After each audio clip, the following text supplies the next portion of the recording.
Hey everybody, welcome back to Backlot Banter. I'm your boy Abram, joined by nobody other than a head cold right now. But give it about a minute, and I'll also be joined by Andrew Orozco for a 4.5 hour long episode of my Star Wars show, talking about, you can kind of see it in the background there, it's a poster for it, Andor. We sat down to review Andor, and what we did is we sat down to review the entire show, episode by episode, but then I never edited it because I had finals, and then I went to London, and I didn't have my computer, and I got back to school with my computer, and then I got sick, and I'm still sick, but I sat down to edit the video, and it's super long, and it's super good conversation, so it's like many, many, many months late, but it's here. So a couple things. Please enjoy. Andrew, I'm sorry it took so long. UMP would never be this good to you. The Untitled Marvel Project is dead, right? Who's seen it? I haven't seen it. Are we going to talk about Ant-Man eventually? Maybe. But my Star Wars show is coming back with 4.5 hours. Are you kidding me? What's UMP?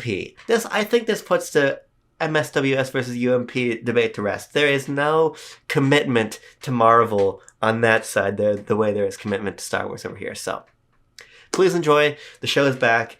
I'm going to try to do more regular stuff with Andrew here now. Maybe like once a month. We'll see. I can't really talk. I have a sore throat. I'm going to go eat this sugar-free cough drop. You go watch 4.5 hours of us talking about the best thing Star Wars has ever done ever. Okay. Enjoy. It's so refreshing. I think the show is excellent, but I wanna give it over to you, Andrew, for your kind of high-level thoughts on Andor. So Andor essentially is I think Lucasfilm's answer to all the people who watched Book of Boba Fett, who watched Bad Batch, who watched basically all the Disney era of Star Wars, and it's like, okay, you want something dark and gritty and something not thankfully set on Tatooine, Yes. and they're like, have at it, here it is, and it's like you can tell this. I mean, it looks darker and like not just from like a thematic point, but like literally, like there's like this blue kind of patina, dark gray, like Yeah. filter over every like shot, and you can tell like I mean I think you can tell. I mean maybe it's like a placebo kind of thing, but like it doesn't look like stagecraft, which they mentioned is it's not like there's like a lot Yeah. of wide open shots. Like when he's on that bridge leading up to in the opening shot, like the bridge leading to that factory, to that company town, basically was what Yeah. it is, a company town. And like it's just so like atmospheric. Like they kind of just let you like it's like dark and seedy, but like I mean they don't commit to the edginess, right? Like when he does like when people die, they die like off screen. You know what I mean? You don't see Yeah. like the blaster, but you don't see the you hear the thud maybe, but like this definitely feels kind of like all right guys, like we heard you, like here's a little something a little more like gritty, and that's essentially what Andor is. And Yeah. how you mentioned because I forgot about that when I was watching it. I forgot about the Grace Randolph thing about there being no like Easter eggs, and I was just thinking, I'm like, man, like if I didn't know this was called like Andor or Star Wars, like I really you other than like maybe just like architectural like designs of like how Star Wars looks like, especially like like the urban part, like you Yeah. couldn't really tell that this is strictly like Star Wars because it looks like it used to be a similar sci-fi setting because we see ships, we see droids that we're not familiar with. We almost see no aliens except for like two, maybe. Yeah. The one that's like standing really tall and just there for muscle. It doesn't say, like do much. And I think like I think the bartender in the first episode, she wasn't human and stuff, but like I know you want to get to that, so I'm not gonna like run Yeah. into that for you just yet, but it definitely feels just it's very like you said, it's character driven. We have like this really like at first, I didn't like him in the very first episode, but then I kind of got it. I can't remember the guy's name, but he's the one who's basically in charge of the investigation. Yes, I'll look up his name because I forget also. I forgot everybody's name other than Bix, Yes. and yeah, was it B two emo? I think It's that's the something correct. like that. I'm looking at the cast right now. We have his name, Cyril Karn is the name of Oh, the guy Karn. you're talking about. Yeah, I was like, Head of oh, this guy kind Secura. of Yeah. he's like strictly by the book. I'm like, oh, like I usually don't care for these like authoritative characters, Right. but then like when he finally meets the heavily accented like Scottish Yes. guy, and he's like you finally find someone who clicks with him. He's like, oh yes, like anything short of investigation would be like a dishonor to the. It's like, yeah, like yes, like you get it, Yeah. like right. So he has like that moment where like okay, like I'm kind of coming around, like you feel loyalty to like these people who, you know, these guys who died under your watch, essentially, like, and you kind of we're starting to see like that seediness of like the bureaucracy, right? Where he's like the guy's kind of like his higher up is kind of like let's not talk about this. Like we don't want to draw Yes. any attention. It's kind of just like hey, let's fabricate this is what happened. And then kind of just, you know, just write the report. I'll be back. Like you don't want to cause, and the guy's kind of just like, are you serious? Like this is important. Like this is our like, but you know, he doesn't want to like Yeah. shake the cage and stuff. So, but now I'm rambling. But yes, I the first two episodes I kind of just like felt were kind of like dragging a bit. I was Yeah. like, this is really slow, but I don't mind it too much because it reminds me of like I don't know how much TV you watch, but like it definitely reminds me of something kind of more like The Shield or like one of those like more crime like narrative kind of shows. So I was like, okay, like I've seen this before. It just has a Star Wars skin barely on it. So, Yeah. uh, but once we get to the third episode, that's when it's like, oh, okay, like this is what it kind of like building crescendoing kind of into, and it's like, oh, okay, like here's like all the cool shots from the trailer we've seen and stuff. So that's kind of where I'm at. Yeah. To be emo is the Two, droid. okay, I got the letters mixed up. Okay, Uh, two B, not B two. played by Dave Chapman, who looks a lot like Mark Cerny from PlayStation. Just a weird observation here, but yeah, I think I think the show is excellent, and we'll get into all that. But I think you bring up an interesting point about pacing that we might as well talk about, because that's how you ended. And I think you're right. I think the show is paced. It's paced slowly, and my feeling about that is it's not a problem for me necessarily because I think the show is very well written, and I think that Mhm. taking time to really tease out the characters is quite effective and learn their relationships and everything. And I think it sort of makes the sort of release of that sort of long action sequence as we end episode three even more powerful. As sort of all these dominoes we've like carefully aligned just begin to fall very quickly. I think that's very effective. But I will say that my biggest issue with the show so far is sort of a Disney Plus issue, which is the fact that these don't really feel like TV episodes to me. Especially watching the first and the second, I was like, at a certain point, she says like created by Tony Gilroy. I'm like, huh? What? That's where we chose to end. It feels like part of the issue with pacing this from my end is like there is no there's no contained narrative in an episode. Everything rolls right into each other very, It does, very, yeah. The first yeah. two definitely like kind of just blur. Yeah. And I think that is a problem when you want to release your show week to week, but it's not a problem if you want to drop your show all at once. Like I think that if Andor was dropped as a season, not only would we have more to talk about today, but also I think it might have flowed better. But Disney seems really committed to this week to week release. But speaking of Grace Randolph again, even though she says some silly stuff, she also does very good box office breakdowns, and she's been talking about the Nielsen TV charts for Marvel Disney Plus shows, and they are really, really struggling to break into the top 10. Mm. Um, even for premieres, like the She-Hulk premiere is not even in the top 10. Wow. And part of that is probably a weakness in the show, but part of it is the fact that Nielsen tracks minutes watched across the entire everything release of a show. So if you only Right. have one episode, you're not gonna you're probably not gonna track particularly high. Basically, that all has to say that it's not gonna help Andor, but I'm hopeful that Disney changes their mind and just drops things in batches because I think it would just make the viewing experience so much better. Having the ability to watch one, two, and three for me kind of mitigated a little bit of that problem of oh, it feels like we're just stopping at a point because the episode has to stop. And so I'm just a little bit concerned moving forward week to week if sort of the slow pace of Andor will become a consistent problem for me when it feels like, oh, maybe episodes aren't fulfilling by their own right. They're only fulfilling insofar as they move towards the goal of the show, opposed to Mhm. having like a self-contained narrative to them. But I guess that's an issue we'll see in the next 9 weeks or whatever. Yeah, I mean, I don't. It's not the same thing exactly, but I think what's his name? The guy who wrote Sandman, Neil. Yeah, Neil Gaiman. He made a similar. It's not the same thing. Like I think he talked about like people were asking him like, how do we make sure we get like this gets another season? And he said like you have to like Netflix counts it as like you have to complete the season. Like it's not just Yeah. like certain amount of minutes. Like you have to get from the first to like they only measure like successes as like people who complete the season, not just watching fuckable episodes. So this sounds like the opposite thing where Yeah. you're trying to retain viewership over a period of time rather than just like bam and done, right? So I was kind of surprised. And at the same time, I think about it, I'm like, this is a really odd season for like for like streaming and stuff, because I know a Yeah. lot of people who are really into like House of the Dragon and Rings of Power, so like this is like a weird fantasy overlap kind of period in time. So Yeah. and then there's been of course a lot of backlash with She-Hulk with like the anti-feminism and stuff, and like I mean that aside, the show is kind of just okay, I think, honestly. But anyways, Yeah. we're here to talk about Star Wars. So um but yes, I I was one of those people who, when I first heard they're doing an Andor show, I was just like, why? Right? Yeah. Why?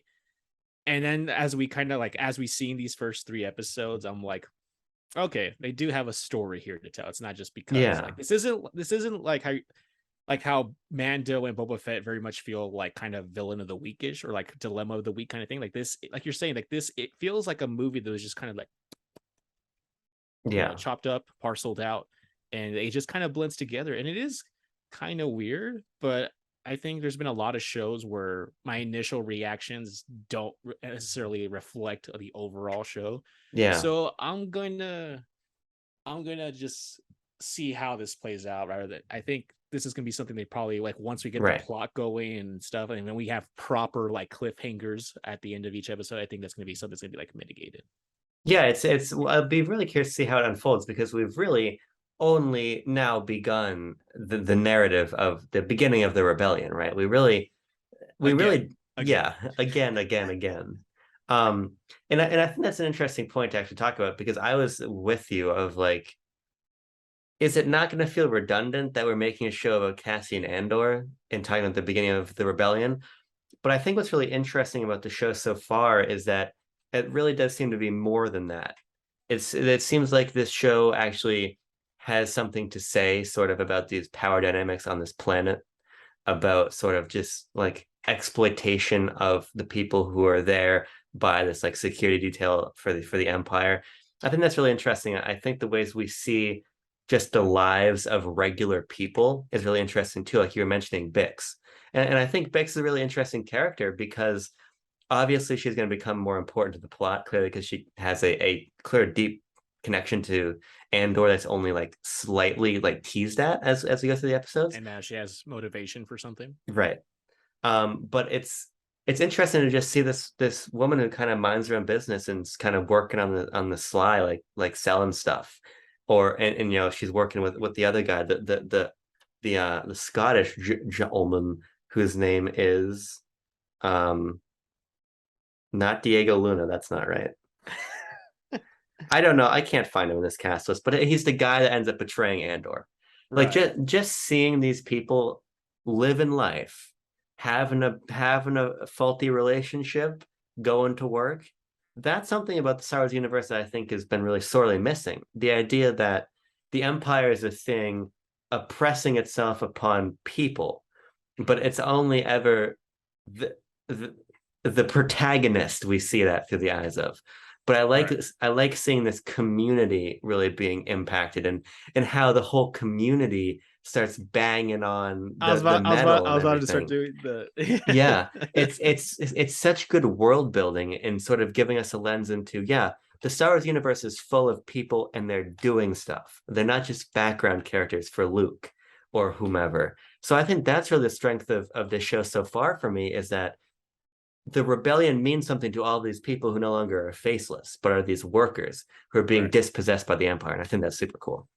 Yeah, I was confused initially about that, because I'm like, I don't see stormtroopers. I'm like, okay, so this is like basically a privatized like external wing of the Empire, correct? It's Yeah. basically like kind of like subsidized, not subsidized, I'm sorry, but it's like privatized, where it's like, I don't know, maybe it's not worth having stormtroopers in the sector, so we're just gonna Yeah, it's very outsource. interesting. Right? That's essentially what it seems like, and it's a company town, which is something that I don't think we've really seen in Star Wars. The only other time I've seen something like this is in if you ever read the Darth Bane books, where Bane comes from a planet that's basically owned by just one company. And so Yeah. like you have like this idea of how, and it makes sense because like you have like the way the show starts off with Andor going to like this seedy bar, this city area, where it's like implied that there's like, there's sexual services provided, essentially, right? Yeah.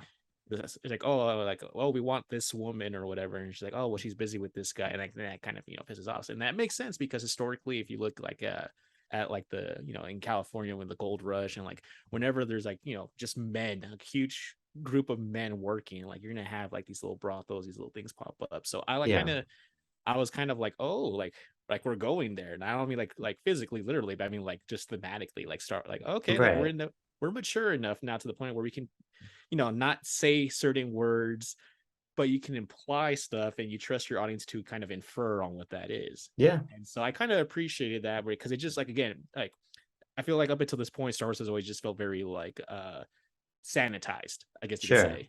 And so now it's kind of like, no, like there is, these are like people, like, like just like you. I mean, not literally just like you and I, but you know what I Yeah. mean. The royal we, right? So I thought that was really neat, but like that concept of how they like the empire is just like, it's not worth, sending troops and stuff, so we're just gonna like, give to these guys, this group, like some power.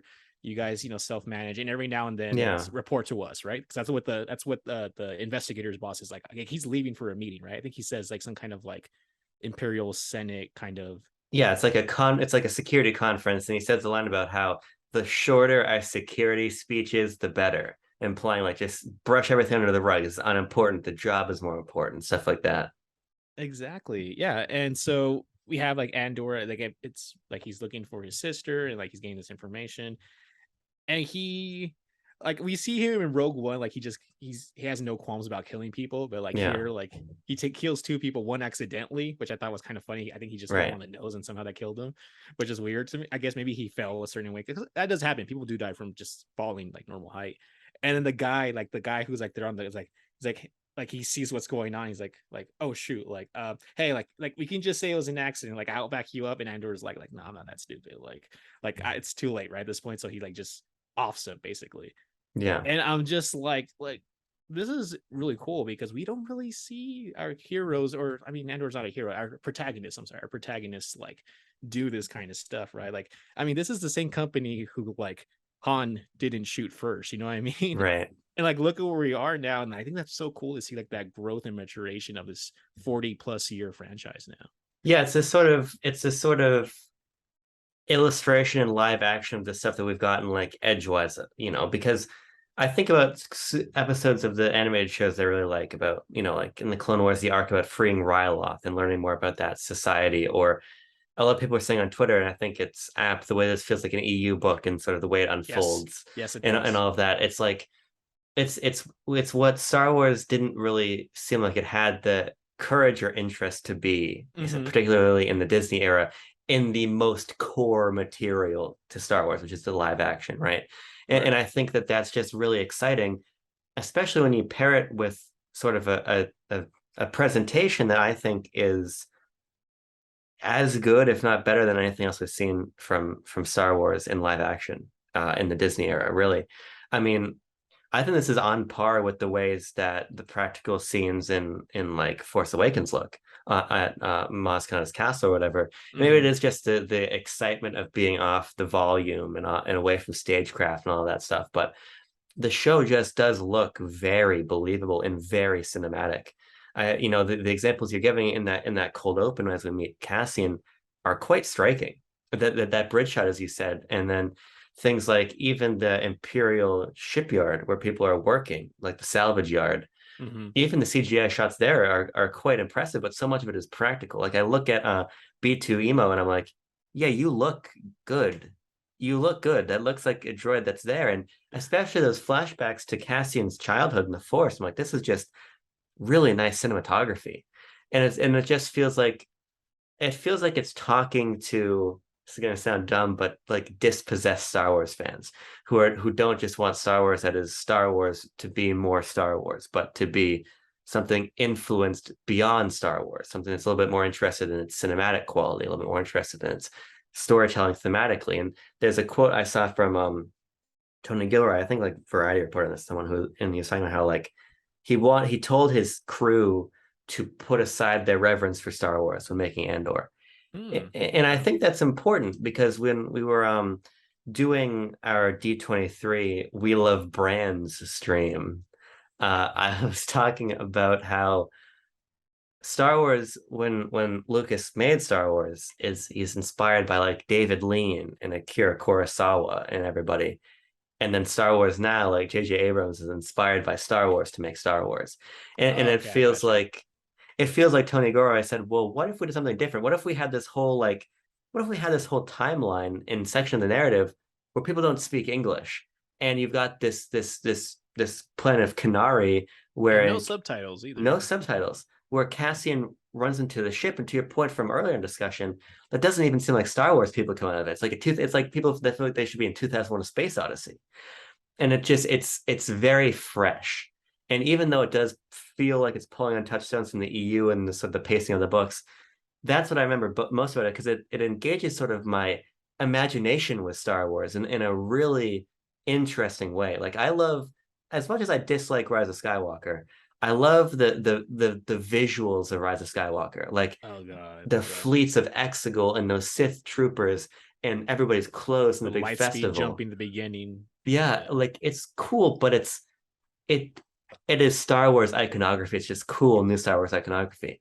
But this feels like it's confident enough to, in the ways that the EU books, like, let's do something wacky, to be like, we want to engage your imagination for landscapes and designs that don't feel like they belong. And to me, that's another really fascinating component of Andor so far. Yeah. I mean, I completely agree. Like I made a little joke over at the beginning, right? Like thank God finally it's not Tatooine, right? Yeah, And it's just odd how it I think like I remember like in the preview stuff before, like people saying like you mentioned like this is Star Wars, but it doesn't feel like Star Wars. And like as someone who kind of I've grown up with a lot of the EU, like I'm used to books that are like very just self-referential like to the whole series. Like yeah, there's just like I in one of the like one of there's like a Boba Fett book that like references like Knights of the Republic, and I'm just like okay, that's cool, but like it seems like a stretch. And so like we have like this thing that just feels like a pocket, kind of like a little like pocket universe within a universe. yeah, And it's like you said, it's refreshing how it's we're not like seeing like there's no I don't think I've even seen like a protocol droid, which I'm pretty sure is like in everything. I don't think I've seen a yeah, single protocol droid. And it just feels like this is a whole pocket just away from what we're used to. And like when you mentioned like how we have like the flashbacks with Andor when he's young, and like they have like this like tribal kind of hunting thing going on, and it just kind of it reminded me a lot of just Prey because I just saw Prey recently. yeah, So like a lot of like that vision, like the junk, like dense foliage, and that kind of just like we're keeping track of this narrative, but also keeping back of like how it because there's times where like it just seamlessly goes into it. I'm like, wait, what happened? Like, there's no like context. I'm like, oh, yeah, okay, we're back in the old like 20 whatever years ago. Like, oh, okay, now I get it.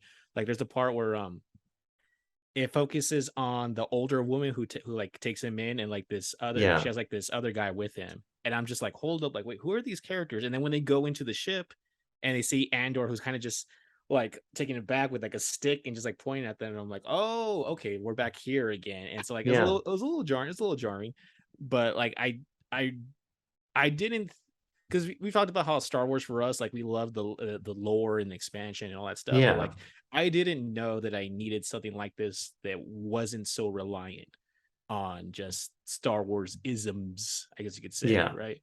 Like the little droid, even the droid doesn't two B. Did I say right? No, B2. yeah. B2 emo. B2 emo, there you go. It doesn't even look like a proper like astromech droid. It looks Yeah, like he no, has like a treads like a tank, and he has like these layered tier section things that like go up like kind of like go up and down, and just like what a cool droid design. Like it's just so different.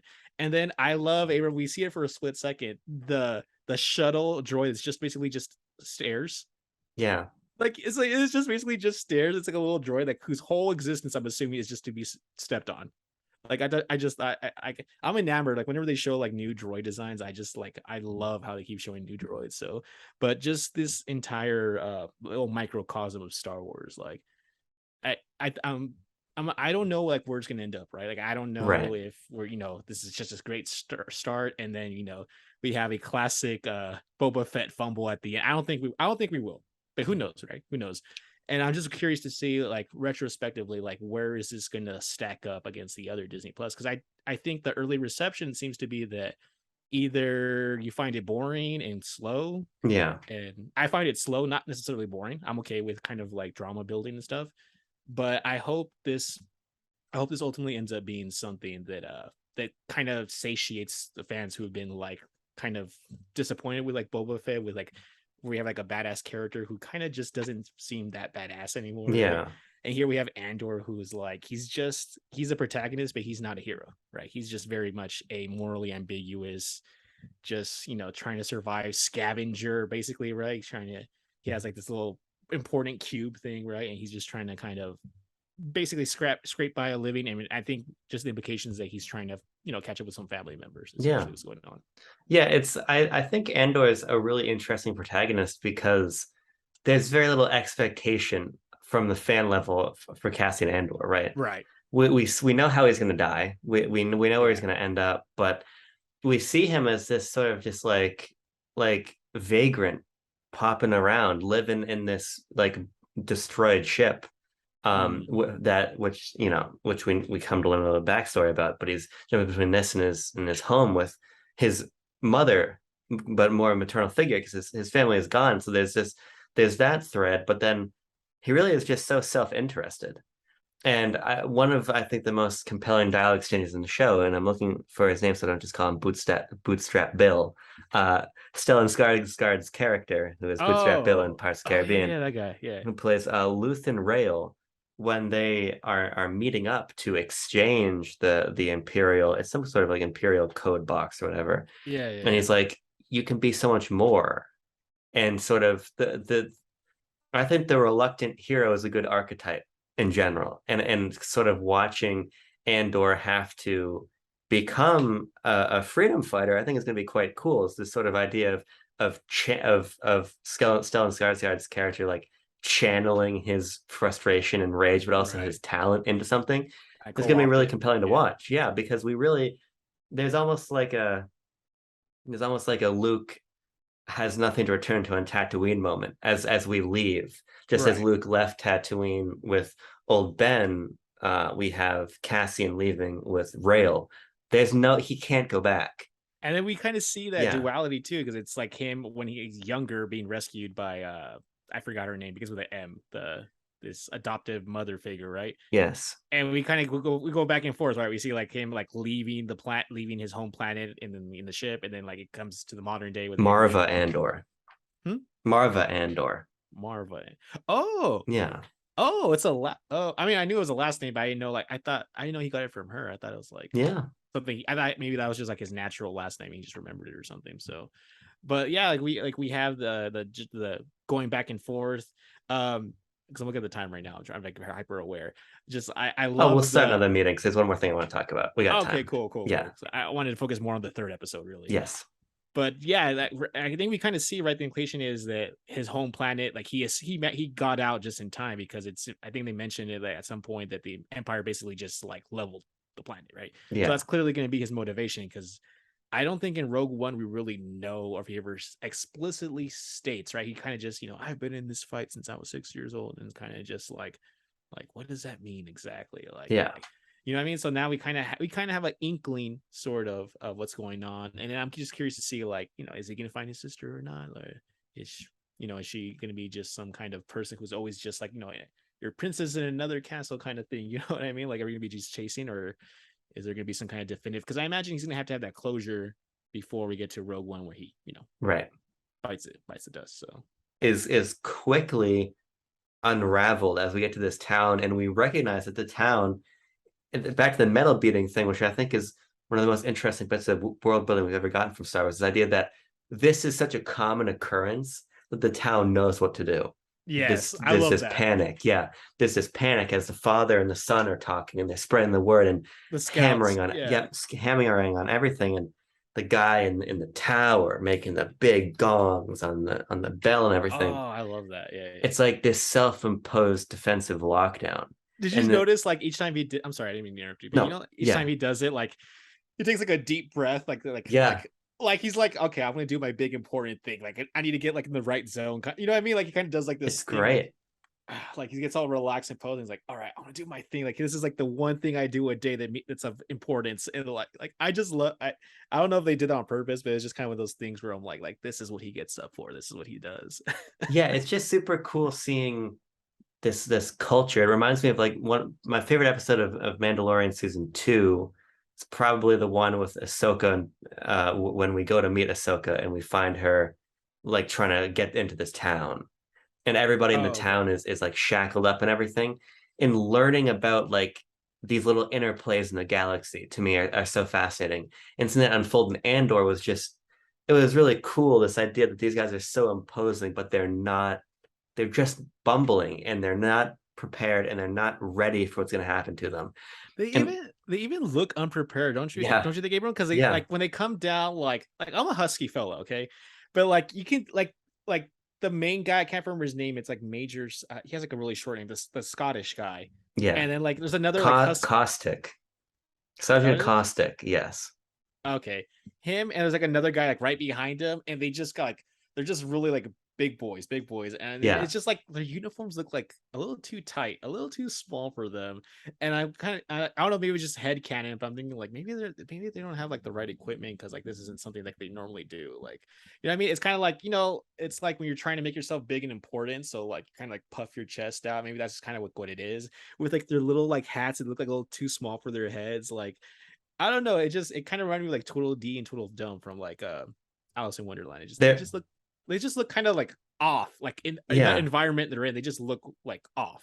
They're a little too Cloud City to be doing this kind of Yes, work. it's a good example. Um Yeah. and I just think that that unfolds so well. The sequence in that factory is just so kinetic and interesting. Like there's just so much at play as all this shit's falling around them, and you come to realize like everybody's unprepared.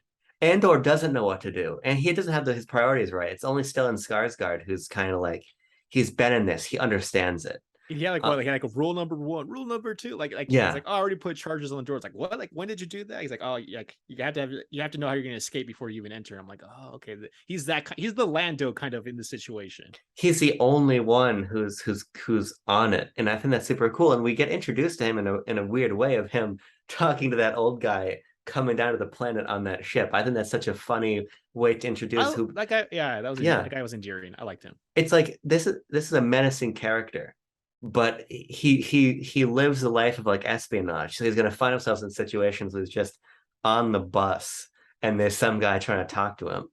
And there's just all of these people colliding in this episode, and it just plays out so well. And I think to your point about the unpreparedness, as Stellan Skarsgård begins to reveal who he really is, we come to see as you say who these security guys really are. As we get to the I think sadly analogous to our real policing world situation where they don't know what to do and they shoot the guy coming down the Like stairs. another step closer, right? Yeah. Yeah, it's like this unpreparedness, and again, it's this idea of like this Andor rings true because there's a message being conveyed here beyond just like Star Wars plot is unfolding, and I think that's just super effective. And in that moment, Andrew, of them shooting at that speeder coming at them, and then they get rid of it, and it stops moving, and you just see like them all look at each other, and they're The happy, wave, yeah, that wave of relief. Like we got him, boys. We got him.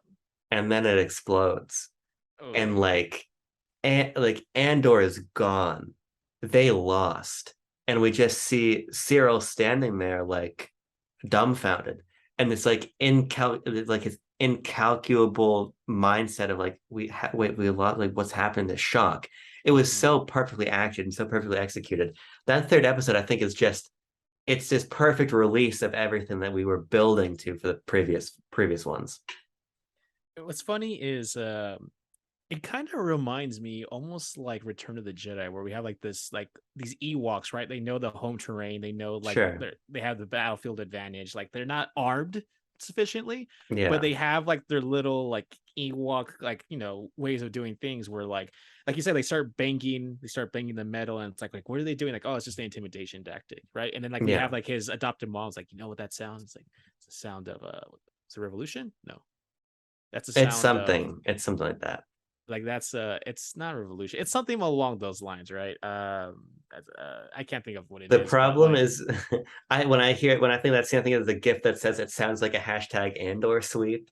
So now I've got no clue what the actual dialogue is. I can just think of the meme, but it is a really good sequence of like her sitting in that chair calm and these guys like reckoning. reckoning. That's what it is. Yes. That's a sound of that's a reckoning coming or something like that, right? Yeah. But like the way like when they send the one guy off, like go get the shuttle ready for us, like, and then like in that time they've been gone, like someone like anchored it to like a Yeah. heavier piece of like ship, like a ship or like scrap, and it just seems like such an Ewok thing to do, like booby trap kind of, you know what I mean? Like Yeah. just kind of set it up, and then like how they're kind of just banging the metal, and so everybody knows like okay, like clear the streets, like it's not going to be safe for us, basically. Like Yeah. shutter all the stores, everything gets closed, so like it's as clear as possible. And you just got the sense of like this community clearly has a lot of resentment against whatever the security company is. Yeah. And it just, I don't know, it just reminds me a lot of Return of the Jedi in that aspect, where like we like you underestimated the locals, basically. You kind of Yeah. just thought you can just brute force your way through, and everybody would be cooperative, right? They like handcuff Bix to the metal thing because they see her running, and but like they have like this little network operation, and it just, they go in thinking like, okay, we're gonna, like they even plan it right. We're gonna do a pincer movement. We're gonna snatch in, snatch out, like, and we'll be done. We'll like, oh, if things get like hostile or whatever, like we're gonna have because they even mentioned it too, like when Andor and Skarsgård's characters, like, why can't we, like, he's like, no, like why aren't they moving in yet, like they're already here. It's like, no, they're waiting for reinforcements. Like they already are aware of the situation because it's not like that new of a thing, right? Yeah. So like they go in like, we're gonna use these tactics, we're gonna use a shock and awe kind of thing, and it's like, hey, like they went up to you. And just to see like he's so crestfallen, Abram, when he's like he like starts smiling when like it flipped over, like, oh, we got him, and then like when it explodes, like you have to imagine he's thinking like, I came here for like because of the murder of two people, and in this entire thing I probably lost way more than that just trying to do this thing, right? Yeah. To where he makes you think like, was this even worth it at all at this point, right? But of course it is, right? In his sense it would be, because it's justice, right? You have to see it through, you have to see the investigation, the outcome, right? Because like the other guy tells him, the husky Scottish fellow, right, that like anything less than a full investigation, like you're dishonoring the memories of those people, right? So but it just to see like crestfall, like when that flipped over and everything, and like, oh, like, nah, there's no way it's gonna end like this, right? Like, as a viewer, you kind of like, no, it's not gonna go Yeah. that way.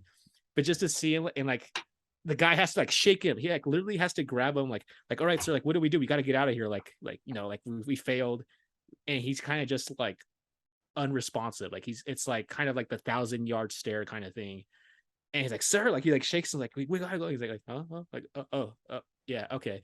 Like it's just, I don't know, like I know he's the antagonist, but I almost feel bad for him in a way. I actually kind of like sympathize, because he's really just doing his job. And Yeah. I know that's a loaded phrase. I know in the context of history, doing your job is a loaded phrase. But in this Yeah. case, I mean, it's not like he's literally just trying to investigate this thing, and like uncooperative locals, and it's just like, oh, like, man, like he's got it rough. He's got it rough. He's a very nuanced antagonist for the show, between his inexperience, between his like in his mind, his clear sense of right and wrong, no moral ambiguity in his like mentality and everything.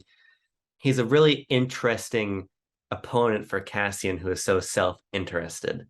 Mm-hmm. And I mean, it's going to be really cool to see their relationship play out, and sort of how Cyril responds to this loss, and how he develops into, does he become a better leader, or does he just become like a more loose cannon, and he meets Andor in the sort of gray area. It's gonna be really cool to see them encounter each other over the next 9 Oh, episodes. like is he gonna start like bending kind of Yeah. like his morality to like objective focus, that he kind of just tunnel vision? Maybe, is that what you're Yeah, saying? well, Okay. yeah, I think, there's so many different ways they could take that character that could be quite cool. Um, and I'd be curious to see, like, what is the role of the traditional Empire contingent now, right? Because we do see stormtroopers in the trailer on this planet.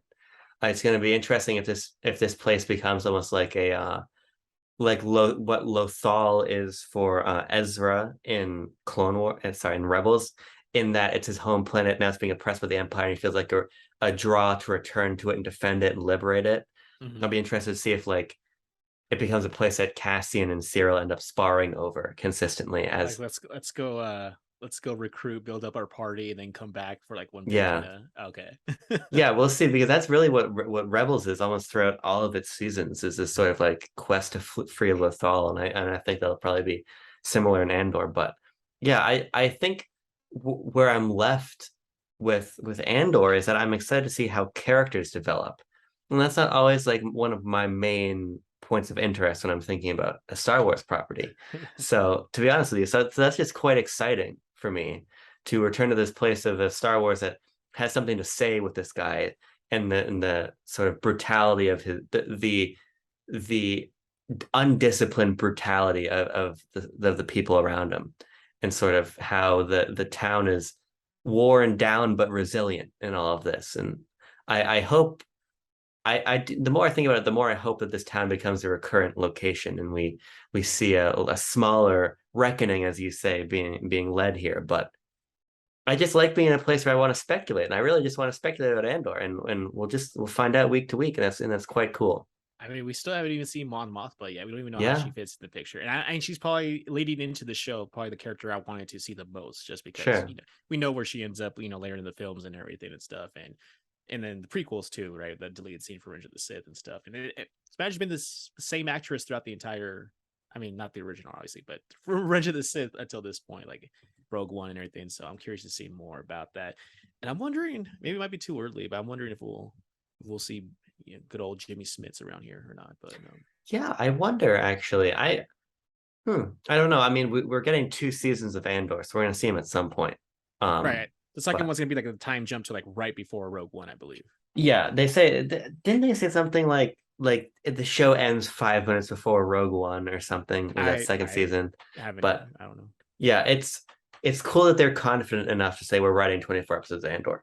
I think that's going to be really interesting to see unfold. But is there anything else you want to touch on, Andrew, while we're here talking 3 episodes of Andor? I just like how they do like the little sting thing where like Andor. You see this in a lot of movies where like when someone's not responding on the other end, and it's because like they're listening, and like Yeah, when he radios 2B. Did I yeah. say it this right? B2 emo. B2 Evo. I keep getting the switch, but like hey, like why aren't you answering? It's like come on, man, he's like, you can't answer. Like don't like Yeah, like stop giving away your position. Like and then also the when Andor does manage to sneak up on the guy who like takes the position, like takes his gun and everything, and I just like I like we see them briefly, but I like those little aliens, the like really short, like these ones that come out running around this yeah, corner. You know what I'm talking about? Like they just they look really adorable. I don't know what they're called, but like they're the shop owners of that building. And then like you see when they're going through the streets later on, like they come around like they come running around the bend and kind of just like trotting around. I'm a sucker for cute aliens, so yeah. I like that. Which I hope we get more of, by the way. The last thing I'll say, and I don't want to end on a criticism, but I forgot to mention it earlier. I wish we got more aliens. And this is sort of something that extends to a lot of the kind of Disney era Star Wars stuff of I just love Star Wars aliens. I don't feel like we get enough of them, especially in this show, which is like 99% human characters, which is fine. But Mm-hmm. because the aliens we do get, like Vetch, are so well realized. And so the costume work is so cool. So, and the ones you're talking about. So hopefully in those next episodes, we get some more. We fulfill Abrams' alien quota, but we'll find out. Oh, and then lastly, I just like the investigation part of how they figure out it's Andor, right? Yeah. Like oh, it's he does like the CSI kind of. Let me go talk to the witnesses and like tries to piece together this profile of who this person could be. Yeah. And then he has like that kind of like power trip with like where the guy's like, it's like oh man, like don't you have like any footage of like who left? Like he's like oh yeah, but that could take forever. And he's like well, like do your job, right? He like Right. tells the guy like okay, then you know what to do. Like get on it. And the guy kind of just looks at him like it doesn't take me all night kind of thing. I just like how like he is like he very much seems like somebody has something to prove. Yeah. And it kind of comes across in his character where he's telling the people like get on it, like in the control room, like he's just like frustrated that like everybody around him just either seems inept or they're just they're doing the bare minimum kind of thing basically. And he's just Yeah. someone like he's like that. I'm sure if you in group dynamics growing up, if you ever had like a group project, like this is the guy who's kind of leading the charge and everybody else is kind of just getting participation points, right? Like this is that character. And so I know we're kind of just reiterating the same thing, but I think so far he might be the most interesting character of the show, I think. Yeah. It's what's cool about that scene in particular actually is like it's clear that he, or maybe it's not clear, but it seems like he doesn't have respect, Yes. and people don't like him. And it'll be cool to see how that ends up being another piece of the whole puzzle of his development, his relationship with Andor, as he's gonna like presumably ask people to make this a big song and dance to go find Cassian, whereas like it doesn't really inspire a lot of leadership. So we'll see. We'll see. Can't Even wait like for Wednesday. even like when they break up the meeting, like they kind of just like walk past him, they kind of like push him a little bit, and like the last guy who like kind of just like looks at him as he walks by, and it's like, yeah, like maybe like you're probably thinking, like he looks like he's probably thinking like maybe I should like actually written something ahead of time or Yeah. something. Well, and I almost said, well, Andor. Well, Andrew. I think Andor is an easy recommendation so far. And I'll say this because he's watching. Dad, you should go watch Andor on Disney Plus. You have my login. Go watch Andor. You'd like it a lot. And my dad is a loyal viewer of my Star Wars show. He's always commenting. He's always. I was talking to him on the phone the other day. He's like, "You guys do another My Star Wars show soon?" I'm like, yeah, it's coming this weekend. So go watch Andor, Dad. I know it's getting cold now. You're gonna start pedaling your bike inside in your office. Put it on when you're pedaling. It's a great show. It's got that Peloton. He just has got like a road bike, but one of the things you like put it in, so you can pedal in place. Oh, I see. Yeah, it's not it's like a way to make your not stationary bike into a stationary bike, and he puts it in Okay, front of the big TV in his office so he can watch shows. there you go, Very multitask. smart. But wow, Andrew, look at that. We're back. Huh? It's I definitely didn't record an intro and then immediately pretend that the time is different, right? You know what I mean? Time to talk about Andor 4 to 6. Now, I want to just get your high level thoughts on the show, but I actually want to get something else first. It's Okay. something we were actually about to talk about before we began the recording today, which is like how we watched this next bunch. Because Mhm. I did something here's what I did. I'll just keep it very simple for you. Episode 3 comes out, three on one day. I watch them all in one day. I say that's the way I'm going to watch Andor. So I didn't watch 4 or 5 until 6 released. And Mhm. my plan, as of right now, 7 just came out a couple days ago. I'm not going to watch that until 8 and 9 are out. Because it seems pretty clear to me, Andrew, that this show, its sort of storylines operate in at 3 episode chunks. We had, Mhm. we had Andor escaping his planet in the first 3, and this one it's all about the heist. So to me, that's the satisfying way to watch it. It almost makes me wonder, like, maybe Disney should just drop this show in 4 installments of 3 episode chunks, because it Okay. seems like it seems like Andor is unfortunately not doing that great in terms of like viewership numbers week to week. And I Oh. and I, and I think having like a little bit more happen every time you sit down to watch Andor might help. Because I Mhm. will say my major criticism of this bunch of 3 is the same thing that it was for the first bunch, which is, man, the pacing. If I was watching week to week, I don't think I'd be very pleased with. But Yeah. Andor is kind of like a collective. These 3 episodes, this arc of the storyline, I thought was lovely. But I want to kick it over to you for how you watched it, what you think, and where you want to begin. Yeah, so it's funny because it's not like we like actively plan like you and I like let's just watch this like in 3 like chunks. It kind of Yeah, just worked out that way. I think after episode 3, I felt like okay, this is like the end of the like we just had like the episode 3 is kind of like the climatic like battle of like the town of the planet, and like okay, like things have kind of I just felt like okay, like the next few episodes are probably just going to be another slow build again. Like yeah, it's like a roller coaster where we got to the peak, we're coming down, and it's going to be a while before we build up a little momentum again. And I kind of just I don't know. I just didn't feel like jumping back in until I yeah, think I started hearing rumblings about how like oh like episode 6 just from other people like oh this is like the banger, like this is the one. I was like oh yeah, great time to catch up now. And I having watched Andor episode 4, 5, and 6, like I would have been kind of a little miffed, maybe a little bored with episode 5 and 4 had I seen them yeah, just a week apart like intended. because while they do some interesting things, they do introduce characters, introduce plots and stuff. It kind of just feels like a slow burn. And I know like people say slow burn, it kind of loses its meaning through overuse, but Yeah. it really is kind of just a smoldering kind of little plot that's going on. And like there is like really cool moments. I love the crew that we meet, the Andor is introduced Yeah. to, especially like the younger idealist kid, the one who's like he's like the journalist and slash like Yeah. he's the I guess you could say the heart or the ideology of the resistance in that particular group. Like I love the way his little like mannerisms. Like he's such a cool character. But overall, I just felt like this is going to take a while to kind of build up again. I don't know if I'm going to Yeah. wait till episode 9 to watch the next few ones because now I feel kind of pulled back in a little more. And so I just we're going to get into like the other stuff, of course, Yeah. obviously. But I I'm glad let's just say I'm just glad I waited a little bit because Yeah. I can't do the like waiting for the next thing because this doesn't feel it doesn't feel like how like Mandalorian and how Boba Fett where it's just a serialized weekly like Right. resolve the issue by the end of the episode kind of thing, right?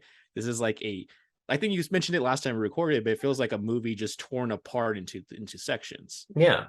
I, you And know, so I want to stick on that point for a second, actually, because I want to amend that a little bit. Because I was thinking okay. about it, I don't think that's as true as I initially thought it was. And here's kind of where I come down on it. Like, Miss Marvel is probably the most recent Disney Plus show that I really watched on the Marvel side. Okay. And the Marvel shows are largely criticized for this and feel like movies that are cut up.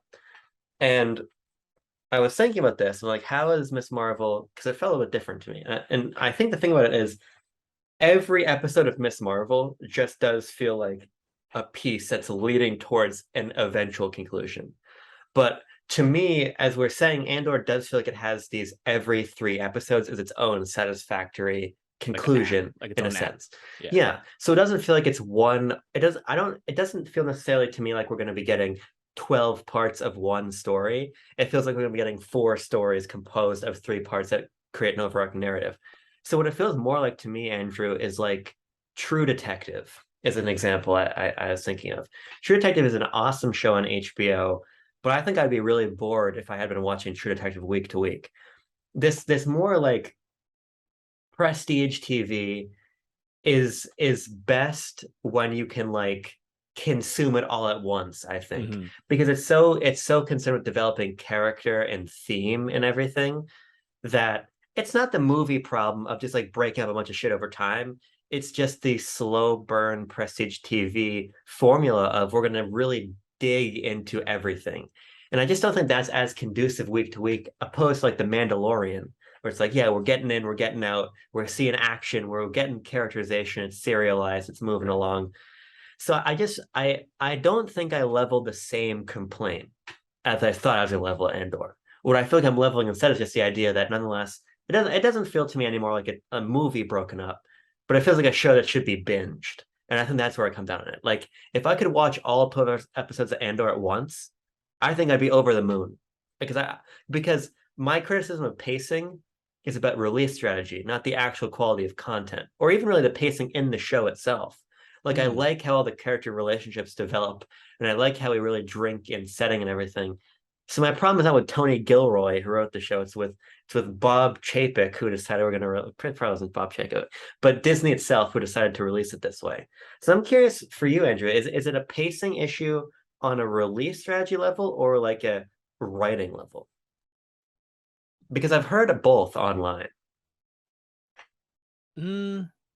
I don't know. That's actually a really tough question. I don't Yeah, want. I don't want to. I don't want to give like a scapegoat answer or like a just a whatever answer. But when I think about it, I don't.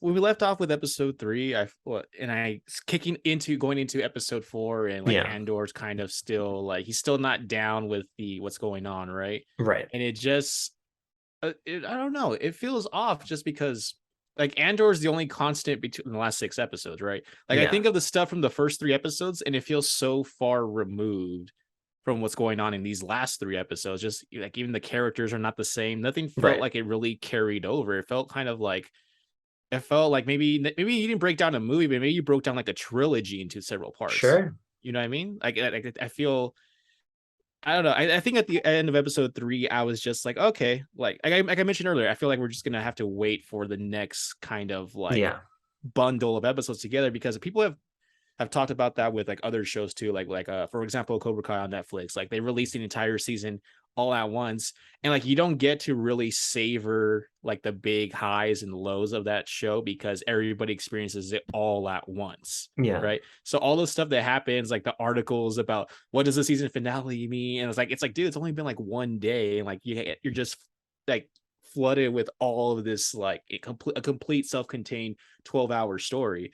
yeah, And so I think with Andor, the issue kind of is just like you said, it's like we're used to serialized Mandor, serialized Boba Fett, serialized Bad Batch. I'm thinking of just Disney Plus, Star Wars in general. yeah, And this, I think I agree with you. I feel like there's a marriage or like a kind of in the way somewhere in the middle Netflix slash strategy where it's not all at once, but not week right, to week. If it was just like you said, like a dump of episodes all at once that are thematically linked together, yeah, then that would work. So yeah. I mean, that's what they I don't know do if I answered for. your question exactly, but No, that makes total sense. I mean, they did that for. I don't watch it, but I know Stranger Things did like here's like season what are they on 4 or whatever? Here's yes, season 4 part 1, and it's like half right. of the show. Then here's season 4 part 2, and I think that's effective because I like this point you're making on how there's like a thematic continuity between them. But I think where I might disagree a little bit is that it feels like we're finally starting to understand who the core cast of characters is. Because while Okay. Andor is kind of out meeting different people as he encounters them, we're starting to develop these like galaxy wide plot lines that are kind of coming into Yes. focus. Yeah. And I think what's really cool about 4 to 6 is that those are really developing. We've got this sort of within the imperial ranks of the ISB or whatever, we're getting all this political tension between them. I But love that. I actually love yeah, that. Yeah. me too. But then we're getting that tension play out on Coruscant as I'm not very good at these characters' names yet, so I just pulled it up. Luthen Rail, who is Stellan Skarsgård's character. We kind of learn what his situation in the larger narrative is going to be. It's sort of living this double life on Coruscant and running. I love that Big scene so much. Yeah. and he's like like let me get back into character kind of. Yeah.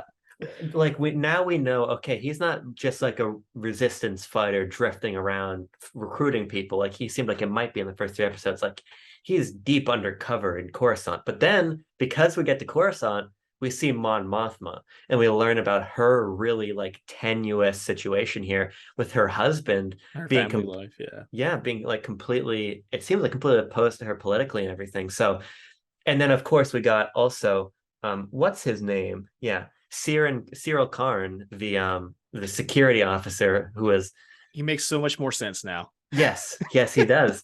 And now we know that he's gonna be like a persistent character, but in a spurned way. He's not we Mhm. were speculating maybe he's just gonna be like the main big bad for the show tracking him down, but he's been thrown out of his whole job, right? And so I think what this next trilogy did a nice job of, as I've been saying, is just placing the pieces in a clear way. And it feels like Cassian Andor as a character is going to sort of jump around and become like a ground level lens for how various planets and groups of people are reacting to the beginning of this reckoning. Mhm. But then these characters like Rail and Mon Mothma are going to be like the overarching narrative as we see like the political orchestration of it all. So I think that for me, that might be the most effective part of these 3 episodes.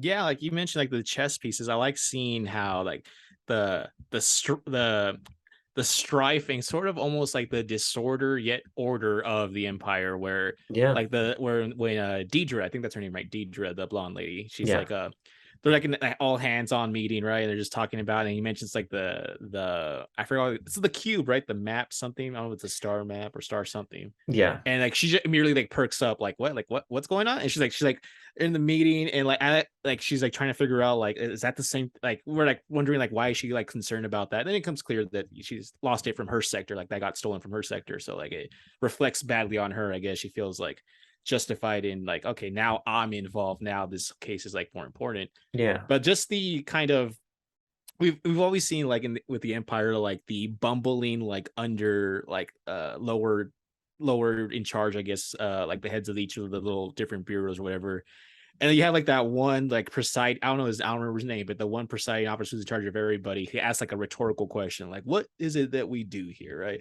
And then she gives like the very like straightforward answer. And he's like, yes and no. And like you could tell like he like the way he responds to her is like he thinks so much more. He's like, we're like the cure to a disease. Like it reminds me Yeah, so much of how in Obi-Wan where um the Grand Inquisitor kind of goes, he has like the Jedi or like a how does he call him, like a cure they're like it's like a mental mentality issue or something like that, right? Where like they can't help it, it's in their nature, right? Like we always get like these lofty like upper like evil guys who don't see the same way as like the lower level people, right? Like I, sure. I love when we have like those kind of conflicts like that. And then how Deidre seems like, I don't know what the little markings mean, like the little cubes, like the red and blue cubes, but she seems to have like less than the rest of the people she deals with, aside Yeah. from her little like assistant, right? And so like she kind of like rubs and kind of brushes up against I don't remember the gentleman's name, but he's the one that comes down on Karn later on. Yeah. uh I can't remember, it was the African male, I can't remember his name, Right. but that she like he's like, hey, like if you're gonna climb up that ladder, like make sure that you got a firm grip on it before like kind of like people are like, oh, you think you're like above your station, like you're new here, like she's like, what, you've been here like what, how many like months or something like that. Yeah. And just seeing kind of like that conflict in the Empire where it really is just dog eat dog kind of style, right? That's like, it's very like Sith, right? Like the Sith kind of always implode on themselves, right? So I love seeing the conflicts, not just between bad and good, but even between bad and bad, and as we also see between good and good, right?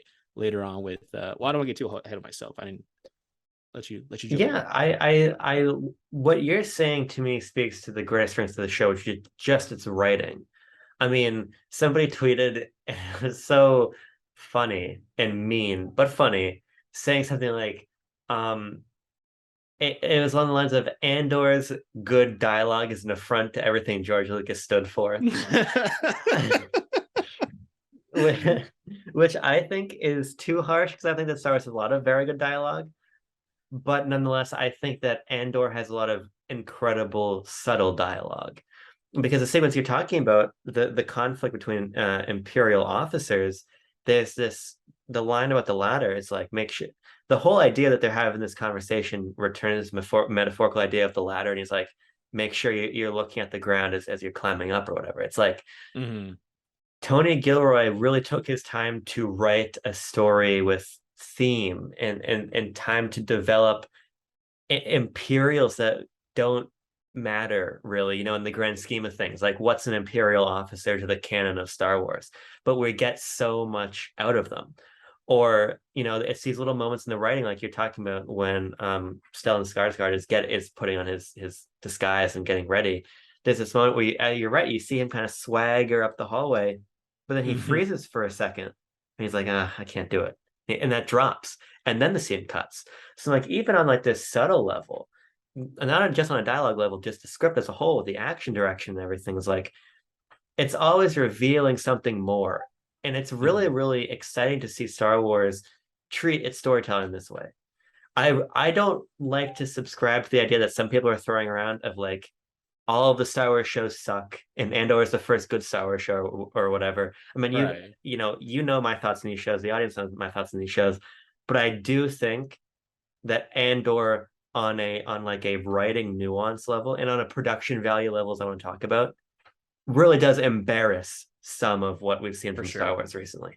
I mean, it really does feel like a different approach to TV than we're getting. It's like a feeling to Disney Plus shows, right? But you could take Andor and put it on HBO. I was about to say this is like the HBO Max Right. Star Wars spin. Yeah. And I think that's really special, and it sort of extends into what I think we should talk about next, which is the heist itself. And the character you were talking about, who I love, who's just like a leftist theory nerd. Um, Yes. he's just the fact that the writing team was like, let's devote a character to discussing like notions of justice and democracy Mm-hmm. in the Star Wars universe is like a way to take all of this stuff that's always been kind of murky in Star Wars. Like George Lucas says that Star Wars is an allegory for the Vietnam War or X or Y or Z, and it's there. but you kind of have to, as we kind of have to reach into that muck and pull out these themes. But the fact that Andor has taken its time and saying, look, let's really understand like the material conditions of this rebellion that's about to begin. Mm-hmm. I think we were talking about how Kenobi paints an interesting, set of relationships that make A New Hope better. I Right. think what Andor is doing with these characters and relationships make all of Star Wars like political situation way better. And that's a really, I think, incredible strength of the show. Yeah, I mean, we don't. It's not just him. We get like the other guy, like oh, he used to be a stormtrooper. He's like Yeah. what is like, oh yeah, like what's her name? Like couldn't believe it. Like I guess one of the more like ardent, like more like resistance types. And then I forget the guy's name. The one he butts heads with the most.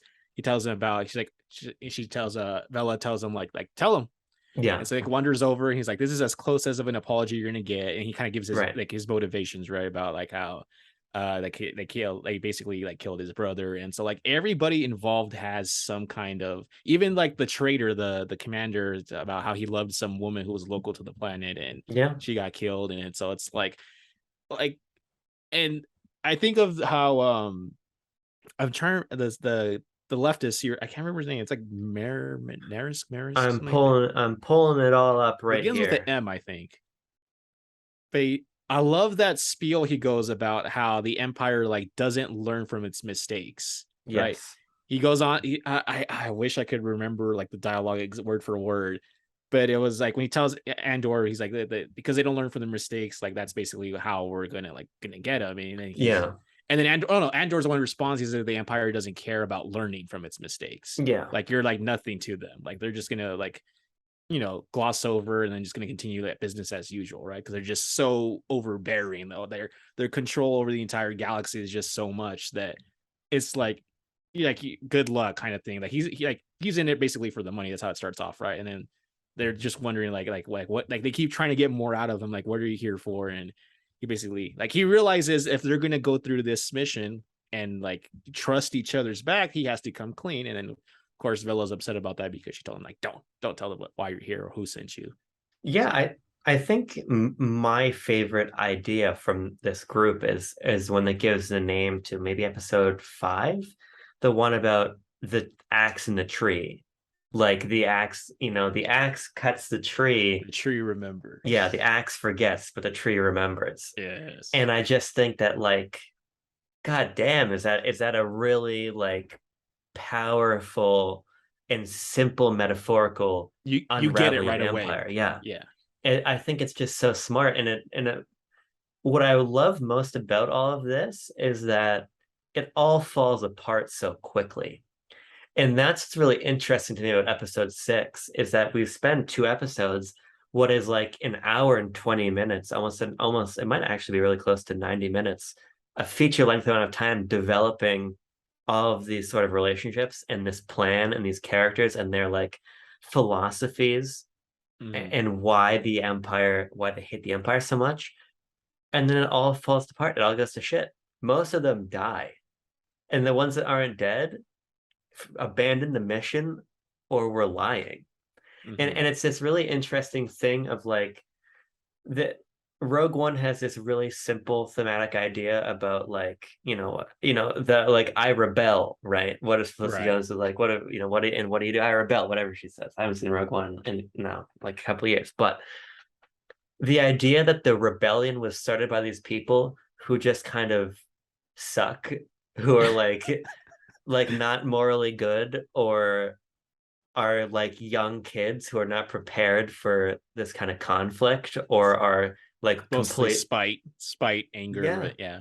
or even ones who completely are just liars and con men, like that makes everything feel all the more desperate, and it makes all of these messages feel like realistically complicated of, yeah, all the people are saying this stuff about why they hate the empire, but like when push comes to shove, some people just want the money and want to leave. Some Mhm. people can't. Some people aren't strong enough to survive the rebellion and see the fruits of what they've been working towards. I think about like the turncoat in the empire has been working there for like 7 8 years, he says, or whatever, like he's been there forever, but Mhm. but because of his personal circumstances, he turns tail, but then he's killed. He doesn't make it out of that action sequence as we're loading up the cargo rail to shoot out. And I Right. just think it would have been not easy because it's incredibly good and thoughtful writing, but it would have been fairly easy to say, look, we're gonna write like interesting, flowery ideas, but then have just like these morally good characters who are these icon rebels who are gonna come and stick it to the Empire. But they kind Right. of suck. And that's just so cool. I think that's just such complicated writing.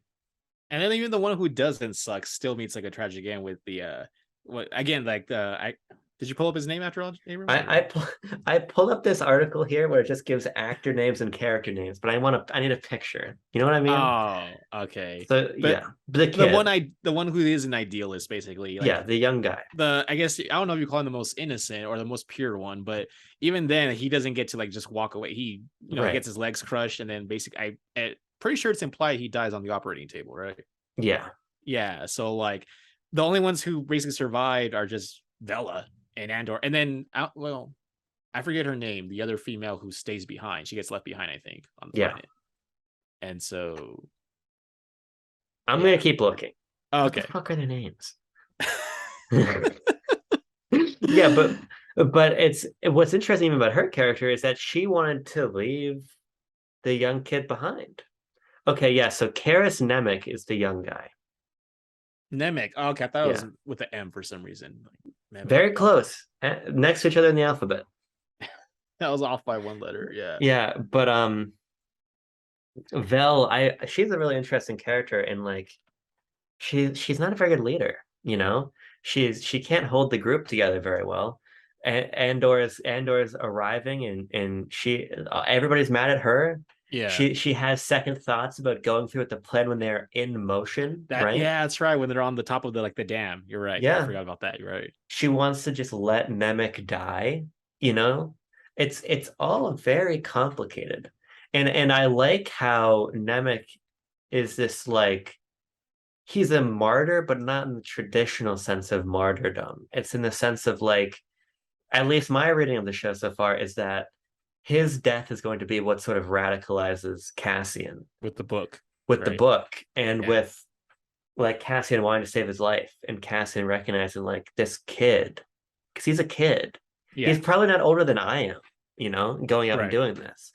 And I think it's really cool that he's going to be like a personal martyr for Cassian. So it'll be really interesting to see where his character goes next because part of me kind of assumed as we began the arc of like, yeah, these people are not going to be ready, but then Andor is going to come in and step up and he's going to save the day, and then they're going to go back to Rail and they're going to get their next mission, right? But Right. that's not the case. He's gone with some money. Is he going to go back to Rail? I'm really not sure.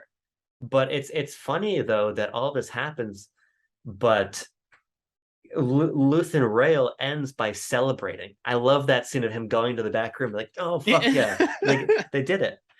Yeah. But that even introduces an interesting tension between this guy who's just viewing these other people as expendable. He's like, yeah, they did it. They're all dead or stranded or just like separated, but he just needs things to happen. He needs to take chip damage away from the Empire. So it's just I, it's I was morally thinking gray, yeah. yeah, I was thinking that too as he walks to the background and he's like celebrating. I'm like, he doesn't even know the details of what who survived or what exactly happened. Yeah. He knows there was an attack. And I'm like, I'm guessing that's good enough, or he just assumes that they pulled it off. Yeah. And okay, so we were like a little well, okay.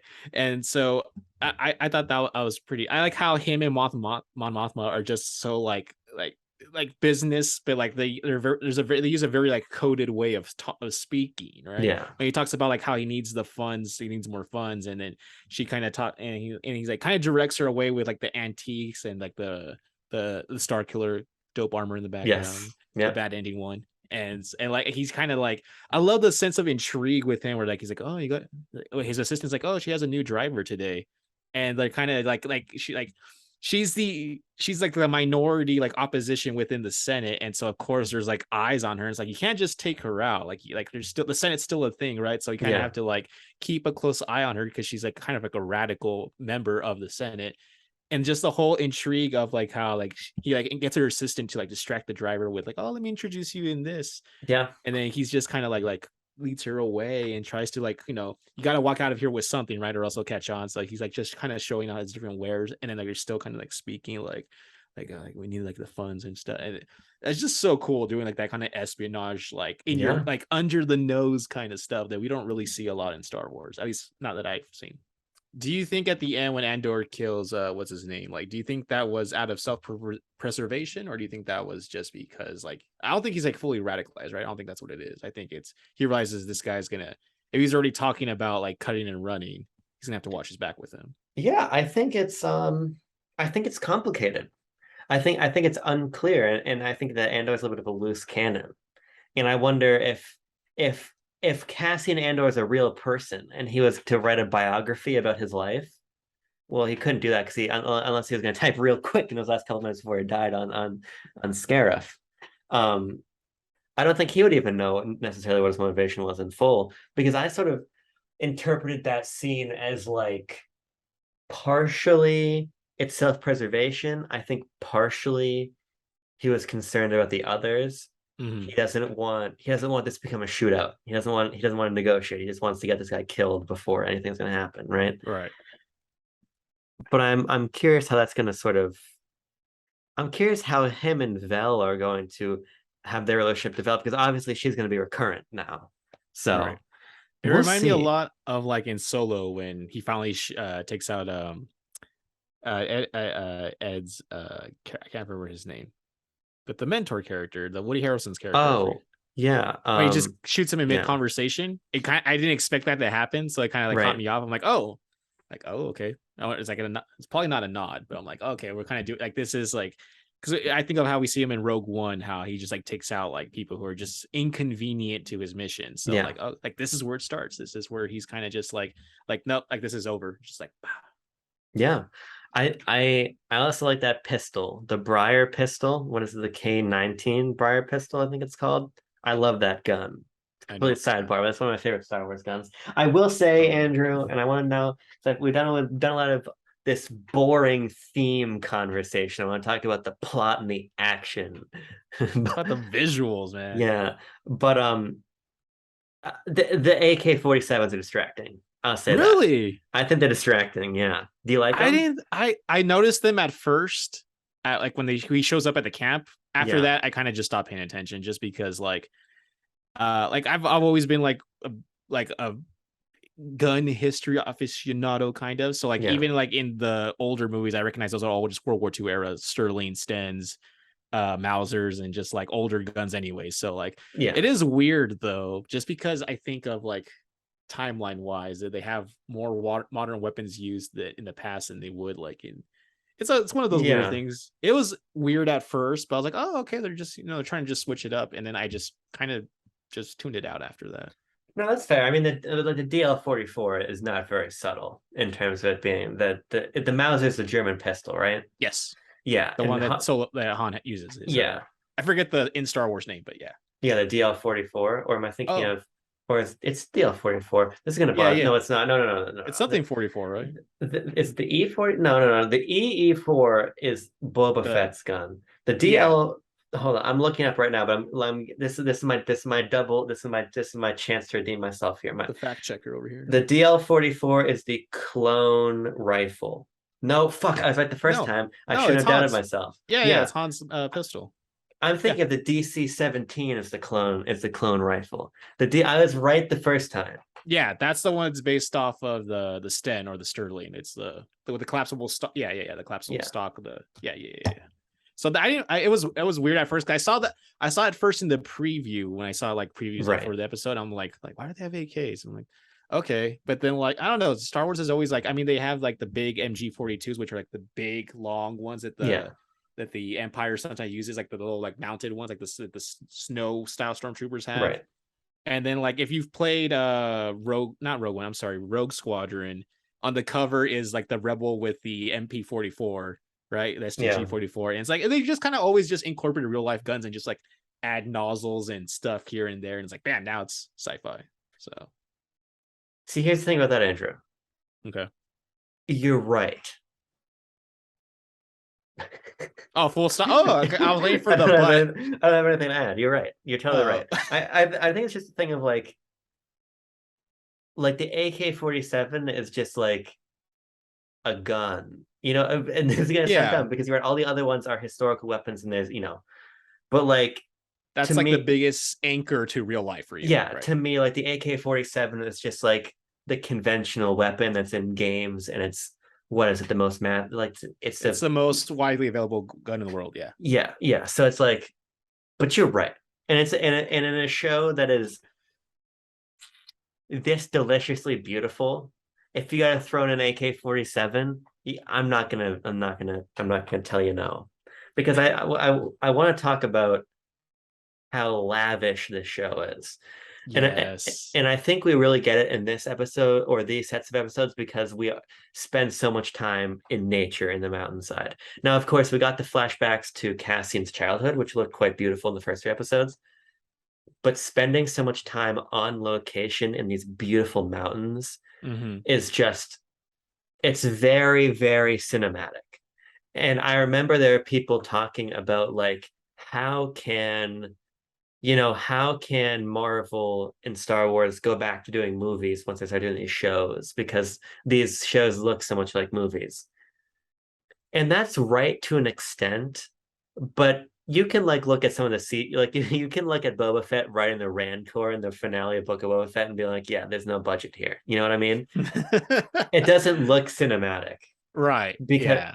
but this is completely filmic. To me, Andor is like, I don't know how you make a Star Wars movie look better than Andor. I know how you make a Star Wars movie look better than Boba Fett or Kenobi or even Mandalorian, but not Andor because it is all on location. And it just looks so good, Andrew. It just looks so good. It does, and I like how like they're not afraid to use the budget on things that don't really matter. For Yeah. instance, when they're in like the river area in the valley, and they hear a TIE fighter approaching, and they Yes. scramble to hide their guns, right? They scramble to hide the guns, so there's no like they're not combatants or whatever. And then like when the TIE fighter just zooms over and it leaves like that long ripple along the river, and just like the sense of like TIE fighters to me have always just been kind of just like disposable whatever, but there you get like the sense of like power as it roars down that right above them, like that valley, and just like the loud the like the iconic sound, right? And Yeah. like the ripple and how they respond to it, and just like the ripple over the water and everything, and it just felt like oh yeah, the empire's like dangerous. You know what I mean? It's like it's something you're always aware of but not really actively thinking about. Yeah. So, and then if you will just indulge me this one, I love in any kind of media where you have a setting up booting up sequence as the TIE fighter, like the pilots, like come down the ladder, go down the ladder into like their cockpits, and then like anytime you're like firing up or thumbing switches and stuff like that. I love that. It reminded me of playing Squadrons like earlier Yeah. this year. Just that whole sequence, like they just slide into like the coming from above, right? Not even from the ground. They just come in, and then as their TIE fighters are getting ready to launch, like they all kind of just like drop a little bit, like little by little, as they're just like firing up and everything. Like like they didn't have to put that in there, but we could have just had TIE fighters show up and that would have made Right. sense. But they went the extra mile to show them getting into their cockpits, firing up everything, getting the TIE fighters like lined up, ready to deploy. And then when they just come out roaring out of the hangar, it's like, oh, this is so cool. I love Yeah, that. it's just there's just so much great attention to detail there.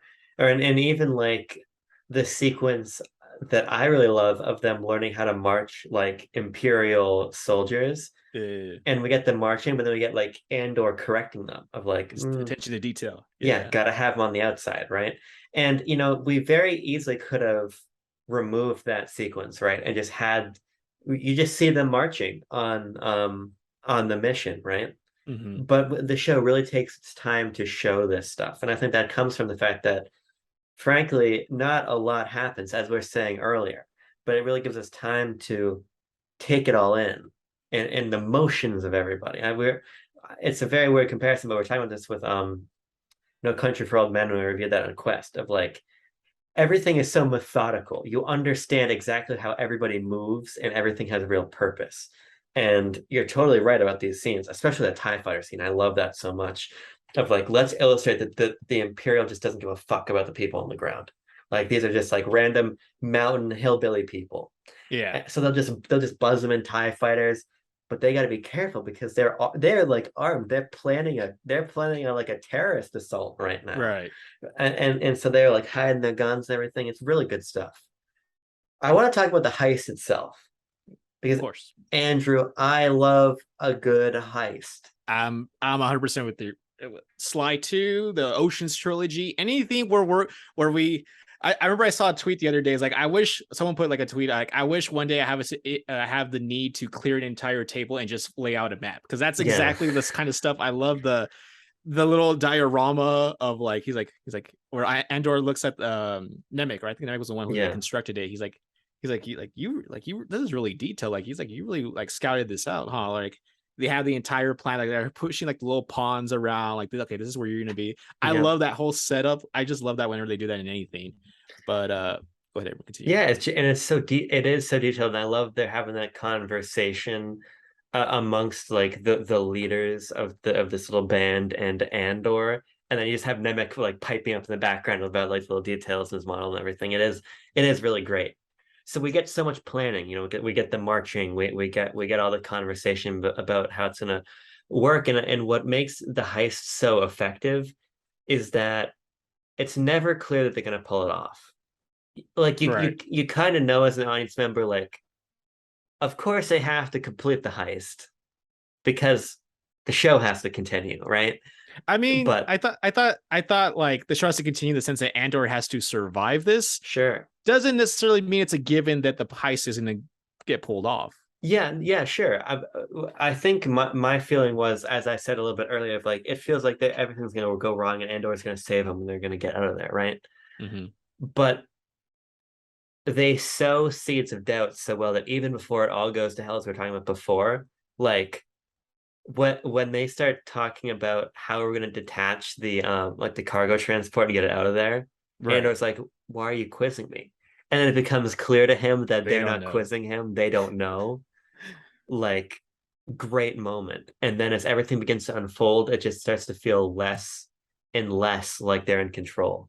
And I think that's so effective, and it all comes to a head when they start loading the payload onto the now, here's a question for you. Okay. They're saying payroll or payload. I heard both. I heard both. That was my problem because I was like, are you here to get explosives or are you here to get money? Now Yeah. they were getting money in the end. Right. But either way, when they're loading all of that up, like I was like, these people they're not in control here. They don't know what they're doing, really.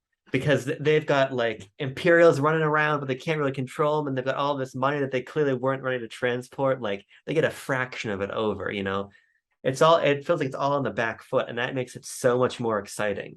It's Yes. it's great seeing a heist just go off without a hitch, but it's so much better when it's like these people are barely holding it together, and that's exactly what it is. It felt in some ways, if you, I'm sure you've seen enough movies where they do like bank heists, and it Yeah, really felt like as like I'm like okay, like one of these guys is gonna be want to be a hero. He's gonna get up yeah, and like take a gun from somebody. It really felt like they just seemed like so nervous, like that eccentric energy, and like I'm like something's like I didn't think about like the I guess one of somebody in the other tower overhears a conversation. That's how he knows like they're getting in. I yeah, really thought like something's gonna go wrong within the vault. I thought that's what's gonna happen because I felt like the Imperials outnumbered them, even though the crew had guns and stuff. It just seemed like one was gonna screw, one was gonna pull the trigger too early, or like it's gonna get too comfortable and someone's gonna like snatch the gun away. It really just there's a lot of times where like even when they're in like yeah, the elevator, there's just really tight quarters. Like it wouldn't be a stretch for like somebody who feels like they're probably gonna die anyways to just snatch the gun anyways, right? And we have yeah, like that dialogue uh where um where I forget the guy's name, but the one who's there doing the inspecting is yeah, talking to the woman who's holding his family hostage, and he talks and he's like if we just get what we want, like we'll leave your family alone. And like he's like how can I trust, like I know you're like how he's like how do I know you're not just gonna kill them anyways? He's like, oh, because that's what you would do, huh? That's how you think, right? Like I like that kind of like yeah, the Imperials like they would cover their tracks or like cut any loose wires or not yeah. cut any loose cords basically, right? I love that interaction, but it really felt like we're in such a tight space that like someone's going to overpower, and that's how the plan's going to get ruined. I thought. Yeah, it's very tense. And I think the other thing that adds a lot of tension is the fact that we get, which I always love in Star Wars, a local culture celebration, and we've got all of these dudes just marching, right? The I, mistranslations, I love that. yeah, we got this guy with his big beard, and he's leading this big spiritual cultural march, and the Empire doesn't care. And I love the scene of them talking so flippantly about pushing them out of their sacred valley or whatever. And Hmm. because it just makes it also so much sweeter knowing what's going to happen to that imperial detachment there. Right. But watching these people make their procession up, and then as the heist unfolding, we're cutting back to them like celebrating and having a great time. It's this big like moment of spiritual reverence. The eye. Yeah, it makes everything so much more tense. And then there's the eye, and that's the third complication. So you got the heist, you've got this religious moment, and then you've got this amazing spectacle in the sky. Really cool. Really cool. Yeah, and then how that all like comes together and comes to a head, it's a really, really good editing to where I'm getting nervous. I'm like, okay, we're in the vault, but we're cutting back to the people and they're yelling and everybody's yelling and it's all crazy. And my heart rate's going up. What's going on? Who's gonna die? Who's gonna live? And then Andor flies through it.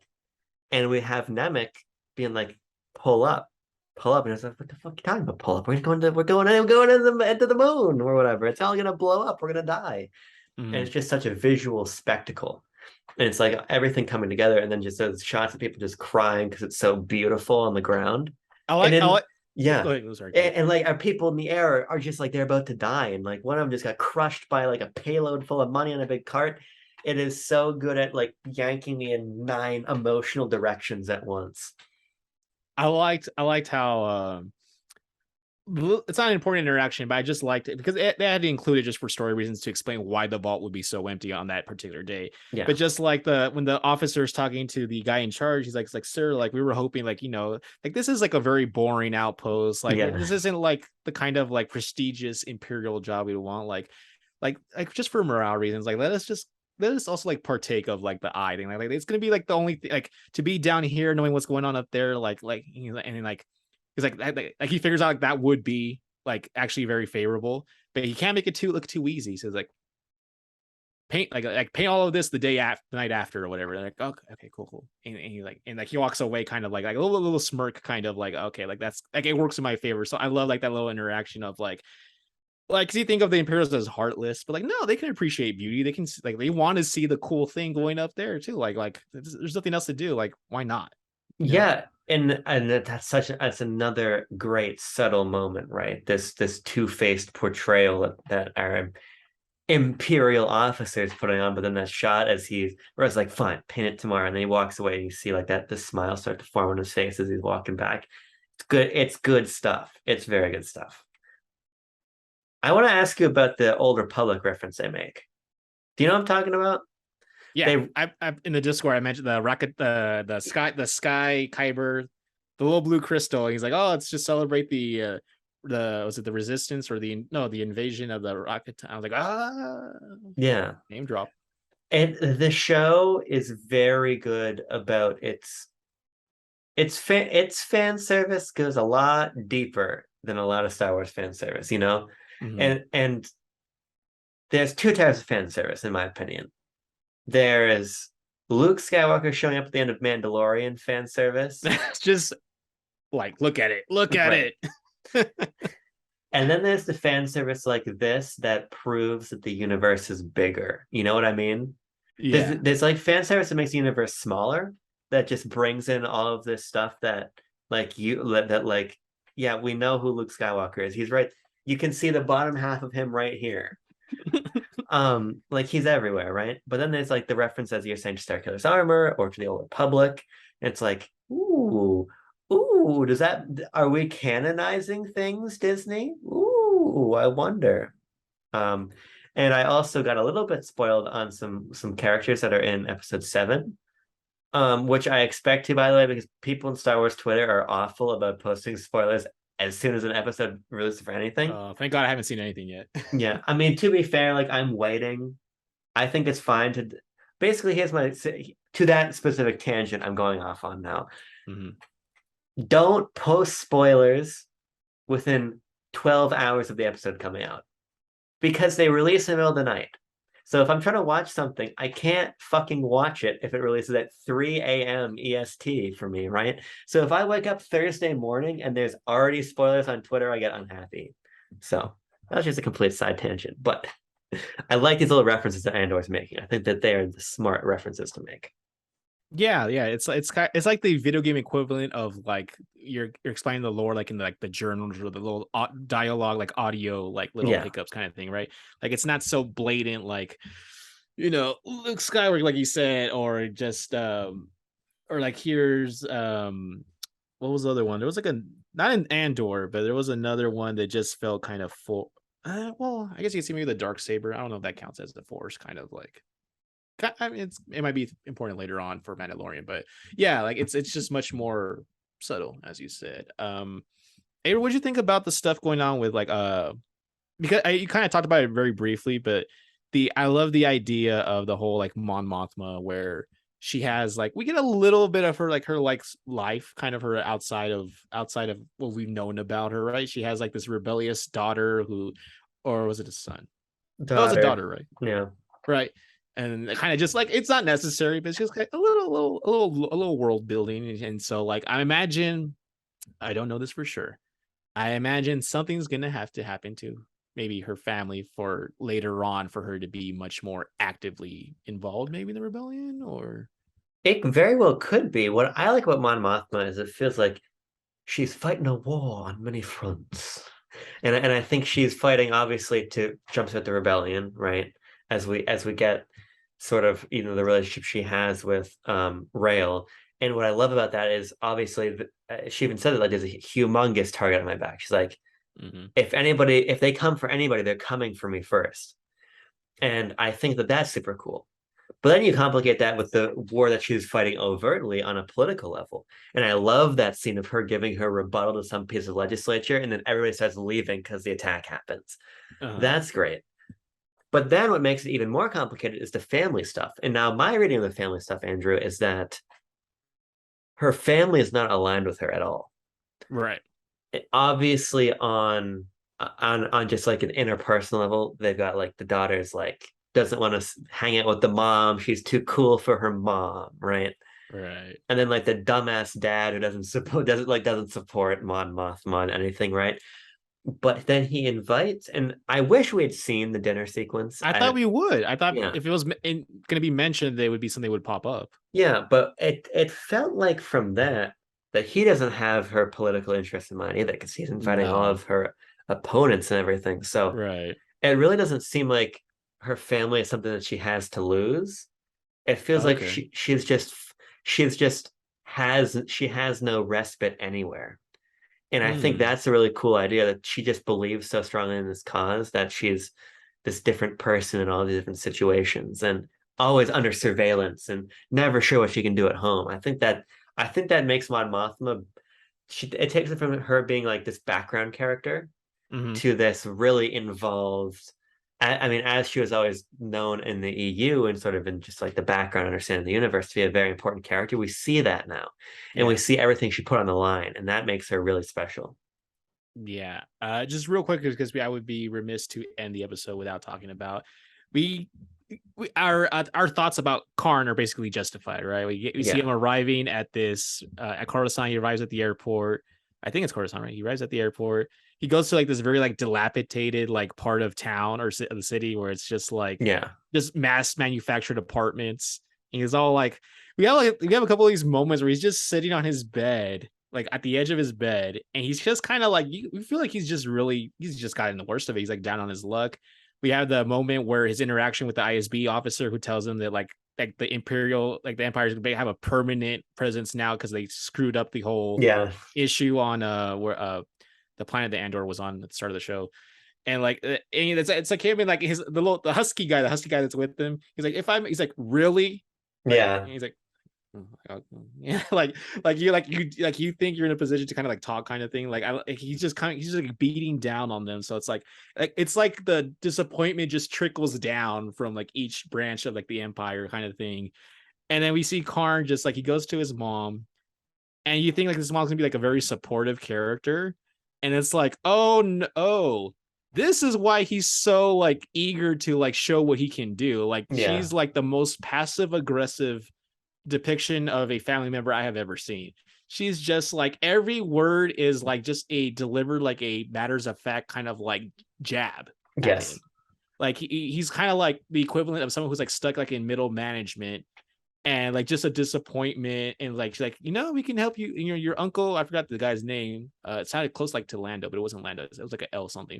He's like, oh, your uncle, you can talk to your uncle about like getting you like a job in this. And he's like, it's like, no, mom. Like he's just like kind of like he's definitely not like the best person in this family, right? So like that sense of an inferiority complex or whatever that he has, like it clicks now. It clicks. He's also just so whiny, and I like that. I love that we see at multiple. It was a really nice visual gag, I thought. We see it multiple times when we like cut back to his house, him like playing with his cereal, like dropping his cereal back in the With the bowl. blue milk, Abram, with the Yeah, blue milk. I love that. it's just like he's just like playing with his cereal, getting reprimanded by his mom. I think that's so funny, and I think that as you're saying, it makes it puts all of his character traits into focus. So it'll be really interesting to see how he ends up getting back into the Empire if he does, what his situation ends up being. Because it's not where I thought the character was going to go, but I'm glad it's where the character went. So, one of many plot threads I'm excited to see unfold in the next 3 episodes. But anything else you want to talk about from 4 to 6?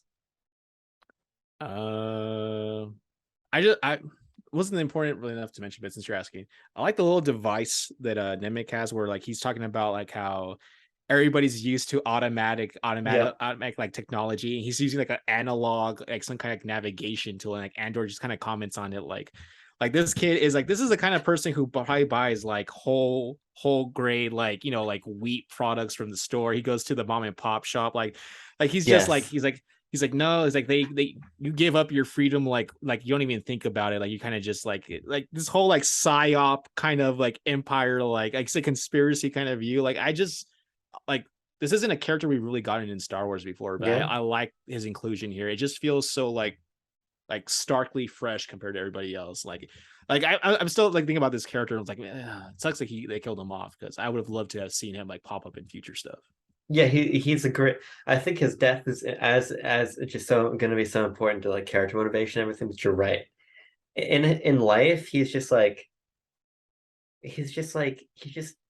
neat. I don't even really know how to put my finger on it I exactly. don't Just know. I just think they're neat. yeah, I think you do a great job sort of explaining how he's a voice we don't have in Star Wars elsewhere, and I just like that he maybe will represent a willingness to have other very different voices in Star Wars in this show. So I'm just Mhm. excited to see who the next Nemec is for the next the back half of the season. So we'll see. But Andrew, we did it. 3 more episodes of Andor in the bag. Mhm. Take it away, future Abram and Andrew. And everybody, we're back. It's been a couple weeks. It's been a couple more episodes of Andor, and we're here for I think this is going to be the third part of our Mondo Andor review. And we're here to talk about episodes 7 through 10. And Andrew, just high level, what do you think about this next chapter of Andor's storyline?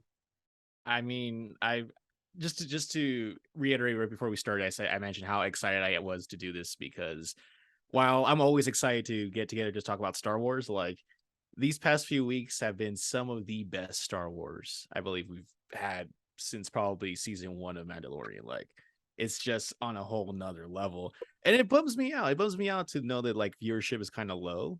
And Yeah, I kind of I posted on my Facebook I had a little an article quoting how low viewership is, and I'm like, I never ever want to hear anybody complain about how like we all we get is filler because you guys are not watching.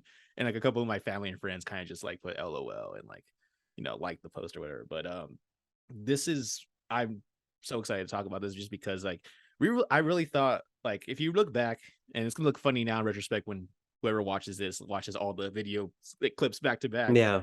like how we start off with the first 3 episodes, we were kind of just like, okay, treading water. Let's see how this turns out.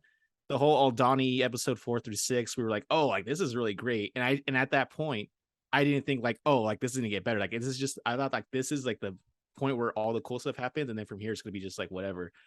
But each week, Abram, each week it consistently gets better and better and better. And I don't know how they do it, but it gets better. Yeah. I've got a couple high level observations that I've been thinking about the last couple of days since watching episodes that I want to make before I Sure. really get into the sort of the nitty gritty of it all. You motherfuckers who aren't watching Andor are the worst. Because, because the fact that this show out of all of them has bad viewership is really disappointing. They don't Uh deserve it, Abram. They don't deserve it. they don't deserve it. And I think it's sort of interesting to diagnose why that might be because I had this thought in my head of like people talk about small galaxy syndrome in Star Wars, right? Right. Well, Andor might be the most smallest possible galaxy storyline ever.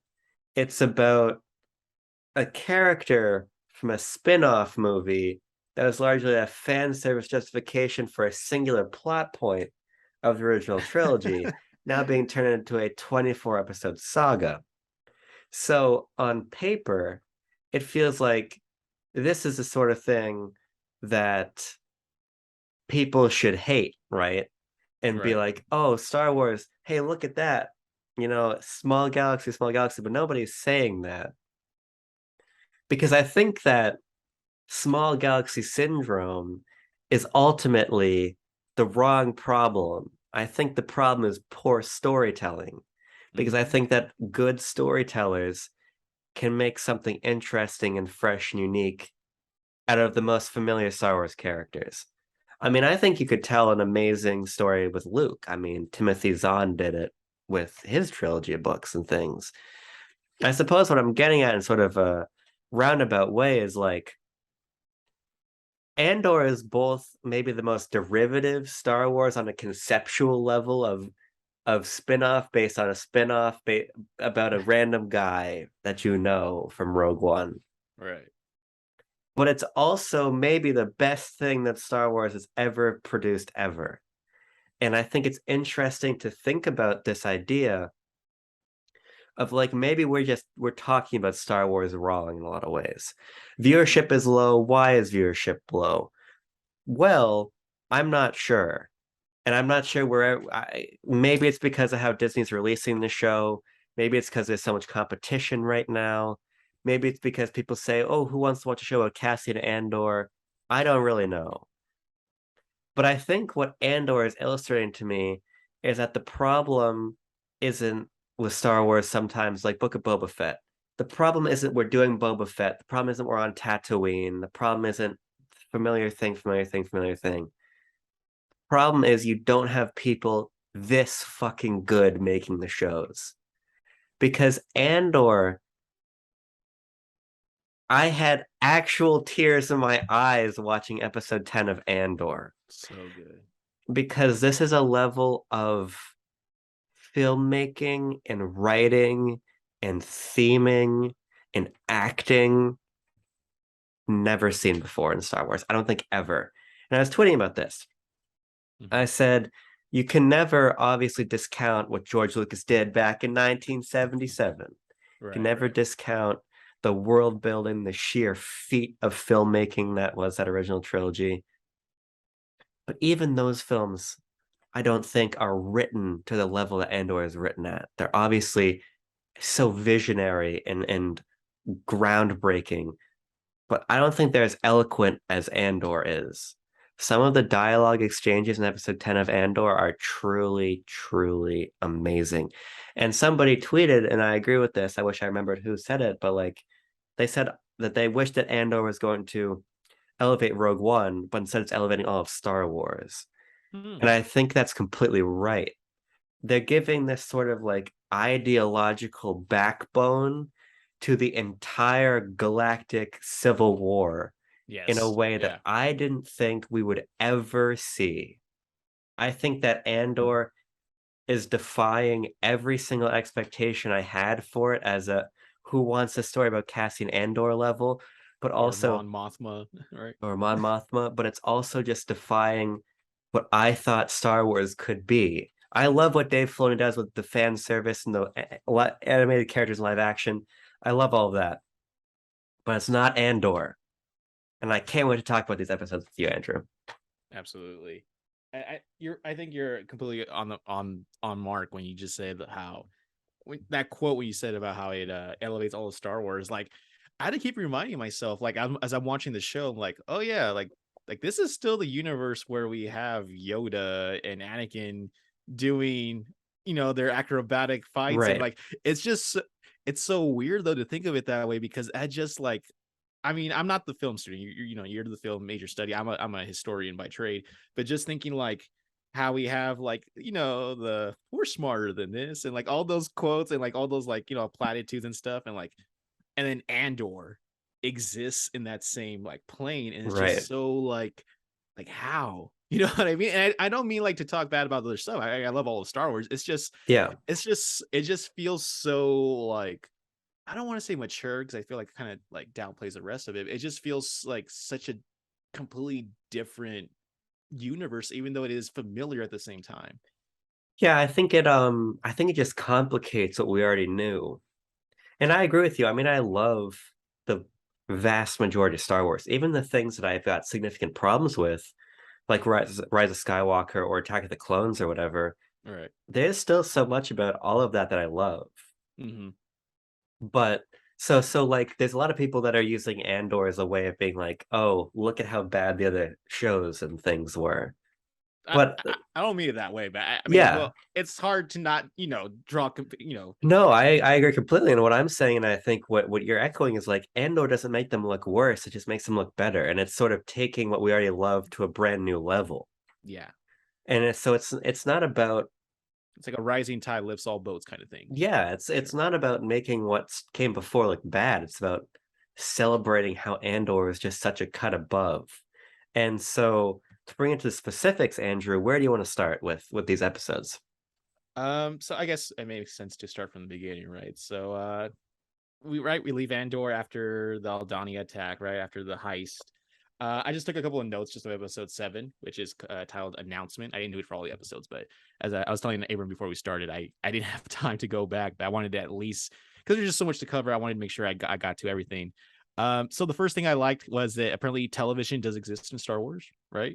We see Yeah. Cyril finds out about the Aldani attack on the television at his home while he's having his cereal breakfast. So I thought that was interesting because I just thought it was all just holograms and projections. So that kind of added an extra layer of familiarity for me. We get to see Wolf Yularen, who's a character who's not Yeah. really known much outside of, I think, maybe Clone Wars and like some of the EU. He does show up in A New Hope. He's like one of like the commanders at the table where Vader chokes out I forgot his name, that one dude. But where Tarkin tells him, Yeah. Vader, release him. He's like, as you wish, right? He's like one of the guys there. So Wolfie Lauren's kind of a big deal in the EU. Apparently he's like the head of the ISB, or at least a notch above. I forget the guy's name. The older gentleman begins with like a P or something. I can't remember his name. But he has like he throws out a comment like, oh, like I spoke to the Emperor last night. Like, oh shoot. Okay, so this is like not just your average, imperial executive or direct. Like he's like, oh yeah, like he's just like name dropping during this meeting, like, oh yeah, I spoke to the Emperor last night. And we see now they're talking about all the measures they're not going to take now in response to Aldani, where all the sentencing, all the sentencing requirements are just Yeah. drastically exacerbated, and like everything's going to be way harsher. And you see Dedra kind of like no, like we're playing directly into their hands. Like this is what this is what those rebels want. They want us to like crack down harder to foster more sympathy from would be rebels, right? And that's kind of what Luthen wanted, right? Like we had that exchange between him and Mothma where she's like, oh, like this is just gonna make things worse. He's like, no, like you have to make things worse. Like you have to get these people off the bench, like, right? So we have that great exchange with them. Apparently the rebels now want Andor snuffed out because he's a loose end, right? We kind of have that talk with we see Vel, who apparently is related to Mon. I forget if she's her sister or cousin. Cousins, yeah. Cousins, right? Okay. And she has this talk with this mysterious crimson clad woman. off of like a really nice shot too, just like a big open like shot on the Coruscant Street. Right, she's like following like these little chalk markers on the ground to like get up to like these little like waypoints, and the rebellion like they have no idea where Andor is. He's gone. He's just gone in the wind, and he's like a big loose end. They need to snuff out. Um, and then we have some of the cool stuff I like is where we kind of learn more about Mon Mothma, where she has like this dinner party, right? And she comes into contact with her one of her childhood friends. I think his name is Tay Colma. I hope I said that right. Tay Colma, who's like Yeah. a banker of some sort, right? And then they have like a really I like this little really witty remark when he runs into Mon Mothma's daughter, and he says, "Oh, like you grown up so much," and she's like, "Oh, so they tell me," and he's like, "Oh, well, I'm a banker. I don't get paid to be original." Like that's such a cool line, like saying like he just kind of just says whatever. Like he's like one of the more I think well written characters. He seems very like probably one of the more realistic characters. He's very like when Mothma was like, "I need to tell you something that only 3 other people in the galaxy know," and he's just like very cautious because like you're in this dinner party with all these imperial delegate, dignitaries, and like you see some of them have like the little blue tiles, right? Like the uniforms and stuff, and he's like, "Was it personal or like political?" She's like, "Political." And he's like, "I don't know if I want to hear it," like kind of thing, right? But we have like this really great interaction where we get to basically see Mon Mothma. She's like they're watching me, like everyone's like seeing what I'm doing. Like I can't access my bank account, so we know Mon Mothma is like very very rich, and she's like, "I need to raise money." He's like, "For what?" She's like, "I need to raise money for shoot, I forgot. Oh, a charity. She wants to like put it on the front, right? She has a really great quote here. She says, "As long as everyone thinks I'm an irritation, there's a good chance they might miss what I'm really doing." And then he asked, like, "What did she really do?" And I forgot the rest. He's asked, like, "Well, what are you really doing?" And she's like, "Raising money for like this." She's very vague. She's very coy. And they're kind of just doing this thing like out in the open where she's like, "Oh, like, her husband comes in. She's like, okay, smile, pretend like to be laughing at something I just said." And he like catches on, right? Like something's going on here. And like, I love all that intrigue and political Yeah. movements, alliances and brokering. And it's just really cool. And that's where my notes end. Yeah, I want to stick on that plot thread for a second because that scene illustrates better than a lot in the show sort of the political peril that Mon Mothma is in. Because they talk about how his politics are becoming more radical. Yes. And it almost becomes sort of like this code as they keep like testing each other to Like, can we see, trust it? Yeah. are we both sort of, are our radical politics aligned? And yeah, there's a Mon Mothma also has a quote about everyone's looking at the stone in my hand, they missed the knife at their neck. Mm-hmm. And it's sort of the She's show been just, learning from Palpatine, she says. She got that. yeah, it's always operating on all these different layers to where like they're talking about the galaxy, but they're also talking about each other. And there's all of this great subtext about sort of illustrating how the politics of Star Wars can be so exciting. And we have Mm-hmm. talked on this show in the past about how we do enjoy the political aspect of Star Wars as much as some people don't. And I think these episodes do a great job of showing like she's starting a rebellion, Mon Mothma, in the worst possible place. Like we see Saw Gerrera for a little bit, and he's out in these caves, and Luthen goes to visit him, right? And those caves, those dark, damp caves, are so much safer than where Mon Mothma is. And Damn, yeah, right. Yeah. and I think it's just really great how they write her into this position wherein even longtime friends, she has to be so careful because we even get that line about how like her driver is an ISB Mm-hmm. informant or whatever. Yeah. And so watching her like tease out these relationships and be put into these really impossible binds, like when the Chandrillan sort of like mafioso comes to maybe solve some of their financial troubles, but the trade-off is she has to give away her daughter in Yeah. marriage to his son. Right. She's just caught in this impossible bind from every perspective. And even Luthen isn't even really a good friend or ally to her. They are clearly at odds. Mm-hmm. And so I just think that situation that she's in is so much more engaging than I thought it was going to be. I thought as the show was beginning, we're getting deeper into it, like time we're not going to spend with Andor is going to be boring, but that's very quickly not become the case. Yeah. And to the point where I actually find the Mon Mothma storyline, despite it basically all taking place in her house or in Luthen's like curio shop, Hmm. to be just as engaging as everything else going on. And it's given a life to a character that's always been there. It's always been important, but now feels so much richer. So I love all of the material with her and her sort of network that she's building. Yeah, I mean, she's working like overtime if you think about it in a way, because like not only is she trying to do this covertly, she also has to kind of put on a front by working very out in the open with what she calls irritations, right? Like she says Yeah. she does like these charities for like all these different things. She has to be vocal in the Senate to kind of just sort of like not draw more attention than just be on the surface. Like I'm just in opposition to the empire, and like clearly she says like her accounts are like frozen, or not frozen, but like they monitor like her accounts. You can't just take out money, like whatever, right? And that's like very much the kind of stuff you would see under like a fascist system where you don't have easy access to what is yours. And like you just feel like it kind of like secondhand, like feel like the noose tightening around her. Yeah. And she's like a mother, a wife, a senator, and also like this rebellion plotter, and then doing these charities. And like you kind of like feel for her because you feel like no one in her life really understands what she's going through. Like her husband's just an aloof aristocrat who's kind of just like schmoozing and getting good with the rest of like the Senate, or like the, I imagine like the important people in the empire, right? And she's just kind of like her daughter's pissed off at her, which is a normal thing, right? That's like a teenage thing, right? Yeah.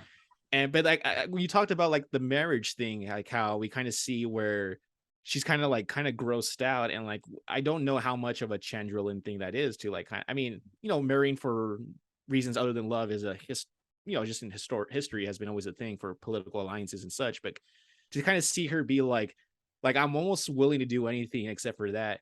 And then when the banker tells her like that's the first lie you said tonight, saying like no, like she Yeah. has, because it kind of makes you think like how far is she willing to go? Like you can't half-ass this, right? You can't half-ass a rebellion. Like either you're going in and you know what must be done, and we're gonna get to that later on with Luthen, obviously. Right. But she's kind of just like I get the feel like she's kind of just testing the other person to see like, is that like, they don't, he's like, oh, I don't want anything in return. It's like I just want an introduction, right? It's like very coded kind of speaking. Like I just want introduction, and like you definitely don't want to owe something to somebody who's like, oh no, like giving something, like anything that's given freely is also taken away very freely. So Yeah. I kind of like how she's kind of cautious, but at the same time, like is she really is she trying to be a good mother, or is she just kind of like, she's thinking about it? Like, I really do think she's thinking about like what needs to be done if she wants this whole thing to be a success. And like spoilers, knowing where she ends up being later on in the films and everything, like it kind of makes me wonder like if she really is going to kind of restrain herself, or is she pushing all in. Yeah. And I think the benefit of setting the storyline here is that she's dealing with all this while, as you're saying, she's dealing with a daughter who's rebellious and a husband who's like indifferent, and they're clearly having issues in their marriage beyond just her being, wearing all these different hats. We see Star Wars in wartime, but now we're seeing it on the cusp of it. So we see rebels whose day job isn't to just be a rebel, to just be a general, to just be a pilot. We have to see her be a senator and a mother and a wife and a rebel. And so I just think that that is such an interesting situation for our characters to be in. But speaking of interesting situations, Great segue. Cassian Andor. Yes.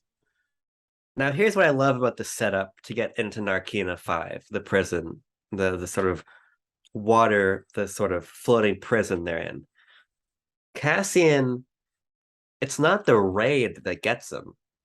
Yes, I it's yeah. It's just a complete fuck up on behalf of the Empire. And I think it makes the narrative so much richer as a result, Yes. because it's this illustration. First of all, it's great dramatic tension for him to be in prison while everybody's looking for him, Yeah. but he's not in prison for the thing that people want him in prison Yes. for. Yes. I love that. So that's great dramatic tension already. But then for him to be arrested under completely false pretenses, to have the prison system completely fuck him, Scary.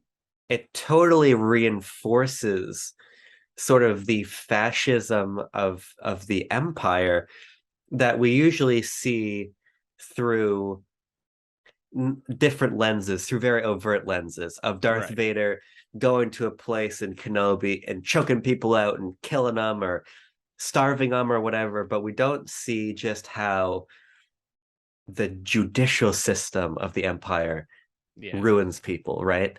Yes. It's this sort of mundane but even scarier sort of implication about the empire and their power that catches Cassian, and I think it's such an interesting like radicalizing force for him and the audience.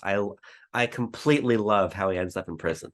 Yeah, I'm glad you brought that, Abrams. I wanted to bring that up eventually. I think to talk about I feel like this show has made the Empire scarier than any other Star Wars media has ever done for us, Yeah. because we're not viewing it through like Jedi lens or through heroic, Jedi Order. Like we're seeing it through the lens of what's essentially on the surface to everybody else an everyday man, right? I mean, he did the heist and everything, but like you said, like he's kind of just in the wrong place at the wrong time. And I Yeah. think that is so scary and so relatable because, like, I'll tell you, Abram, like, I follow the law as close as I can.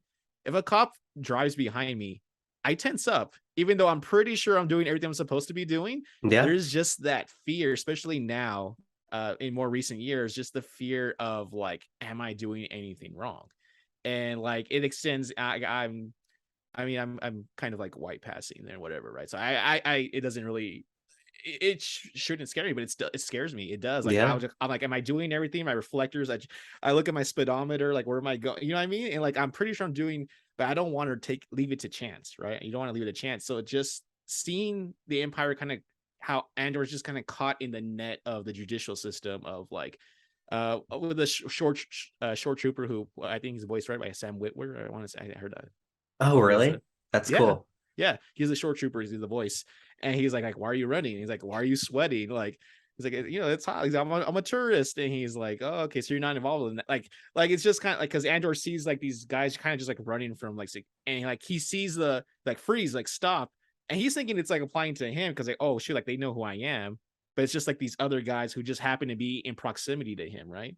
So the whole guilty by association thing where he has like nothing to do and like and you can see like that you can hear the panic in his voice. He's like, I'm just a tourist. Like I'm just and he's like where are you going? He's like, oh, I'm just going here. And he's like, slow, like calm down, buddy. And we see like the the short troopers kind of taking on like Yeah. the police role of like he's trying to de-escalate a situation that isn't really escalated to begin with, right? He's like, and he's like, oh, do you want to go chase those guys? He's like, no. He's like, and he calls like the K2S style droid like to go, chase him, whatever. He's like, stay right here. And then like he's like, hang him. And he just like walks off to do his own thing, and then like the droid just picks him up, and he's like choking, like basically choking him. And then we get to that part right where he's getting sentenced, and like he can't even like defend himself because that's there's a threat from this very kind of like office, I don't know, Ethel kind of looking woman. I don't know the name. I'm just going with that. She looks like Ethel, you know what I mean? Yeah. And she's kind of just like running, like she's like has like this little thing swiping, and she's kind of just like, okay, like you're here for this and this.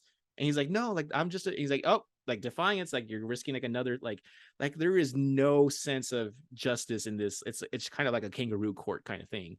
And Yeah. she's like, okay, that used to be a 6-month sentence, and like 6 years, like 6 years. Like, are you kidding me for being like he didn't do anything. He's just in the wrong spot. And like I love that that happened to him, not because I don't like Andor, but because I feel like this is obviously going to radicalize him a bit. If he doesn't, outright hate the Empire, he's going to, fight against them. But just the like that kind of stuff does happen in real life, Abram. And that's scarier in a way that a Death Star or a Sith Order isn't scary in, you know what I mean? Because it's something that can literally happen to anybody. We see all the time about these false charges, or like think about what DNA evidence has done for like past cases when that wasn't around. Like it's just so scary. And I think that what they've done with the Empire in this show, like you mentioned, like you kind of talked about it, like they've really made them to be like in peacetime, just probably not, if not scarier during wartime, I think.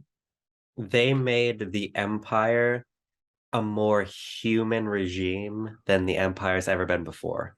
Yes. The the entire show of Andor is because Star Wars has always been allegorical Sure. for various Yes. wars, for various, fascist Oh, don't put militias and politics in my things. Star Wars, right? Yeah, Which is such a hilarious statement. because like George Lucas has overtly said like the Battle of Endor is about the Vietnam War and things like he's just said this. So that's always such a silly thing when people say it, but like it was always so many steps removed to where it really was just allegory. Mhm. Andor is just an illustration of like how fascism can appear in just outside your window, outside my window. And I think that is why the stakes feel so high in the show. Absolutely. So that takes us to Narkina 5. Mhm. And this is I don't even really know where to begin with Narkina 5 because I think it's this amazing place that just illustrates so much at the same time. On program, Abram. On program, oh my god, what when he we'll get to it, but when Cassian puts the gun to the Imperial officer's head and tells him to go on program, like, oh fuck yeah, I get I him. love that. But Narkina 5 in its construction is such a fascinating and amazing like illustration of so much. They're here completely cut off, completely just subjects to the Imperial machine, forced day in and day out to make a thing. They're just making a widget. Like, what are Mhm. they making? They don't know. We don't know. It's a big thing that you stick the pieces together and you pull the levers and you tighten the things and you move it around, but it's completely faceless, dehumanizing. Everything is clean and white, Sterile Imperial Light. Yeah. and you eat food out of the wall and you drink water from the tube. No flavor. No flavor, Abram. Just Flavor nutrition. flavor is the reward if you're the best performing group. That's so it's so perfect. It's not just Cassian Andor in some dingy cell. It's Cassian Andor thrown into this machine that just subsumes people and identity. And I just think that they couldn't have written a more poignant place for Cassian to be trapped in that. Absolutely. I mean, I was wondering through that. I think that's episode 8 where he's. I could be wrong. Yeah, because episode 8 is where he's like the ship is arriving at the actual prison, Yeah. and they just talk about how like I was like, wouldn't this be cheaper to just have droids do this menial work? And then they address it. They address an episode. Yeah. We're like, no, that's actually cheaper just to have humans basically do the work. It's like they're lower maintenance. They don't need to recharging. Like we have this what's essentially gruel coming out of the walls, Yeah. and they kind of just it's easier to just they're replaceable. They can just get somebody else, and it just reminds me because I have family members who are in the prison system, and thinking of how like again going back to like how the Death Star is evil and the Sith are evil. Like those are quick, Abram. They're quick and instant. Not to downplay genocide, but I know Star what you Wars mean. it's instant, right? It's a big silly space laser that hits a planet and it goes boom. Exactly. Like here we have the Empire dangling like false hope in front of these people and just extracting them and treating them less than machines because apparently they're much more efficient than machines for less cost. Yeah. And just thinking about that bottom line of the cost, which is another aspect of fascism and whatnot, like trying to get the most bang for your buck at the human expense here, and just them being like no shoes, right? Like they're doing everything barefoot, which I cannot stand. I wear shoes in my house. I cannot admit. I would step on the thing and just kill myself because I cannot be barefoot all 24/7. That just feels awful. And just the whole yeah, how they play them against each other for to get to squeeze out even more efficiency. They have Yeah. this like loser win system where someone has to lose at the end of the day, even if everybody does perform really great. Just by the nature of competition, there is a loser at the end. Again, another like playing into the whole theme of that and how they kind of like I love that heartwarming moment where there's like that one old man who's kind of failing, and like they like physically have to prop him up because he's so close to getting his he's almost like he only has a few more like days, and he gets out. And just to see kind of like, even though the environment they're in is very degrading and inhumane, like they haven't lost their humanity, which I absolutely love that. And Yeah. just okay at the time and stuff. And so just the entire nature of like an Andor being like hell no, like I'm not gonna stay here for 6 years. Like I was like, I got, I have hopes, aspirations to get out of here. And we have this Andy Serkis as this really cool Kino, right? I think his name is Kino. Kino. Kino, who's very like by the book. He's somebody who's not a collaborator, right? But he's there to kind of like, he knows he cares so much for his crew, right? He wants everybody to get their out eventually, right? And Andor's kind of just like he's new, he's fresh, he's quickly like learning like what the ins and outs of everything are. And we just have that great like setting of Andor having to like, like just I feel his desperation in that place. And it's just like you mentioned, like it's just, I just find it funny how we just go from plot, like from from setting to setting to setting, and like you keep thinking like, oh, like it's not gonna get any more interesting. It keeps getting more interesting. It does. Yeah. Before we get too far along though, Abram, I would be remiss if again, there's a lot to cover, but I Yeah. feel like it's gonna get lost in the weeds. We don't talk about it. Two things. One, I find it hilarious when he goes back to visit his his like adopted mother, and then she doesn't want to go with him, but she's like, I'm gonna stay here for the fight. And then she like points out the Aldani like heist, and about like how there's like people who are still willing to do the good fight. And then Yeah. it's just Andor right there under her nose. And like he doesn't say anything, he just stays quiet. He's like, I came into some money, we can have like a better life. And she's like, no, like ironically, this thing that he did to get a better life just radicalized her even more. Like I love that. And then before we get too far again, when we have Bricks, that's her name, right? Bricks, I think. Bix. Bix. I'm sorry, no R. Bix. Uh, she basically gets like waterboarded or like some kind of like MK Ultra thing where it's not, obviously there's no water involved, but she is subjected to the dying wails of children from a distant planet that got wiped out by the Empire for being inconvenient to them. And she's kind of just goes through this weird like psychosis thing where she's just subjected to like this torture. And Dedra's kind of just playing up how like, oh, like the person you knew before who came before you like went under the same thing, like, oh, like we didn't really get much out of him. And like they just have like this like standoff of who can be the tougher woman kind of thing. And I sense you want to say something. Give me just one more Well, second. yeah. Go. The last part I want to mention Yeah. is in that same scene, we get this really cool shot that reminded me of A New Hope. I don't know if you caught that too, where the camera pulls back outside of the torture cell she's in, right? And then like the door shuts down, camera looks down, and then we see like these like feet like walk right past. And I'm like, that is straight out of A New Hope, but they did the exact same thing. Yeah. Okay, go ahead. Yeah, let's get really dark for a second. That torture scene is you think about movie torture, it's usually like ripping out somebody's toenails, or like Yeah, it's always something like that. It's always something physical. very visceral. Yeah. Um, but I was watching, this was like a year ago, so it wasn't that recent. But I watched Paul Schrader's The Card Counter with Oscar Isaac of Star Wars fame. And it's about Abu Ghraib, the prison, where the U.S. prisoner, they would torture like prisoners of war and people arrested for terrorism or whatever. Is that the one off of Cuba? Or Yeah, it's offshore somewhere. And a lot of that film is about how a lot of that torture is psychological.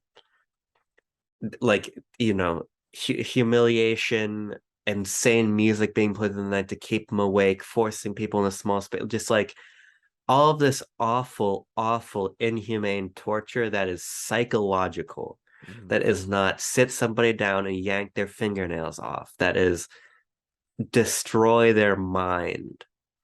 And I think that it is, again, speaking about the poignancy in the real world parallel, the fact that the torture of Bix is psychological is, I think, such an important commentary on the waterboarding and the various things. Like waterboarding is mental and it makes you feel like you're drowning. Right.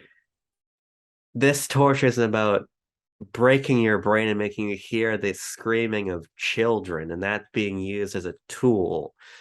And I think the ways that they talk about psychological torture as a tool is way more powerful and way scarier than if it was just another imperial interrogation droid that goes Oh. ping with its Whoa, one whoa, needle, whoa, as whoa, we whoa, see. whoa. Yeah. Yeah. So I thought that that torture sequence of Bix was really harrowing because, like the rest of Andor, it's informed by something really real. Um, so I'm glad you brought up that scene. I think that's an important scene to mention. But Narkina 5, Yes, get back to Narkina 5, yes. Kino. Now, Kino is an amazing character, played by Andy Serkis, of Snoke fame, of lots of other things fame. Um, Did you see that article about that where he no. there's an interview with him about that, how he was very hesitant to play Kino because he didn't want people to think that, oh, this is who becomes Snoke. Like he was very aware about that, and like, oh no, like I don't know if it was Tony or somebody else who got him for the part, but they're like, oh no, like we're gonna make it like very clear that you're clearly not the same person as Snoke. It's Yeah. like, okay, I'll do it then. Yeah, and obviously Kino has a great monologue, but he also has a defining line in no more than 12. And this is not my observation, another observation I took from Twitter, because I'm watching, as I said, I think in the last section of this Mondo review, I'm waiting until arcs conclude and then sitting down for like 3, 4 hours and just watching Andor as like a chunk. Smart. So a lot of stuff is spoiled for me, to be honest. Like I knew the no more than 12, I knew that I can't swim. Like people have no restraint on Twitter, which it's comes to the territory of waiting, but You should know better, Abram. oh, it also means that I see some people's critical analysis and what somebody was saying, which is totally apt, is like Kino is this ultimate like token of like believing in trying to believe in the good of the empire or like the potential of the reform of this prison. Like I'm gonna keep my head down, I'm gonna do my work. They're listening to me. I just need to, if I just do my thing, I'm gonna be fine. But the no more than 12 is like this illustration of the fact that he's thought about it. He knows how many guards are on the floor because he's fucking thought about getting out of there, Yeah. right? And like the desperation, like when that switch flips and he's like one way out, and that becomes the mantra. We hear everybody screaming one way out, chanting that as they're running up the stairs in episode 10. Like that, seeing that switch flip in Kino of, because you're completely right, him watching it for all of his people, wanting to get everybody out of here, but then realizing that the way I've been going about it is not going to work. We're going to get out and get sent to another prison, or we're all going to get killed because the Empire makes a mistake. There is one way out. And sort of, you get the sense that he always knew that. Like, Kino always knew that. And he was planning it. And he thought about it. But now Andor is here, and Andor is giving him the push he needs. Like that scene when they're talking to each other after the guy from Batman 1989 dies, because that's who he is, that old guy, Olaf, I believe is his name. Mhm. He was the thug in Batman, which is kind of funny. Um, the old with the Tim Burton one. Oh, okay. But when they're standing there together and it's just two of them in the room and they're freaking out of like it's do or die, and Andor's like tomorrow, it has to happen tomorrow. Like we'll have a better chance or another chance. Like, yeah. And you see it like this reluctant, because Andy Serkis is an amazing actor, and you see this reluctance on his face and his dialogue of like, it's happening. Finally, this is happening. And just like this episode 10 is just like this catharsis of like, it's done. We have to go. This is happening tomorrow. That finality, I think, is amazing. And I think Kino embodies that really, really well. Yeah, yeah, because it kind of builds up to it where like Andor's been, he's been twisting, he's been probing. He's kind of like, even when they're putting machines together, he's like always looking around, looking at the other tables. He's very aware of his surroundings, right? Yeah. And then you see like when he goes to like the bathroom and they have like this little hidden panel on the wall where like they can like put stuff or whatever, right? Like it's just so much like, have you seen enough movies about prisons and stuff with like they have like there's contraband, there's ways of getting things if you're resourceful enough, right? And Andor is very much a resourceful character, and how like we kind of pass a little bit of, you get a sense there's like time passage in between episodes, right? Yeah. And like he's kind of talking to these other people, right? He has this other gentleman who he just gives knowing looks to, and like they know like, okay, let's go to the restroom or like alternate or whatever, right? Like pass on notes or whatever. And when they're on program and in the little tubes going from the workplace to like their little cell block, like you see like they can't speak to each other, but you can like do their hand signals and signs to kind of get messages across, which is just a natural innovation that comes with like being that system where like if you can't do things normally, you find ways around them, right?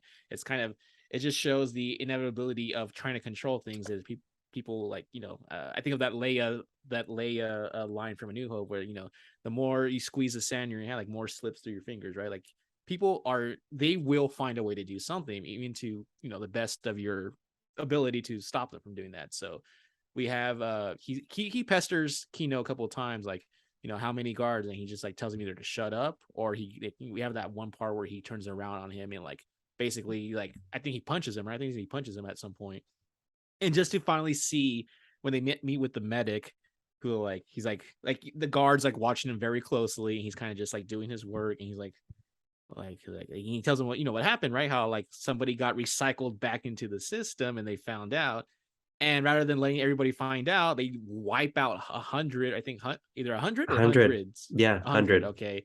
And just basically just restart and get rid of that entire.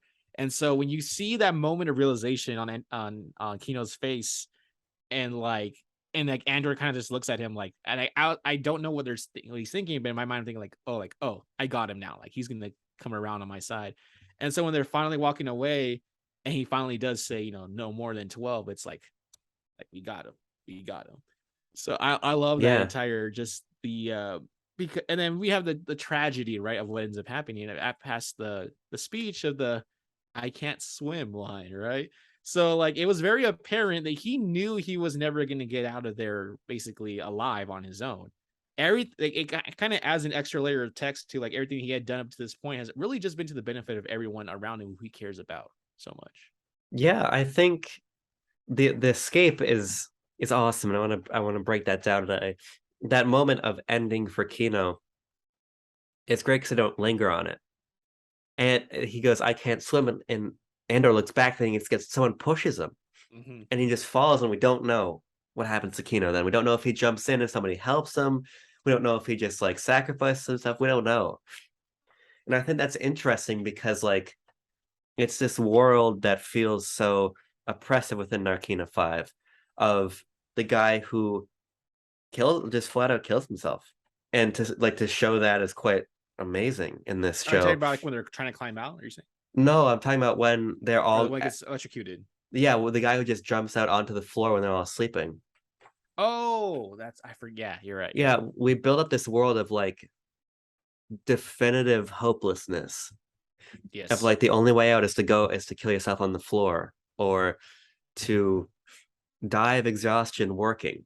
Like it's so hopeless, and then to not know Kino's ultimate fate, but just have to infer it is like I have to imagine he's there when they come in, they come back, and they find he's the only one probably around that's alive. And I mean, we do see there's like guards within like when they're hiding from like the rest, like in the self-enclosed like area, and they have like they're just like away from the window, right? You see all yeah, these guards just waiting. Like you imagine that eventually when they do restore order, like Kino's probably not gonna. You can't. yeah. I imagine he's not gonna be like, oh, like hey, I didn't get away like on purpose, right? I imagine something's gonna happen. Either he dies or he just stays there again. It So it's such a like it's like such a real way to just undercut the triumph of the ending of like we did it, but bittersweet. Yeah, yeah, but we don't even have time to linger on it. But I want to gotta linger on swim. the escape for a second, then we'll talk about sort of the Sure. a few other moving pieces we have before we end this little section here. But Man, I was literally saying, "Oh my God," out loud to myself as I was watching that sequence as it unfolds because it's this sort of knowledge of the planet's in motion. Hmm. Ulaf's replacement is coming. This is the moment. And then when you hear, on program and you see like people with the things in their hands behind their head, be it like the ratchet they're using to tighten the bolts or just like Oh, a random piece of metal. yeah, yeah, yeah. Like everyone's on program. And Andor is sawing through that water main, trying to so they can short circuit the floors and like it just it's so it's so cinematically precise in how it builds tension of Yeah. like it's happening right now. Yeah. And is the water main going to get cut in time? Is someone going to break? Is someone going to notice something? Is one of the guards going to notice like a weapon in their hand? Yeah, because there's like a part where like one of the guards is just like staring at them for the longest Yeah, moment, and I'm just like, oh no, he knows something. Like he knows something, and like he's just like checking to see if like no, everything looks good. I'm like it's so weird to have yeah, that sense of relief where I'm like, oh, okay, calm down, Andrew. It's just a show. Calm down. It's just a show. But like you do feel like the sense of like tension where like it's like a high, kind of just like the Aldani heist all over again, yeah, where it's just like oh, obviously he's gonna survive. He has to get out of here, right? We have to get to Rogue One, right? But the not knowing how that happens, I think when you have all like the time gap, like anything could happen in those like 5 years or whatever, and just not knowing like is it gonna work? Like it's probably gonna work, but to what extent is it gonna work? And then like yeah, also not knowing how are they gonna get out? Like what exactly do they know that the audience doesn't know in terms of like what's the connection with the water pipe? I'm like, okay, there's a water, but like what they're gonna get shocked like what they're gonna kill themselves like what's the plan there and then we get like the one guy who forgets to get or he doesn't have time to get on the table and it's like oh they're shorting the circuit they're blowing out the fuse they're cutting off the like as the things start happening and it's like they throw like we have the I don't know if you've seen the meme about like how often throughout the show they use that word climb a lot where they're I'll die and climb the shit right and then here like climb the rails and there's people who clearly are just like we know there's a good chance we're not going to survive this escape and people are just throwing their bodies right. I love the line before that in when Andor says I'd rather die fight go out fighting than die giving them what they want, right? He has that line yeah, and eventually somebody manages to grab onto the rail. Oh no, I think it's Andor, right? Is it himself who like grabs his leg, grabs the guard's leg, directs the gun at the other guard, takes them out, and then like now they have weapons, right? And then they're climbing out of there, and then it just becomes like a rush of like I don't know what the proper term is, but you just like I think on the map, it's like a map. At one point, we see like the spill over each person is yeah, tracked, and you see like the spilling out, the disbursement of like all the prisoners, and it's just like oh shoot, like this is like it reminds me of, and this is a deep cut for anybody watching. Do you remember Call of Duty Black Ops, the first one? no, I haven't played it. Oh shoot, okay. There's a very similar prison scene to that where it's Oh, kind of you know just what? I watched Tucker play this when I was in Nebraska. I know what you're talking about. where they're escaping The out of Russian Vorkuta. prison. Yeah. Yeah. And it's Yep. just like they talk about the phase, like phase one, like dismantle, Yes. it's just like this plan of dismantling, like a very, very precise, organized effort. And that's what this reminded me a lot of that, where like they pass the guns, okay, on to the next level, on to the next level, and they rescue those guys, and like okay, like we're breaking now, like we're taking like here's like take the weapons, like it's just like a very kind of like obviously everyone's out for themselves, but there is also a huge sense of community and like we are all in this together. And I just love that whole escape scene is just awesome. Yeah, it's so just classical in its establishment of tension, but then also there's these moments of release of like when they flip on the floors and then the power shorts and it cuts to the control room of like the lights going out and then the emergency power comes back on and they're like, oh no, like what's about to happen? Yeah. And then it's just like, yeah, Andor's being a badass. He's just shooting guys, and they're all getting armed and they're running up and they're getting up to the control room. But then I think what makes this so much deeper than just a good prison heist is when Kino gives his speech.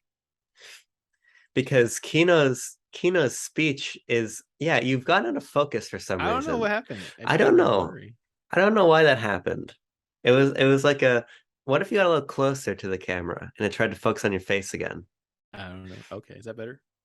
You've changed aspect ratio, but now you're Oh, not blurry. I'm sorry. These things happen sometimes. That's all. Okay, there we go. There we go. All right, continue, Abram. I Oh, don't know. prison heist or prison escape. I'm sorry. Yeah. When we get Kino giving his like monologue, it suddenly becomes a lot deeper. To me, one of the big themes of Andor is like the power of rhetoric and the power of words. Mm-hmm. And so I think the Prisoners Break just works on a lot of levels beyond just being a well filmed, well edited, great payoff escape sequence. It's also this sort of call to arms for the individual to become a collective that overthrows systemic oppression. Yeah. I think that this is a very, very progressive show, as Star Wars has always been. But I think that it's sort of like in American political terms, leftist ideology about like this sort of like collective uprising. Which is I what mean, we Star Wars can't is forget always, about yeah. Nemec, right? Remember Nemec a few episodes ago? Right, right. Who is just a Hasanabi head, Jacobian character. Yes. but like obviously Jacobin. I'm sorry, Jacobin. Go ahead. this is what Star Wars has always been. It's always been that. It's always been revolution is very obviously very political and very progressive most of the Rebellions are time. built on hope, Abram. Yeah, but like now rebellions are built on like individuals organizing into collective action and stuff. And like the fact that what motivates the heist, or sorry, not the heist, the breakout really going properly is Kino becoming a voice for all these disenfranchised people oppressed by the Empire is really, really smart. Because it's not just a hoorah, we took the prison, let's get out of here. Mm-hmm. It's a really thoughtful moment. And I think the defining moment of Kino's entire arc. So I just think that that was a really great added layer to add to the whole sequence. Yeah. And then when they finally do get out, they disperse, right? We get that really cool shot of like the prison now, right? The overshot, the shot Oh of the my god, prison. yes. And you just see this trickling of like just like these little like just spreading of people just like swimming away. And like I really like that shot. It just stood out to me because like I think that's the only other time I think we've seen other than when they arrive, right? And then like just you see like this it's like it's just like kind of almost symbolic in a way. You see like this line of like wellspring of like prisoners breaking away from like it almost kind of looks like the Imperial logo, sort of, kind of Yeah. like a pentagon, but also kind of a hexagon kind of thing going on. And we just have them like spread out, and Andor's like, there's no time, right? I think there's like ships like already on the horizon or something.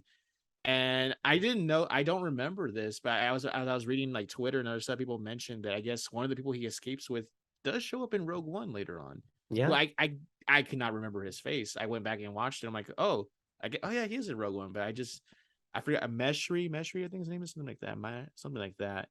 But yeah, we just leave off with Andor just running off into the night with this one guy behind him and like the little searchlights in the background, kind of like almost making it like those like prison escapes with the dogs, kind of, in the Yeah. kind of. I'm really interested just on a plot level where the hell they go from here because they're still stranded on this like There's no desolate ship, planet. yeah.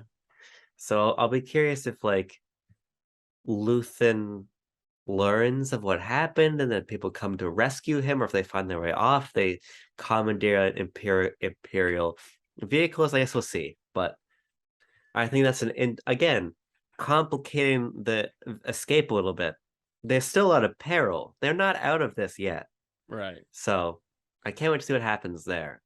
Um, there are obviously, to me, two other main things to touch on.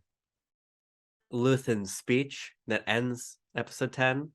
But then I also just want to shout out Deirdre's character and Cyril's character in this Yes. sort of ISB bureaucracy as it's unfolding. Mm-hmm. I don't know if I have a whole lot to say other than I like how the the imperial bureaucracy is shown to not be a well-oiled machine. Lots Yes. of infighting, lots of one-upmanship, lots of individualism Mm-hmm. and self-interest. So I'm very curious how that plot thread shakes out too. I thought that was very. I'm glad you mentioned that. I thought that was very funny how because in episode 7 when they have the ISB meeting at the same meeting we mentioned with where Wolfie Lawrence shows up. We have the infighting finally comes to a head where we have I forget the guy's name, the one who's in charge of the sector that Dedra's trying to get information out of. Yeah, I He forget too. brings up the issue that he has with Dedra like head on, and they have like this very like kind of like matter of fact like civil kind of argument, and it's like very like polite company, you know what I mean? Like it's very like they measure and choose their words very carefully. And we have I keep forgetting his name. It's like Parthos or Parthagos. The main guy besides Wolfie Lauren, who's kind of like he's like one kind of like almost kind of not monitoring. What's the term I'm thinking for? Moderating this little Discord. Like he's like, oh, Yeah. like Daedra, like what do you think? And then you have that moment where like he's like, oh well, if everyone just did what they wanted, then like we wouldn't have a functioning system. And then like he like finally he chimes in on the side of Dedra, where he's like, yes, I wish everybody showed such initiative. And it's kind of like what? Like kind of like moment, right? And she kind of has like her payoff, right? And then as they're leaving the little area, he's like, walk with me, Dedra. And as they're leaving, he's like, well done, like well done. He's like, watch your back. What like there is that sense of it's like a very dog eat world. So when we get to the point later on where Cyril basically kind of like stalks her and he's basically just there to thank her, it's like you can see like how confused she is, like how jarring that is for her. He's like, are you stalking me? He's like, well, I come out here sometimes and I wait for you. And it's like what? like she's like, I could have you like thrown or like in prison or whatever for just what you just told me. Like it's funny to see her flustered because she's used very much to like a dog eat dog world, right? No one helps out anybody here. It's all just ambition, other than like her her attendant like assistant guy, right? And to have like this guy's like, oh, I'm here to thank you because I got a promotion because of you, and she's just like so like that's not even worth for you coming to see me kind of thing. Like I just love that, and she's like. It's not that she feels threatened by him. She just finds him so like off-putting and weird where she's just like, I never want to see you again. And I just find like Cyril's like the fumbling middle manager kind of character where like we even see him when he finds a new job, like his mom gets him a connection, right? Gets him a new job, and he's just like in a row and seat of just computer kind of cubicles. Just I don't know what enjoyment he gets out of that, but he's just doing like his thing, and just like he's just like he started off. What's funny is he started off as kind of like a very antagonistic kind of character, and now it's kind of just like oh yeah, like what's going on with him anyways, because he's just off in his own part of the galaxy just doing his own thing. He's still trying to go after Andor, but like and it's just a really befuddling situation with him and Dedra. It's just go Abram. He's a creep and he's so cool because of it. Like he's not likable. He's just No, like not this really. he's just this sniveling It's very like sad. Yeah. yeah, he's just like this sniveling detestable like like like pit like just pitiful idiot. And he just clings to these beliefs about how everything should work in his place and all of it. And like he's just he's so icky. Like I don't have there's no better way to put it than that. I think it's a really effective characterization for him, and I'm curious if he's ever actually going to find the power he wants. Yeah, it's very funny because like I remember when we talked about this last time where like why is he the way he is? There's something like going on here. And then we meet his mother and it's like, oh, there's a reason. She kind of just dotes on him. She's kind of like always she has like this dry, sarcastic wit. And she kind of just like I don't know if emasculates the right word for him, but she's just kind of like she just drives like oh like when he finally mentions I got a promotion, like she's like through to the roof. She's like, oh, you gotta thank Uncle Harlow, or I forget his name. And Yeah. she's just like she's like very much the only person in his corner, and and sometimes she's not even in his corner, right? It's just like it's just the little I don't know the right term, but the relationship that Karn Cyril has with his mom is just like it feels so defeatist, and it's just like what is like as I'm watching the show, I'm like, what is the plan for this character? Where are we going to end up with this guy? Because I still don't have that. That's like the one thing that I haven't really Yeah. figured out this entire show is like he wants to rise up in there. He's ambitious. He wants to do things right. He has this very strong sense of justice. Well, imperial justice, we'll call it that. and everybody around him is just kind of like they kind of just look down on him. Even Dedra to a point where it's just like why are you why even bother? And it's just like I don't know. He doesn't seem like the type of character we've had before in any like other Star Wars I can think of. I mean, if he was probably a little funnier, he might be like a C3PO kind of character, maybe. But like he's just kind of I don't know. I just find him really befuddling. He's just weird. Yeah, I think he's made dangerous by how useless he is to everybody around him. Like, what is it going to prompt him to do? His mother's very infantilizing and condescending. He has this sort of inflated belief about himself and the world that nobody else seems to share. So what does that push him to do? The I think that's gonna be the question. the part where he's dressed up for the interview and she just completely dismantles him. Like she's like, "What's going on with the collar? You never wear collars." He's like, "Oh, I'm just going for an interview." She's like, "You know what that says? It says you're desperate, like insecure. Like look at me, pay it." I'm like, "Damn, man! Like I would be like him too if I had a mother who was just like every move I made was the wrong move. Like Yeah. no wonder he feels the need to prove himself. You know what I mean? Just the way she like dismantles him, like just by the cut of his dress, like oh man, like I feel like bad for him. Well, that's what's really great about him. You sympathize with him, but he's just like a shithead. It's really well done. It is. It's just funny. And then I just find it funny how we haven't even I really thought the husky fellow that was with him during the raid, I thought he was gonna play a bigger part. Like we haven't seen him since then, pretty much. No? I thought it's a very interesting just thinking of where I think of the show now to like where we first saw the first trailer of the show. And like my preconceived notions of what it was going to be about. And I was like way off base.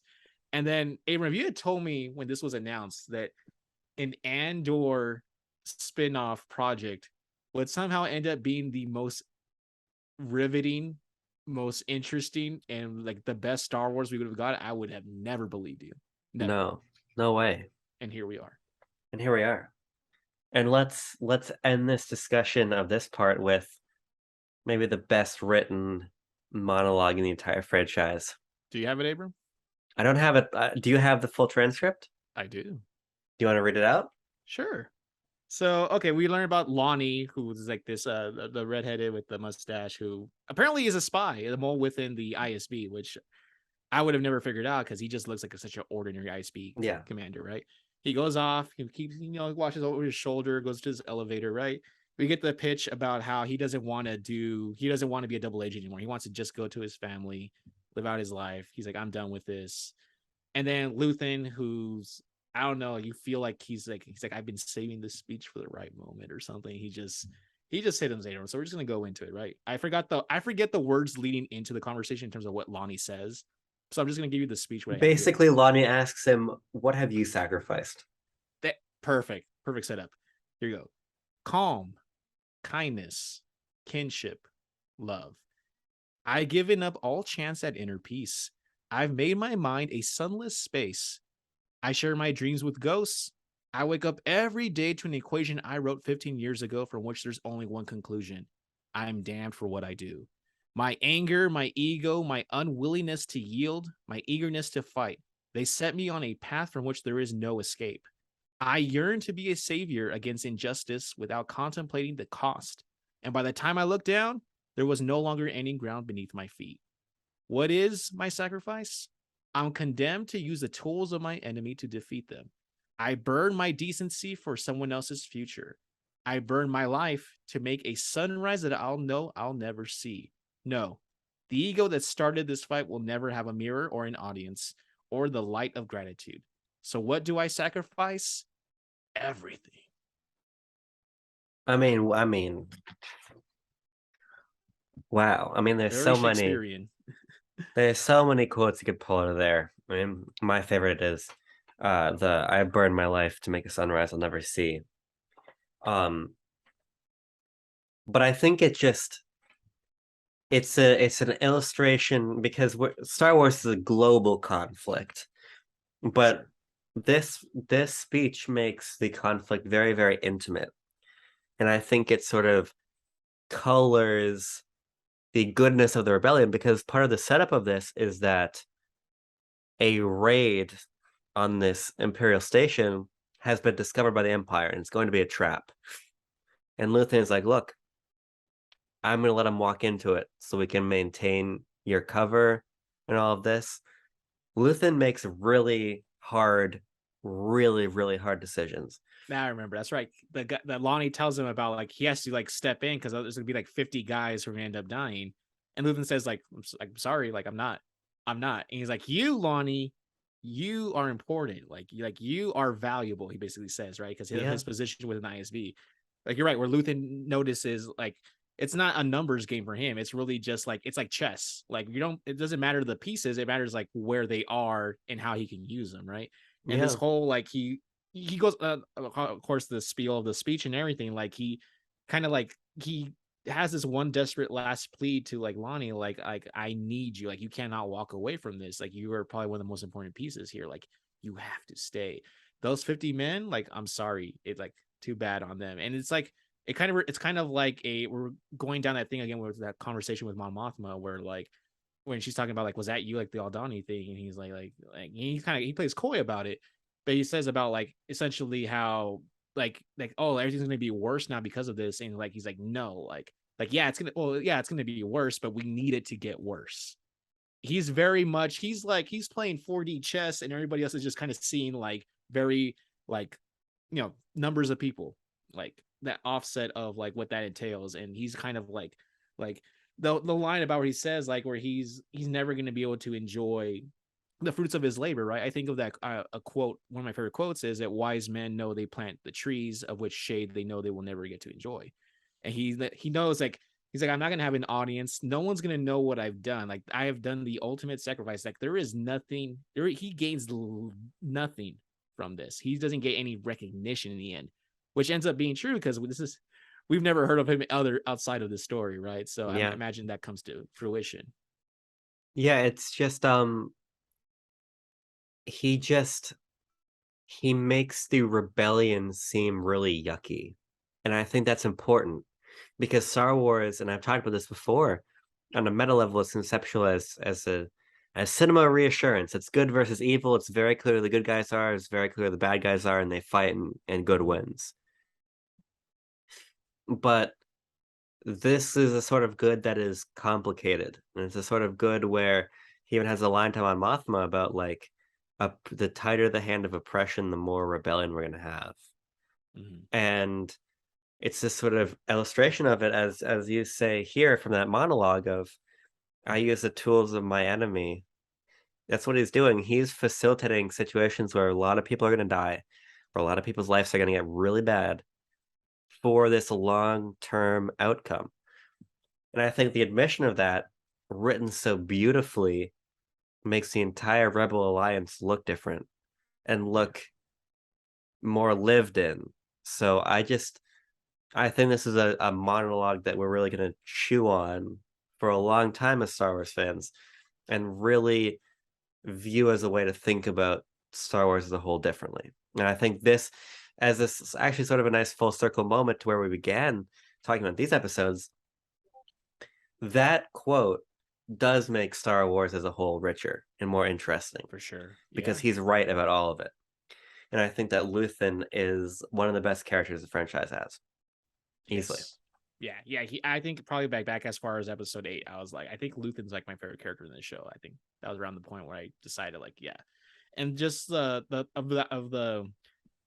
doing everything for a future where you're not gonna get. I rewatched Rogue One for like the first time over the weekend, like probably like in a couple of years, and just seeing how where Andor ends up and Felicity Jones, Jin, Ursa, how they basically just they all everything they do in the end for the greater rebellion, and they like see what happens to them, right? Like they get no recognition, there's no laurels for them, there's no medal ceremony, right? Yeah. And just thinking of how like Andor and everybody who's tied to him, like Nemec again. I think about Nemec, like I feel bad for that kid. But like all these tragic heroes, right? And all these people who it's very like Halo Reach ish, where it's all these people just doing Yeah. the thing to keep the movement or the movement going forward, and they know that they're just a small portion, a small cog, and not all of them are gonna live to see their reward. And just like it's just such great storytelling. I love it. It's incredible. It's basically the thesis statement for Rogue One and for Andor, and all of it wrapped up in a beautiful monologue. And that wraps up episode 10, and this wraps up our discussion of these episodes. We'll be back one more time 2 more episodes. for the finale. Well, the 11th episode and the finale of season 1 of Andor. So we'll see where it goes.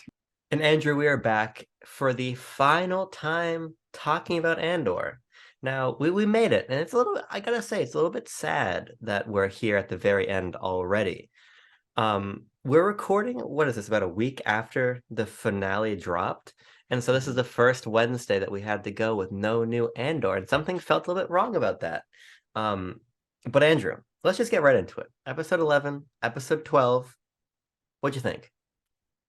Um, I had to rewatch episode 11. I actually rewatched it today just because, like, Yeah, I forgot what, aside from like the obvious space part and yeah, our B2 emo sad droid, I forgot what else had happened. So I had to like refresh my mind. I was like, wow, like all like those are the things that happened. Like it feels like a really short episode considering yeah, it's leading up to like the big finale with episode 12.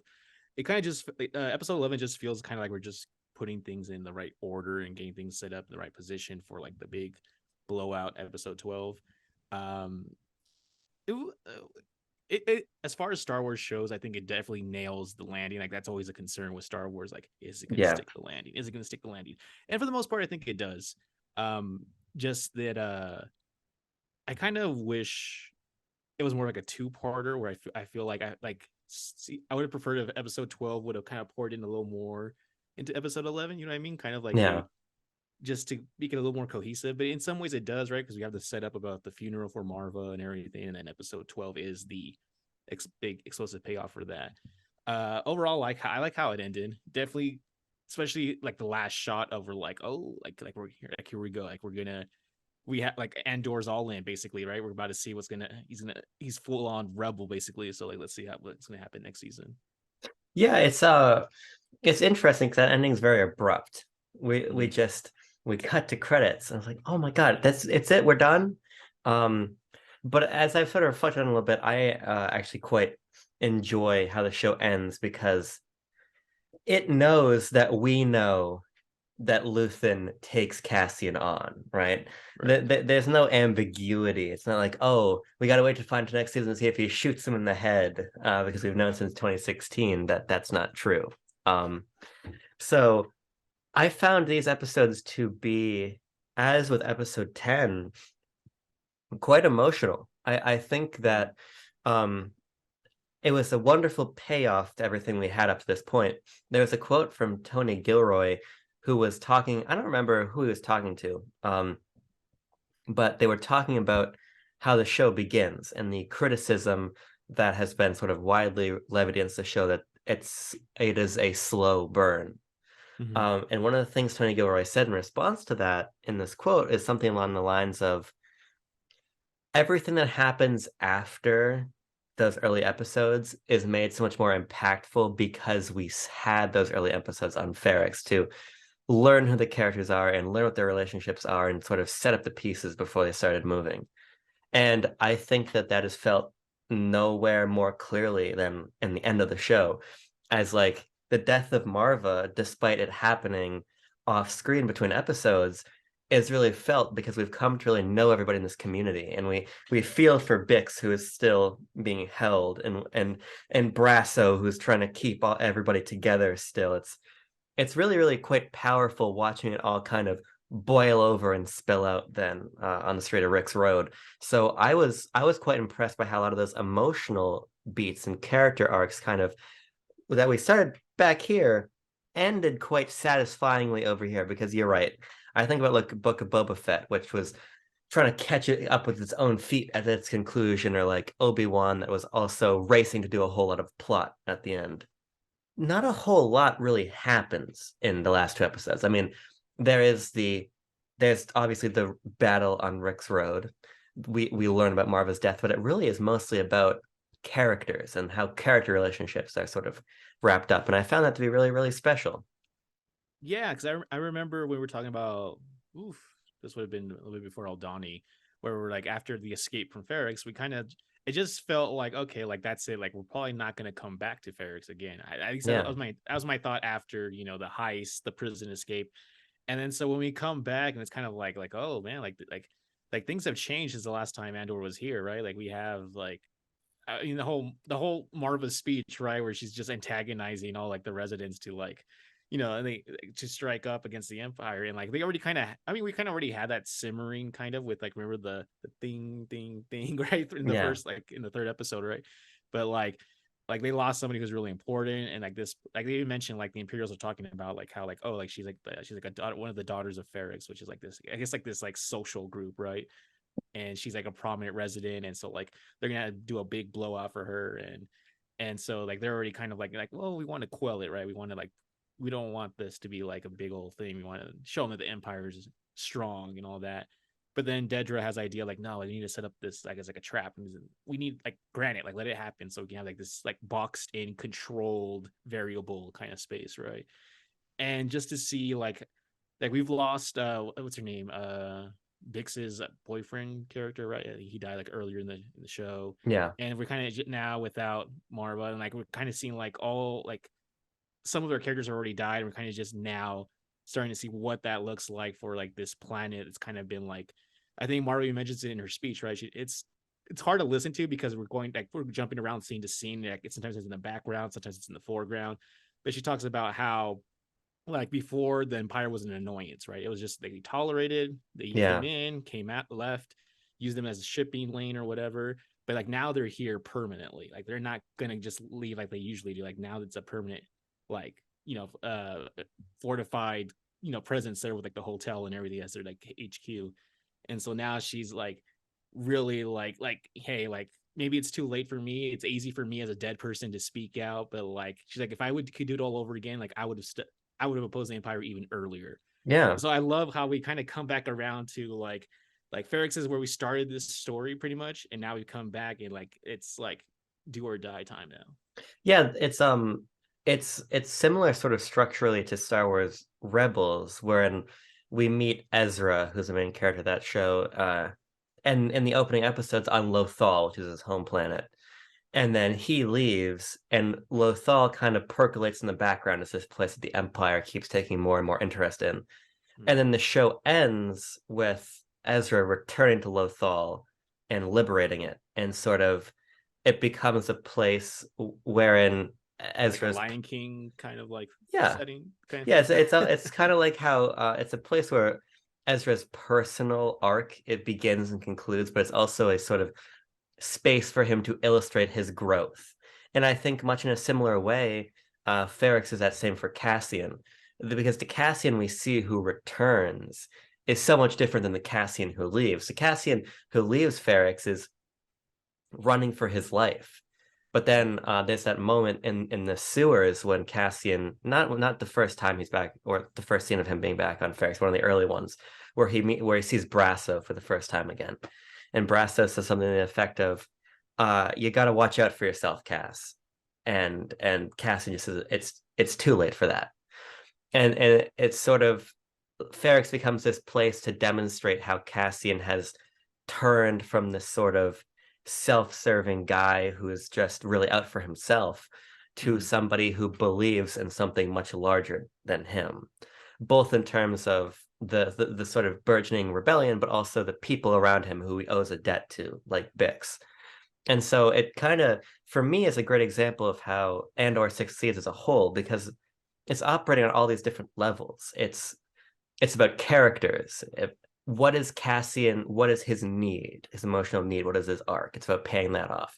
It's also about the rebellion beginning. And we see a really effective example of how the rebellion begins in Rick's Road. But at the same time, it's also about this macro sort of meta idea that goes beyond Star Wars about revolution and things. And I think just keeping it about Ferrex and using Ferrex as an opportunity to show all of those things was really, really clever. Yeah, I agree. I mean, I told you before, I've never seen Rebels. I do know about the Lothal stuff because I know there's like Yeah. an entire arc just called the Siege of Lothal. So I know that it's kind of like where it Yeah. more or less ends. So I kind of had an idea about that. But yeah, I mean, let's just I guess just kind of dive into it. Yeah. Yeah, episode by episode. It's only 2 episodes, obviously, but we have that really cool scene where Andor and Meshri, I think his name right, Meshri, Yeah, I his believe name, so. and Meshri, I believe. they make the run for the little quad jumper, and then Yeah. we haven't like have these Narkinians, these aliens, and then you think like, oh, like they're gonna capture them and turn them into the Empire, but somewhere in their like Jar Jar esque speech talking, they mention how like, oh, like the water is like no good here, like all the fish are gone. And like it's really the Empire, and then the Andor is like, oh, we're not the Empire, like they're the ones to blame. He's like, oh yeah, like it's always the Empire's fault. Like the aliens kind of the Narkinian, and then like he kind of just refers to his other friend who never really says anything, kind of just grunts, has like a bladed stump for a weapon or something. Yeah. Like they're like fishing. He's like, oh, like it's like Empire's paying like 1,000 credits ahead. Like, oh, it's better land fishing than sea fishing these days.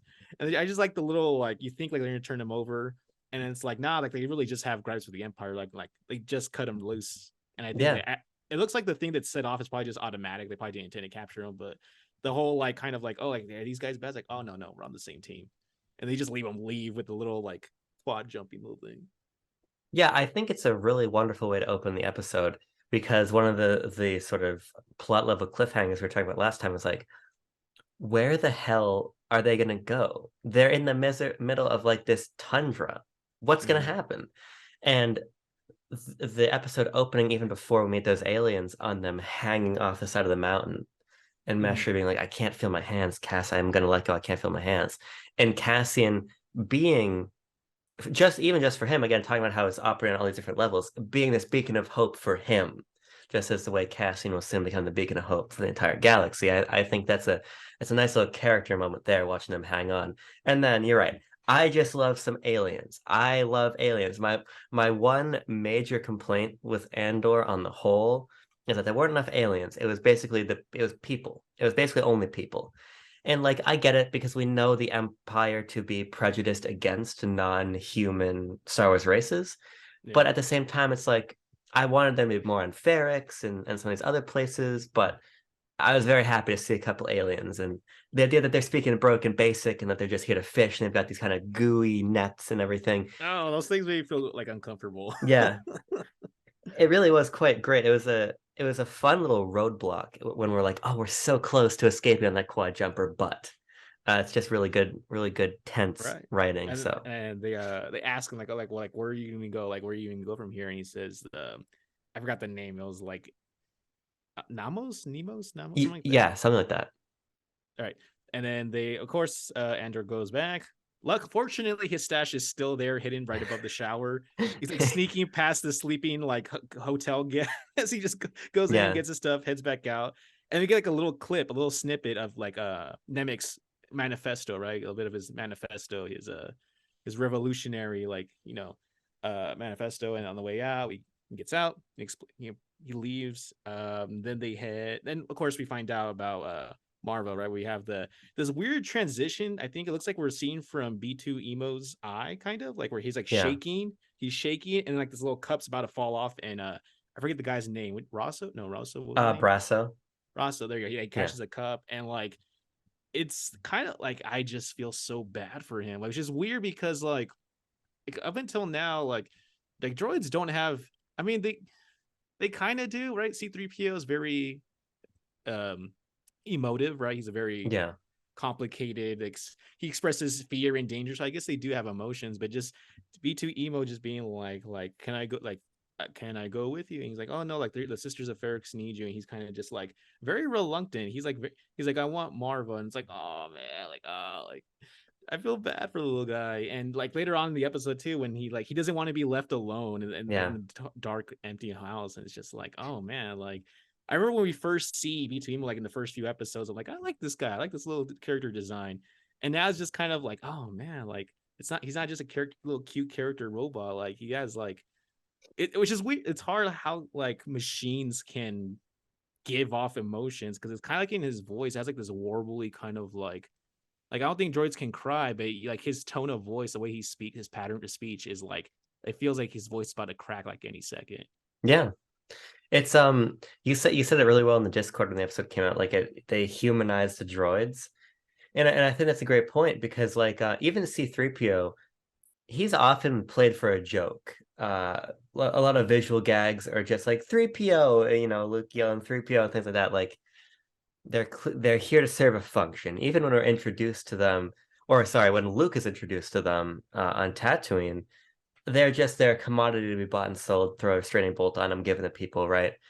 Or like R4 in Revenge of the Sith just gets his head sawed off by a buzz droid, and he just flies, and Obi-Wan's like, yeah.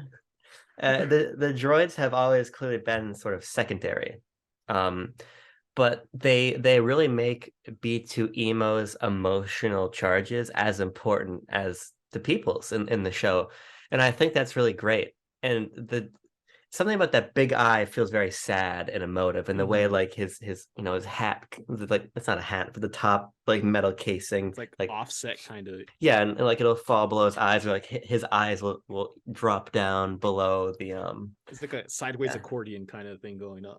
Yeah, it's a really great design that I think endears you a lot to him. And then just you're totally right, the way that Brasso and everybody treats him. Or the most touching moment, and I think so beautifully written because it's so sparse, is when Cassian brings Bix to the ship that they are escaping on. Um, Oh. Mhm. and he drops Bix off, and then B2 Emo's like, "You're always leaving." And Cassian's like, "Well, I always can trust you to take care of people." And it's like this little moment between them where Cassian's just like got his hand on the top of the droid, and they're having these lines of dialogue before Cassian like smirks at him and leaves. They really do a lot with a little for B2 Emo, and I think it kind of elevates the entire group. I didn't think he was in danger, but I let out an audible like I'm pretty quiet when I watched up. I let out an audible Yeah, like no, like when the part where they try to cover up his projection yeah. and he gets knocked over to the side. I'm like, no. I was like, oh, poor little guy. Like they're trying to like they put I think one of the Imperials puts like a jacket or something to try to cover up the projection, and like Yeah. he just gets knocked over as the fight like breaks out and stuff. I'm like, oh no. I also want to talk about Marva's death with respect to Cassian also, because I think one of the most beautiful moments of the show is when Cassian calls back to Ferrix, and he learns from the guy. He's just trying to get that message back home to Marva, and the guy keeps Oh, calling him right. Cass, and he's like, no names, no names. He's like, Cass, she's gone. And just him hanging up that phone, and the him returning to Meshri, and he's asked like, "Is everything okay?" And Cassian's just says yes, but you can see on his face something's wrong because Diego Lunda's just Crestfallen, yeah, yeah. he's just an excellent actor. And then it's just that shot of him standing with the setting sun and that beautiful piece of music. I think that's one of the best pieces of score, or it's one of the best pieces in the entire score of Andor, the way that just plays directly into the credits. And just I when I'm watching a show, especially since I watch episodes in chunks, as soon as it hits credits I hit play on the next one.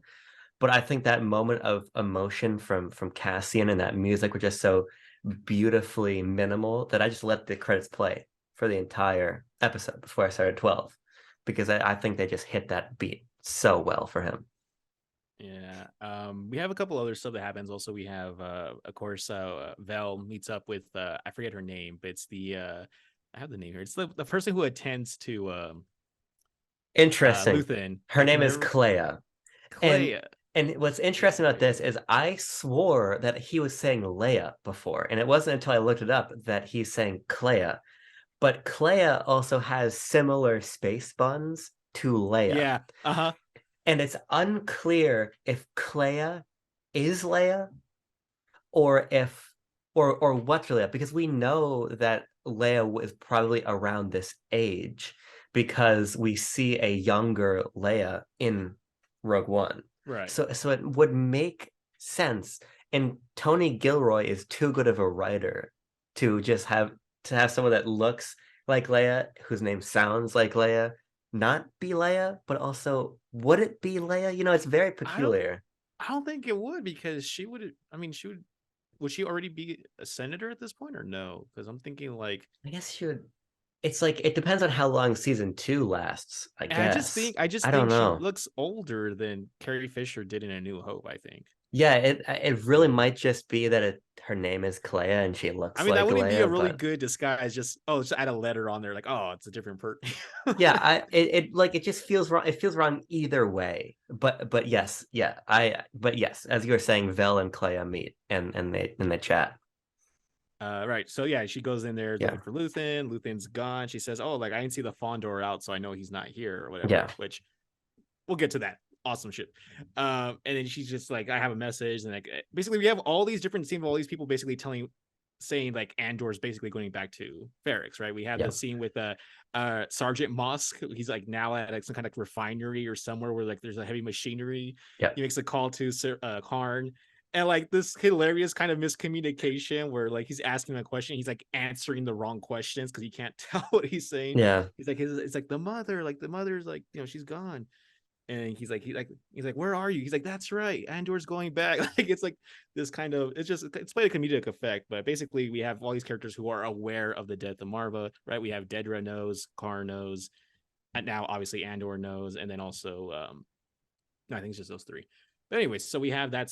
We have all that being set up. We have Luthen visiting Saw Gerrera at his little like rebel base, and just again we just see paranoid as hell Saw. I love this moment where basically he's there to tell him like where I think Saw tells him like, oh, like tell Krieger like we're gonna do like we're gonna join him for the thing, and Luther's yeah, like no, like we're basically burning him, we're sacrificing like that play.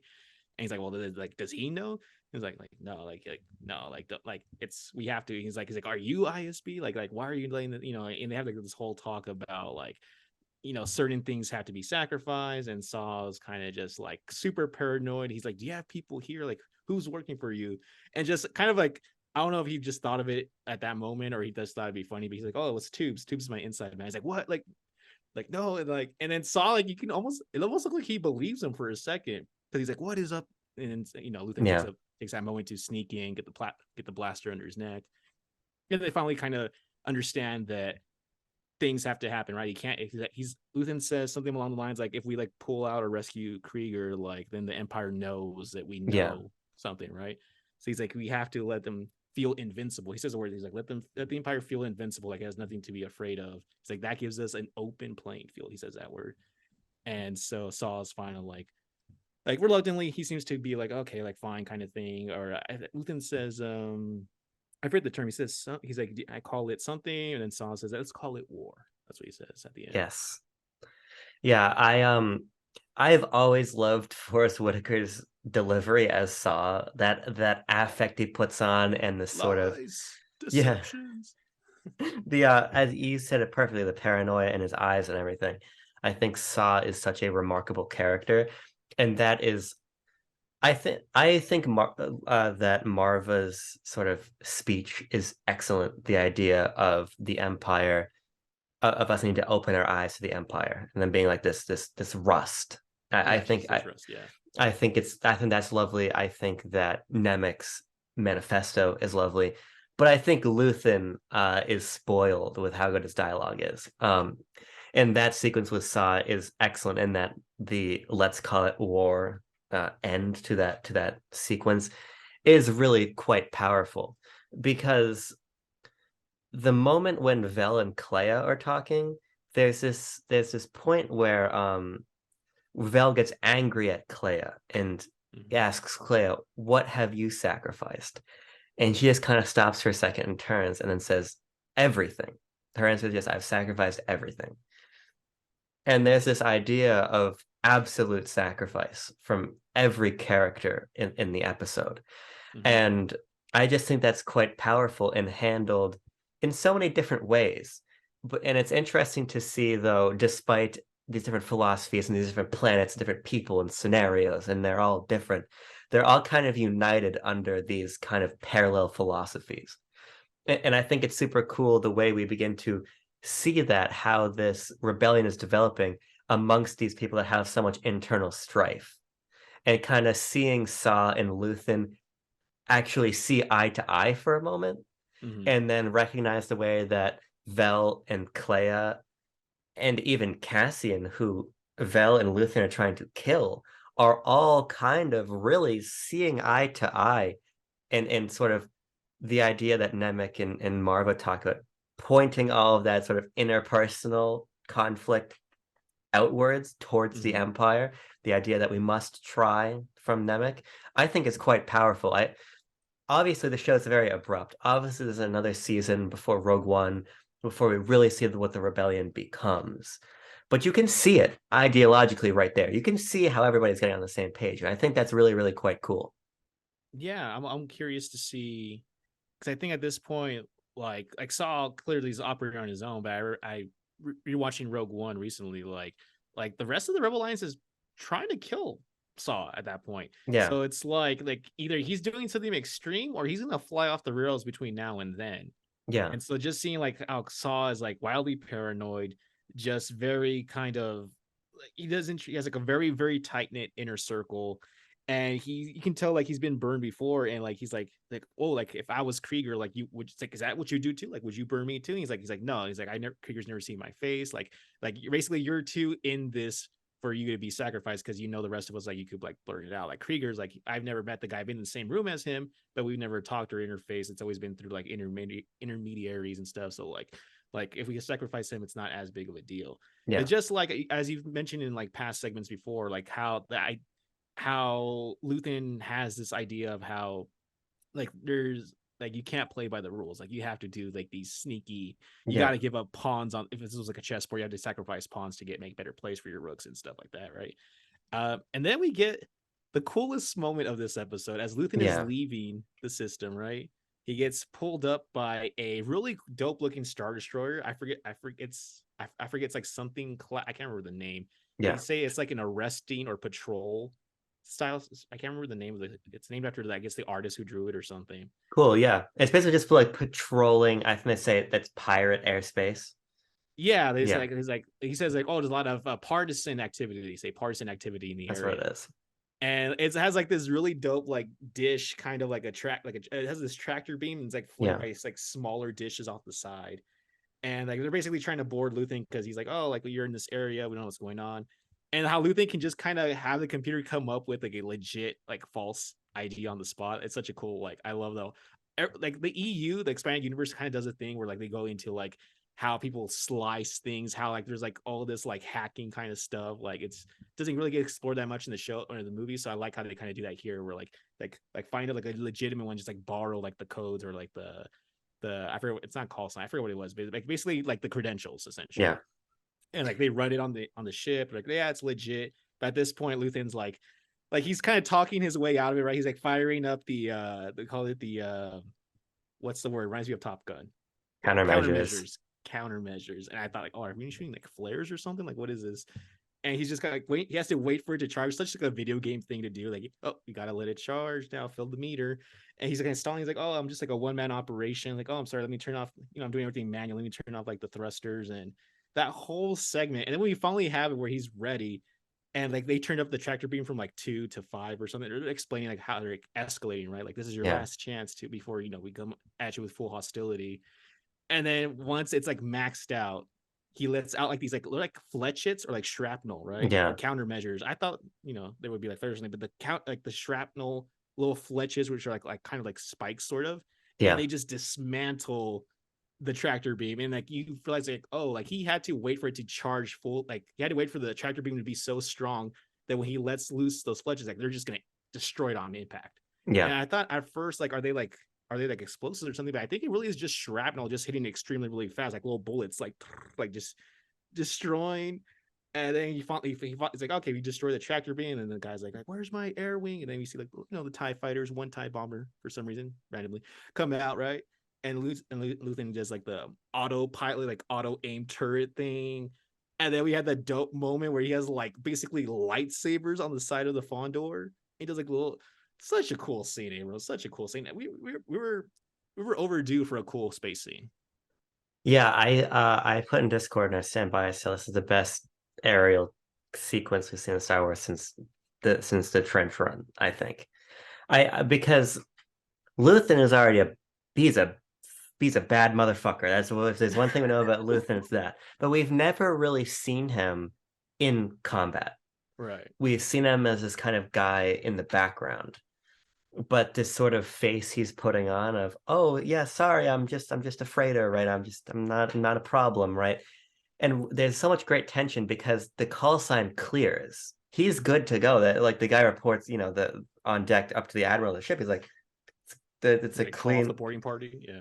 it's clean, and they're like, no, no, we need the practice. And so there's that tension and the tension that we keep coming back to the countermeasures meter. But it's just how calm Luthen is as the situation is mounting and the tractor beam is growing stronger, and they see on their panel that he's engaging his thrusters. Oh It, yeah, it the all right just one. Yeah. it all just builds and builds and builds to this like palpable level of tension to when it just says deploy countermeasures, and it just fucking rips up the tractor beam. And then there's no hope for the Empire. There's like Luthen's just pirouetting through the sky, taking out these guys, and he takes all four, and he's in hyperspace. Just throws the lever, and they're in hyperspace, and they're gone. And then you just see the admiral on deck, like Just fuming. just Mhm. fucking fuming. It is it is so cool. First of all, the word countermeasures makes any sequence better, right? Yeah, Reminds me of Maverick, like in Top Gun yeah, Maverick, like deploying countermeasures. I'm like I just think of like, oh shoot, like okay, like we're clearly escaping from this Star Destroyer. I just don't know what it's gonna look like yet. yeah. It was so masterfully done, and it made Luthen so much more formidable. Because I was a part of me wondered, like, is Luthen the sort of is Luthen almost sort of like Nemec, insofar as that he's got this sort of ideological, strategic understanding of things, but he's not he in the field he's nothing. I was curious if that's what Luthen is, that's who he is. But no, he's he can well hold his own. And I thought that was really, really exciting to see that other dimension of the character, which I think another Star Wars show would probably have leaned more into. But it's really cool that Luthen is foremost this guy about ideology, and then secondarily really good on the battlefield. So I I loved it. That moment directly into Cassian learning that Marva passed is for me maybe the strongest 10 minutes of the show, the entire thing, or at least maybe my favorite. I found that to be really, really quite remarkable. So awesome stuff. I Yeah. was gonna say probably the prison escape, but that's way longer than 10 minutes. So I'm inclined to agree. I mean, like, what about the Aldani heist? Like, no, that was clearly longer than 10 minutes. I'm like, okay, yeah, yeah, Aldani is great too. I mean, those are probably like the three moments that I love the most, but some of those are obviously far they're more of full arcs of the show opposed to just moments like that. Those two back to back was really quite effective. But it all takes us to Rick's Road, where literally every single character is converging. We've got, and they all have. What's great is that they're all at cross purposes, and that's why this scene is so interesting, because you kind of have this understanding that is going to erupt into violence, right? But nobody is there for a fight. right. Cassian is here to rescue Bix. Brasso is here to lead the march in Marva's funeral procession. Mm-hmm. Dedra is here to catch Cassian, and the other Imperial officers and everything are here to help Dedra establish her trap and to keep order. Cyril is here because he's a fucking weirdo. Mosk is here because he's friends with Cyril. And I so like the scene where like they're kind of just on the little transport, like the same one that Luthen used earlier in the show. And it's like is that like the only way into this town? It's like everyone just uses that little like it's like a bus or some kind of like terminal fairway kind of thing. It's just like they're just like sitting apart, yeah. like they're not even close to each other. And then they switch hats because Cyril was like, "Oh man, I wish I had this Imperial hat still." It's really great how everybody is here for something different, for someone else, for a different cause, but they are all put onto this one stretch of road together, and the result is madness. It's really, really chaotic. That's what it is. It's chaotic. It's chaotic filmmaking. It's chaotic storytelling. It's a chaotic moment for all of these characters. And it's really brutal as it begins to play out. And especially once that kid whose father is killed throws the IED like a pipe into bomb or something. Yeah, yeah, yeah. behind the Imperial line. And then it's everyone's going crazy. You feel the impact of a blaster bolt so much stronger here than you ever really have before, like seeing guys Yeah, just that's get weird, huh? I yeah, feel that too. That felt weird. That I don't know yeah, if maybe just in the movies they feel like flimsy or like whatever, but here it does feel like the thud, like a thud. It like I don't know, maybe just because that proximity. Like I feel like I don't know if maybe it's the camera work or whatever, but we're like very close. It feels very claustrophobic that yeah. whole like riot. Like we're just very zoomed in, and everything just feels extra like like gruesome for some reason. Oh yeah, or like when Dedra has been thrown to the ground and she's like clawing the Yeah, they're loose gravel trying to get away. I'm like, this is really, really harrowing. Much like the rest of the show, its depiction of this sort of uncontrollable violence is mhm. quite real. Yeah. And like just everybody's everywhere and there's people just firing into the crowd, just hitting whoever, and it's just madness, and people are like running down the back streets and everything. It reminded me Yeah, sorry, it reminded me to jump in, no, but it, go it for it. reminded me of like, and this is kind of maybe because it's very like topical, like very recent, but like the George Floyd protests a couple years ago, where like Yeah, you would see how people would people would come away all bloodied, and like I remember there's a video of an old man just falling to the ground, and he's like bleeding out of his ear, yeah, and like I'm not saying that oh like this is just like that, but there is it. I mean, when we see the Imperials show up, they have like riot shields, right? They have riot shields. They're clearly here. They're like interrupting this procession because of like Marva's like she gives off the post mortem like speech and everything, and it basically incites the crowd to like violence in a yeah, way. And we have kind of that's the opening shot, as you call it, right, about like the pipe bomb or the IED, and like we have yeah, like up close these like police, and like at one point they just start opening fire on people, like screw like the shields, we're just opening fire at this point. yeah, And I think maybe just because we talked about how Andor like it's makes no secret like how it's all just a giant metaphor for fascism and such, and we're kind of seeing like this imperial ACAB moment kind of thing going yeah, down. And I think that is probably why it feels kind of like visceral in a way, where you see these kind of things like, oh yeah, like this just happened like 2 summers ago. yeah, yeah. It's an interesting dynamic because just as you see sort of law in enforcing bodies in our world become afraid and do awful things, you see that fear on all the empire's faces too. Like you see the officer who gets so panicked at just this show of solidarity from all these people that he resorts to violence very quickly. And that's another very real element of this. And so that was really quite powerful, seeing that the empire is not just these cartoonish, they're all rebels, shoot the rebels. No, it's these poorly trained fascistic tendencies people in positions of power who have violence and they use it because it's easier for them and because they're scared and they can't control what's in front of them. And depicting the empire that way is an interesting and vulnerable and now real world analogous way to do it. So I found that to be quite remarkable. But Andrew, I wanna actually rewind before the violence. So we talked about sort of the Right. release, but I want to talk about the build up for a moment because I found the procession through the streets of all of these people from the Daughters of Ferrix and all of these sort of mining workers and just this conglomeration of all these people from the town to be, yes, yes, to be so powerful. Just this sort of show of solidarity, as I was saying earlier, and this sort of illustration that local culture and connectivity and local leaders are so important. Just watching all this happen together is really remarkable. And then it crescendoing in that speech, which quickly goes off the rails in the eyes of the empire from being a sort of I love Ferrix to a empire to a fuck the empire thing, which by the way, as we've since come to learn, Marva was initially supposed to say fuck the empire, not fight the empire. And Oh then it really? was yeah. And then it was changed because can't say fuck in Star Wars, apparently.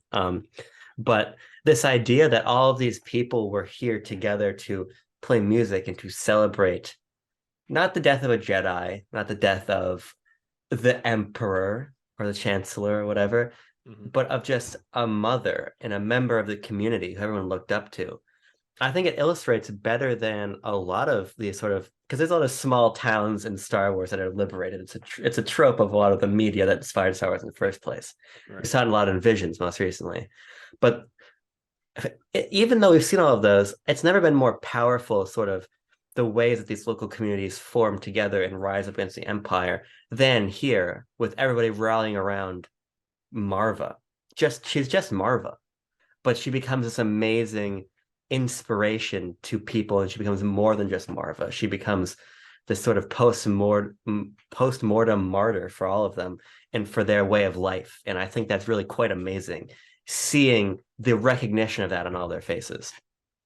Yeah, I mean, we like earlier in the series, right? We see how like the community rallies around with like the banging of the metal and like kind of like they're clearly it's a very close knit community. You seem like it seems like the kind of thing where like these are people who probably greet each other every morning or something. Like Yeah. everyone seems to know everybody here, right? And I just real quick, I like the concept of what they do when they die. Like they Yes. use the ashes and mix it with mortar to make like a brick, and it's like a specialized, personalized brick that apparently is just added to like the buildings, or like I think they say a wall, I think at some Yeah. point. And it's just I like how we have, I mean, a lot of Star Wars, we always talk about how the galaxy feels so huge, the universe feels so huge, right? We have different death customs, right? We think of like the Jedi with the funeral pyre. I think of uh Padme, right? The long procession, of course, on Naboo, where she's like this with the little necklace, which we different story with Tales of the Jedi, whatever. But yeah, we have like this is this planet, this is like this custom, and like we're very strictly like traditional about this kind of thing. Yeah.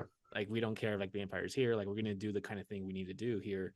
And that's kind of it's just more world building, more lore just being added.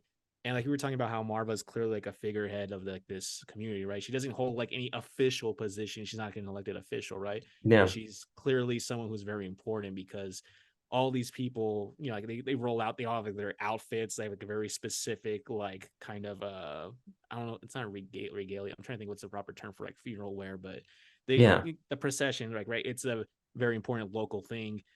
And then I didn't know she was supposed to say fuck. I kind of wish he did, because I think that would have made that moment much more impactful. But the overall theme of just, you have to imagine there's probably thousands of Ferrixes out there with Yeah. all these communities who all just, like you said, like we see it in Visions. I think of how we also see it in in the kind of well, no, not Mandalorian. Mandalorian is more like a western, but we do see that. I can't think of I think of the expanded universe stuff where there's all these boiling pots kind of scattered throughout the galaxy. They're Yeah. all united against the Empire, just very very loosely. And like there's, I don't know, I just love how we have this entire moment of like the fact that they even allow them to have like a post-mortem speech. Like you have to imagine she's Yeah. not the first one to have that. They probably all, I mean, if people know it in advance that they're gonna die, they probably do. It's like a living will, basically. I love the whole like hollow thing, and like how it's just her. She's like so monumental, like for they all can see her, right? Like she Yeah. takes up the entire space, and she's kind of like, it reminds me of like the whole Snoke thing, where I wasn't sure if Snoke was really that tall in the hologram or if that was just like that, right? But like I like how it's kind of used here in a way to be like a rallying cry for like these people to rise up. And you have to imagine that when she recorded that, like I like how she says like, oh, like it's such an honor to see the break. She's like I can almost see it, kind of, right? She says it's kind of funny, I can almost kind of see it in a way. Like I just love that entire moment where she's, and I think of holograms. I think of how the Emperor, when he makes himself really big, right? Yeah. He's talking to Vader, and it's just his big ass head, right? And then the Snoke, right? Snoke towering over. But here, like the hologram, the giant holograms almost used. It's kind of almost like a counterpoint, where here it's used as to incite, like to inspire, sort of, and to be like scary, monolithic kind of thing. I love that whole like moment. Yeah, me too. I pulled up her speech because I wanted to read a little part of it that I really loved. Yeah, she says, talking to the people of Ferrix, but I fear for you. We've been sleeping. We've had each other in Ferrix, our work, our days. We had each other and they left us alone. We kept the trade lanes open and they left us alone. We took their money and ignored them. We kept their engines churning, and the moment they pulled away, we forgot them because we had each other. We had Ferrix, but we were sleeping. I've been sleeping, and I've been turning away from the truth I wanted not to face. There's a wound that won't heal at the center of the galaxy. There's a darkness reaching out like rust into everything around us. We let it grow, and now it's here. It's here, and it's not visiting anymore. It wants to stay. The Empire is a disease that thrives in darkness. It's never more alive than when we sleep. And I just think that that's really, really beautiful writing. And I just felt like we'd be remiss as we're talking about Marva and what she represented for everyone to not read out part of that. Because this analogy of the empire's rust and this sort of extended metaphor, or it's not, I guess not really a metaphor, this extended figure of speech about sleep and being awake, but then really being present as in sort of understanding what the empire is doing to them, I think is really quite powerful. So I wanted to read out that part. I love the part where she says it's like a disease. Yeah. Because when I think of a disease, and I think most people are doing a disease, is a disease needs to be cured, right? It needs to be Yeah. treated. It can't be like a passive thing, right? Her saying like, oh, like we're moving asleep and like it's never more alive than when we're in our sleeping hours. Like it's it's like it's like you have to kind of get off the bench, right? Just kind of saying like we can't be passive about it, Yeah. where like before we just kind of tolerated and like begrudgingly dealt with it, and now it's like you can't do that anymore because if it just tolerating it is like it's just going to keep choking you, right? It's going to spread infect, and like any disease is going to spread infect and eventually kill the host, right? So this Yeah. whole notion of like basically get off the sidelines and get into the fight kind of thing, right? And then I think right after that, right, is when we like I throughout the speech I think like the camera kind of focuses on like the kid with the pipe bomb or the ID, whatever you want to call it, right? Yeah. Where like he like you can see like people kind of like nodding and kind of like oh yeah, and then the imperial panic, right, where like the guy he's like shut it off, like shut it, like right, runs out with his jacket to cover it, and it's like you like it's been spilled, like there's no putting it back in the bottle kind of Yeah. thing, right? And just the reaction, and oh man, like this show is so many good speeches, so many, and I really thought after Luthen there wouldn't be anything remotely like that again, and like Yeah. clearly I was wrong because whoever the writers, whatever they're doing over there, they clearly have something, like they got something saved up for every single moment. It's like I wrote like this fire ass like verse or line, like we're gonna find a way to use this at some Yeah. point. Yeah. It's what's amazing about it, and I'm taking a screenwriting class right now, and we had somebody. She works for like Emerson, and she's a professional screenwriter, and like her specialty is dialogue, and she came to visit our class and give us a sort of a lesson specifically on dialogue.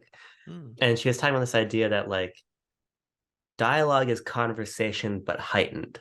Like dialogue is not real, but it rings of reality. However, it's something more because you have a conversation with somebody that you know, with someone in your family, with a friend, doesn't matter. It might be interesting to you because you're interested in that person, but nobody else is going to be inherently interested by that. Yeah. Good dialogue sort of takes that feeling of reality and punches it up a couple notches without ever feeling too over the top. And I think Andor always perfectly rides that line of these speeches that are flowery and ornate and beautifully written, but still always grounded in the scene and in the characters. And Luthen's monologue and Marva's monologue are perfect examples of that. And then Nemex's is wonderful too, but Nemex's is a little bit different. It becomes this sort of I mean, it is a manifesto, so it becomes a sort of rallying cry as we're cutting between all these people and locations. So I mean, I couldn't possibly praise the writing of the show enough. I mean, it's actually quite inspiring for me personally as somebody who cares about words and rhetoric and dialogue and the evocation of meaning and feeling through words. You could feed these scripts to to Siri and she could read in the back monotone and they would still be amazing because the writing is just that fucking good. But at the same time, then the cast of this show is also just so wonderful that they take it up a whole nother level than where it already was. So I just it's just something else. The writing is just something else across the show. You know what's funny, everyone? I was thinking about this the other day, after the finale, but between then and now, where I was like, I remember we did that episode, where we did that my Star Wars show where we talked about our favorite quotes. And I was like, man, if we had just waited a few more months, because don't get me wrong, I love like all the Star Wars dialogue before this, but like I mean, this is the way I have spoken. They're just like platitudes, right? They're just platitudes. They're kind of Yeah, just they're just phrases just to be phrases, I think. yeah, Like this is the way, like what does that really even mean, you know what I mean? Like, and I have spoken, it's kind of like, it's pretty direct, right? He's done, right? yeah. And like may the force, I think may the force be with you, like I think it's still kind of magical for me in a way, like that's Oh, still kind of, absolutely. there's so much like kind of like mysticism and aura to that. But like the writing here is just I burn myself, right? We burn myself for a future that oh my Yeah. god, like these people are just like delivering like banger after banger, I don't, if this was like music or something, these be like top, like they have like their top writers and lyricists or whatever, like oh my god, like I was like, man, I really wish we need to do another one of those, but just for Andor. We just our Yeah. favorite Andor quotes or like whatever, because like man, if we had just waited a little bit longer, I feel like we did like mostly Yoda quotes, but I feel like Yoda would be like, he would have, he would be a little like Andor in the cast would be like right at his heels, right, in terms of like iconic like quotes and such. So Speaking of Yoda, quickly, because we didn't end up doing a Tales of Jedi episode, I think it is so funny that Yaddle talks regularly, and they the basically whole just like retrospectively establish that Yoda is just like a freak. I think who was I think Dave Filoni then came out and said that it's because Yoda does that to like in he's been tribute to around so his, long. yeah, he's been around so long and it's in tribute to his master. She's like, okay, I guess so, but I think we are all under like the collective communal assumption that Yaddle talks in the same way. So It's like a species kind of like yeah. culture thing. It's like no, like like he's the odd one out only. Um, Funny also, I like Tales of the Jedi fine. I thought it was fine for what it was. I thought I liked some of those episodes, but like putting that out in conversation with Andor at the same time is like we're operating on different we're operating at different levels here. Um, but I think that's actually something interesting I want to talk about on the whole, unless there's any other specific moments from, I think we've covered 11 and 12 pretty well. I can't think of anything specific. Yeah, Then again, I just rewatched 11 most recently, and it's been a week since I've seen 12. So like 11 was much fresher in my mind, so I was talking more about that. But yeah, the finale, just we have Andor. He goes back to the ship.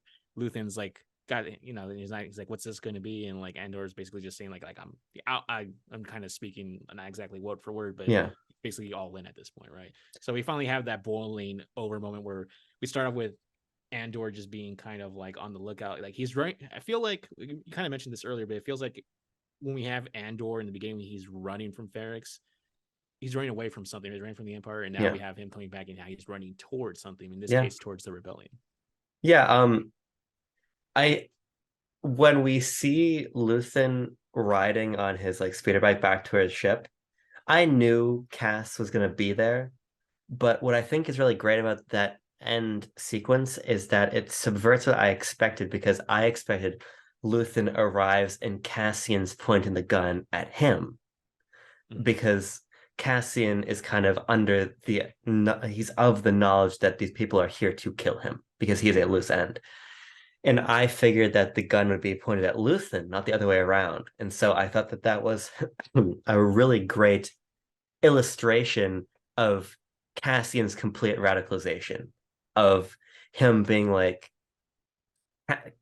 the life and times of Cassian Andor no longer matter. Marva is gone. I've saved Bix. My friends are safe. My life has been shattered. My life now belongs to something bigger.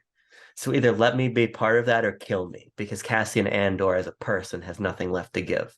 I think that's a really powerful, powerful idea that the show ends on. The idea that Cassie's like, yeah, shoot me. If you want to shoot me, shoot me. But I want this as badly as you do.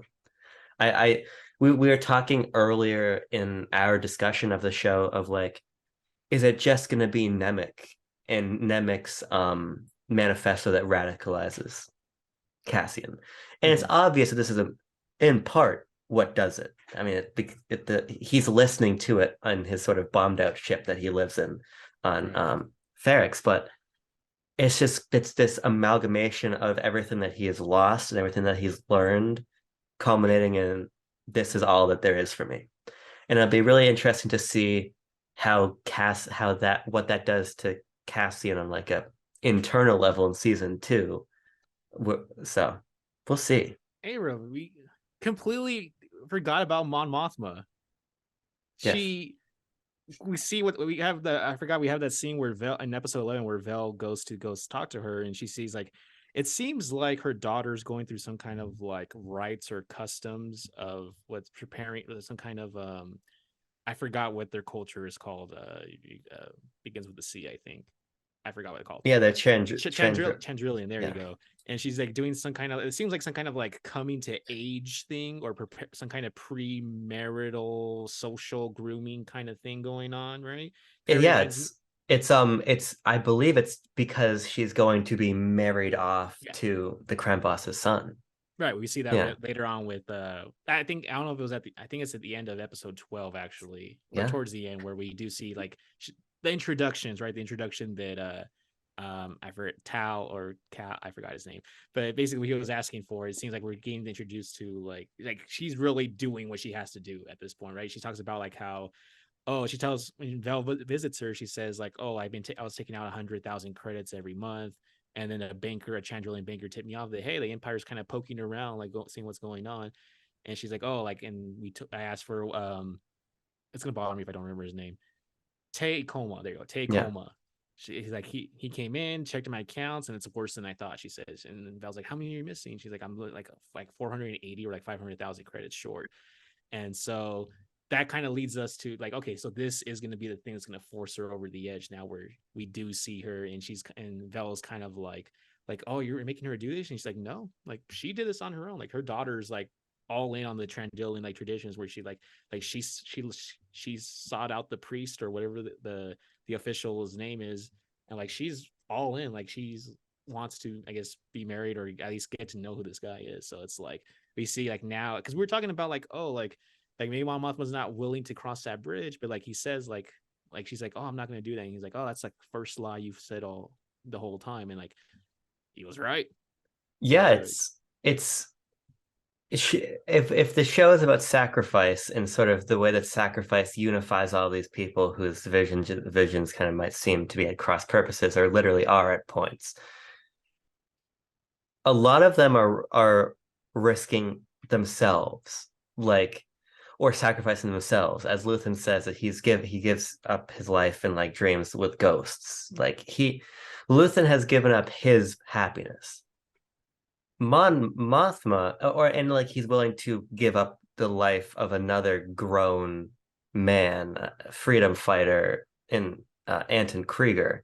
Mm-hmm. Mon Mothma gives up her child, sacrifices her personal values, and uses her child as a piece. And her sacrifices of a, I believe 14 is how old her daughter is, a 14-year-old girl who is completely oblivious to the conflict.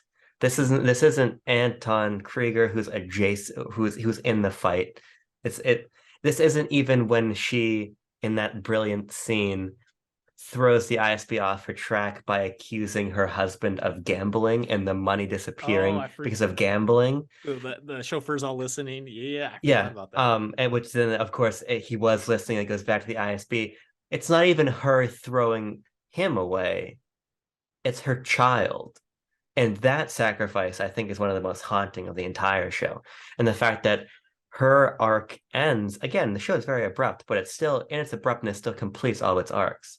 The arc of Mon Mothma really was about learning to accept sacrifice and participate in sacrifice and compromise. And it ends with the ultimate sacrifice and compromise of the two families meeting and giving away their children Yeah. to marry at this as like eighth graders and like traditional customs that Mon Mothma doesn't believe in at all. So I thought that I thought that this character trapped between these impossible situations Mm-hmm. was so brilliantly played and executed in those last two episodes. Yeah, I loved what they do in Mon Mothma. Yeah, like none of our heroes like come away clean from this. Like No, it really is like they're not thriving; they're just surviving at this point.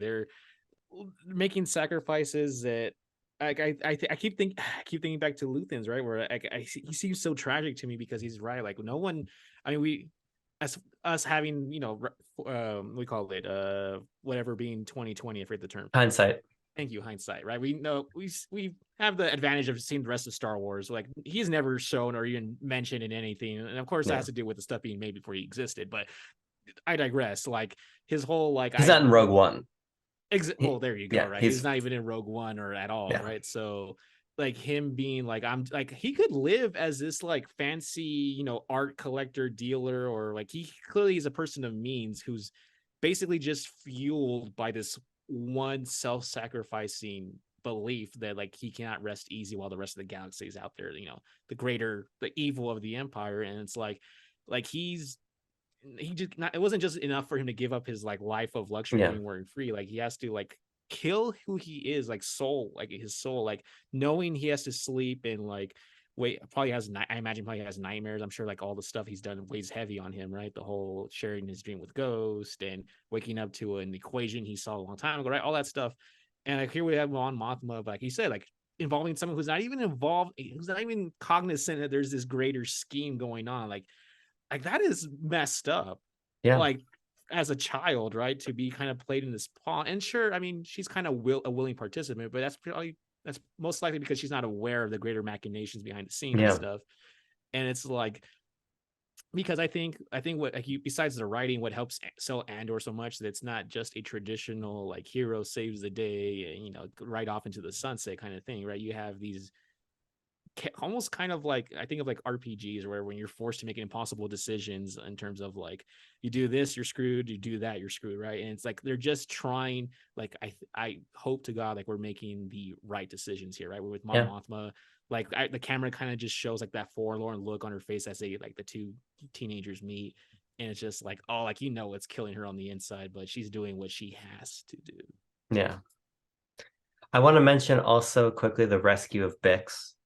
Uh, the shot of Bix literally on the edge of death, Mm-hmm. hearing the music from Marva being played and like the last vestiges of her strength just humming along and like trying to look out the grates of the window to see something is such a powerful, powerful moment of like even as she is literally being tortured to her death, the music gives her something to hold on to. I thought that's really wonderful. And I think it's just a moment of great like kinetic filmmaking when that death trooper is shooting at Cassian and Bex, they're escaping, and then he just does this like really it's really a Max Payne like dive out of the doorway and then shoots him in the head and then hits the ground. The action they give us a little bit more action these last two episodes than we get for the majority of the show, even though there's always these bursts of kinetic action, the end of three, the end of the Aldani heist and things, but it's always so deliberate. And just little actions like that, well choreographed, powerful, punchy, Cassian jumping around the corner, shooting him, hitting the ground, rescuing Bix. Mm-hmm. I really liked that entire sequence. I love when we get Karn rescues Dedra from like the crowd, and she's Yeah. just so like befuddled, like how are you even here? Like he just shows up in the most random place. I mean, for us it's not random, but for her, from her point of view, it's like when she gets pulled from the crowd and she thinks it's like someone carting her off to kill her, right? Like Yeah. she gets ready, she's ready. I forgot what she does. She grabs something like she's about to kill, and then like Cyril just shows himself, and she's like, and then like it's kind of a mixture of relief, but also just a mix like kind of like what the hell. Like, he's like this he's like he came to her rescue and everything, and it's just a funny moment. I don't know if it's supposed to be funny, but for me it was kind of funny. He's so fucking creepy. He's so creepy. He just won't And let her go. and like we were speculating after episode three, all of those parts of this mega review ago. Mm-hmm. Um, what's going on with this guy? What is he gonna do? How is he gonna rise back up? He must be the central antagonist. He's definitely not. And he's actually, I think, made way scarier because of it. He's this guy whose chip on his shoulder doesn't go away, who has a hyperfixation on this woman. Mm-hmm. He's again to bring it to a real world place, it's notes of sort of the incel archetype Yeah, the around Norman him. Bates thing going on, right? Yeah, it's he's very creepy in a very real way. And I'll be curious to see how this relationship develops. So now I think we've got a clearer understanding of how Cyril Karn operates. And it's more unsettling than if he was just kind of like out hunting Cassian Andor. Does So, he like steal his yeah. mom's money to like make the trip or something like that? Yeah, it's cool. It's What is the plan for this guy? Like in the I don't know anything about the writing process, but I have to yeah. imagine at some point like someone had to justify his existence in the show, and it's like no, like wait, like he's gonna be kind of like weird, a little off center. He's gonna go brood with his mom for a while. He's gonna work this like cubicle job. I promise there's a payoff to his arc, like somewhere in the future. Yeah, But well, I don't know what it is right now. I don't know what it is. yeah, it seems like he has now some sort of redemption in the eyes of the ISB. So it seems like he'll probably get some sort of position back out of Dedra out of this. He's definitely not redeemed in the eyes of the audience. I think he's only gotten worse. Not in terms of the quality of writing, which is in terms of him as a person. He seems like a worse guy than when he started. Um, but the idea that he maybe has ingratiated himself back into some sort of special task force with Dedra, or maybe Dedra becomes excommunicated as he was for, Mm. again, Ferrex getting fucked up. So we'll see. Um, but I want to zoom out as we end this review, which is, I think, gonna be probably 4.5 hours long. Which is gonna be quite a remarkable video here on Backlog Banter. I don't think we'll ever do a longer video than this. But I just want to talk about Andor as a whole, because what I had mentioned before about Tales of the Jedi in comparison to this is that Star Wars should not just be Andor. And I think there's a lot of people who are like Andor is so much better that this is what Star Wars should be. And somebody said, and the tweet stuck with me of like we just got Andor and you expect me to go back to Dave Filoni's or John Favreau, I think said John Favreau's action figure hour in reference to the Mandalorian. Action figure. Um and I think it's an interesting point to raise. But as somebody else posted on Twitter, I wish I remember who this was. This was, I think, a really good observation. They basically showed 4 pictures from Return of the Jedi. It was like the crazy band number in Jabba's palace, and then it was the Ewoks, and then it was the throne room confrontation, and then it was, I think, Han and Leia finally getting together. And the caption was just, "These are all moods in one Star Wars movie." And I think it's true that we should get all different kinds of Star Wars. And Sure. this is my favorite piece of Star Wars content ever. Andor is 100%. Like you're 100%. official on that now. 100% official on that. This is my favorite thing that has More than ever the come to Last Star Jedi. Wars. More than Last Jedi, more than my previous favorite, which was Return of the Jedi. This Wow. is my favorite. Now I want to talk about why in a second as we wrap up. But I, as much as I love it, I want Star Wars to keep doing everything. I think sometimes there's a tendency to have a big success and pivot everything that way. Like I think Guardians of the Galaxy in part was that for the MCU. A lot of Oh, things started to feel like Guardians of the Galaxy after Guardians of the 80s Galaxy. Yeah. wonky kind. Okay, yeah, yeah, yeah. But like I want I want to get my fun all ages animated Star Wars. I want to get my goofy action figure hour. I want to get my Andor. And I'm always going to love Andor the most Yeah. of those options. But I want them to all exist. So I just want to put that out there. I don't know what you think about this idea, but I want Star Wars to keep No, doing everything. no, I absolutely get it because I mean, I think when you have you have a little bit of everything. I think it makes the stuff that you have least of even more special, right? I mean, Yeah. if everything was just like Andor, I mean, that would be great too. But like at the same time, I think I think the general fandom would just kind of get tired of that.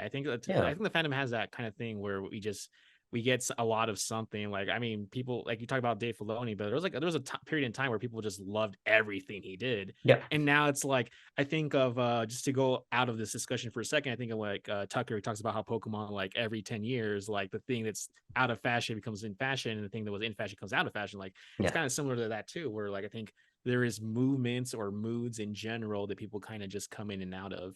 And I mean, we were talking about this in Discord earlier. Like we got an update about the Acolyte series, which is coming. It just started filming, Yeah. and it's basically kind of like, it's more Sith and Jedi kind of stuff. And it's like after the Mandalorian, after Boba Fett, after Andor, like I'm kind of have an itching for that again, sort of in a way. Like I kind of want to see this late High Republic kind of period and early, I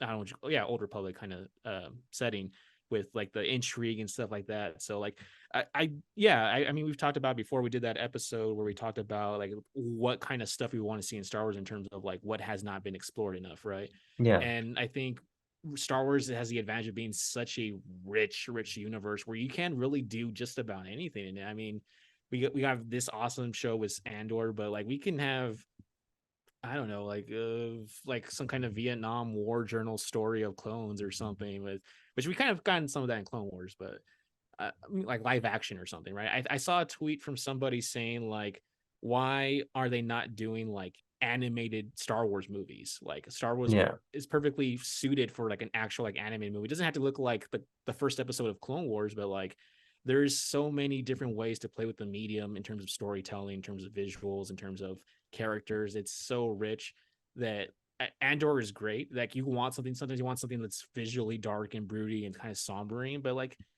I mean, I love R2 and C3PO too. You know what I mean, I kind of like the the playful banter of like other characters and stuff. So I I mean, I Andor I don't know if Andor is my favorite thing. It's definitely like Yeah. top 3 for me, but I I think there is kind of a little bit of everything. This reminds me of if you remember when they announced all the Star Wars projects, people were kind of bemoaning the announcement of Young Jedi Knights or whatever it was. It was like a kid show that's being aimed at like toddlers or something. And it's like, Yeah.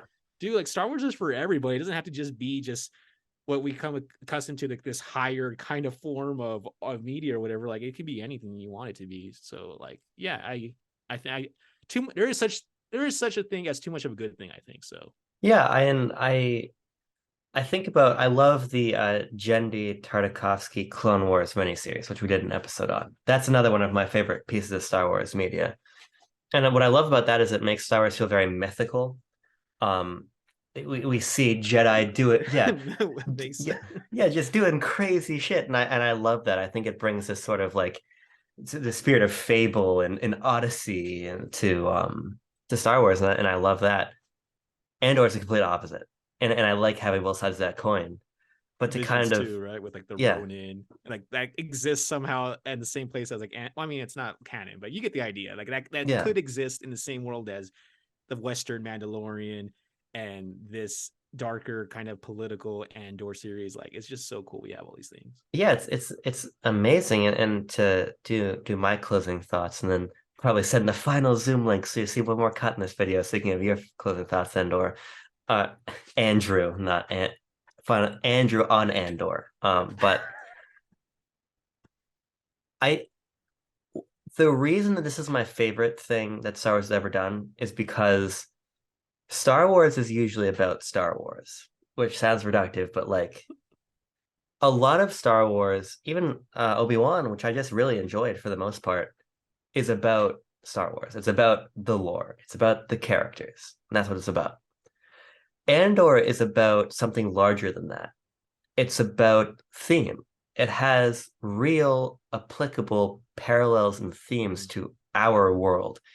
And for me, extrapolating this out to my favorite films of all time, the stories that mean the most to me are the stories that exist beyond themselves. And because Andor has this added level to it of nuance of writing and theme and politics and activism and everything to it, it means something more to me. I love it at the level that I love all Star Wars insofar as that it introduces us to new characters and locations and plot points and lore.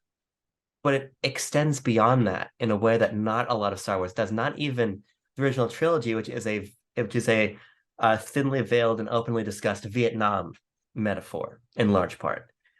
It doesn't even take sort of political action and activism and personal agency to the level that Andor does.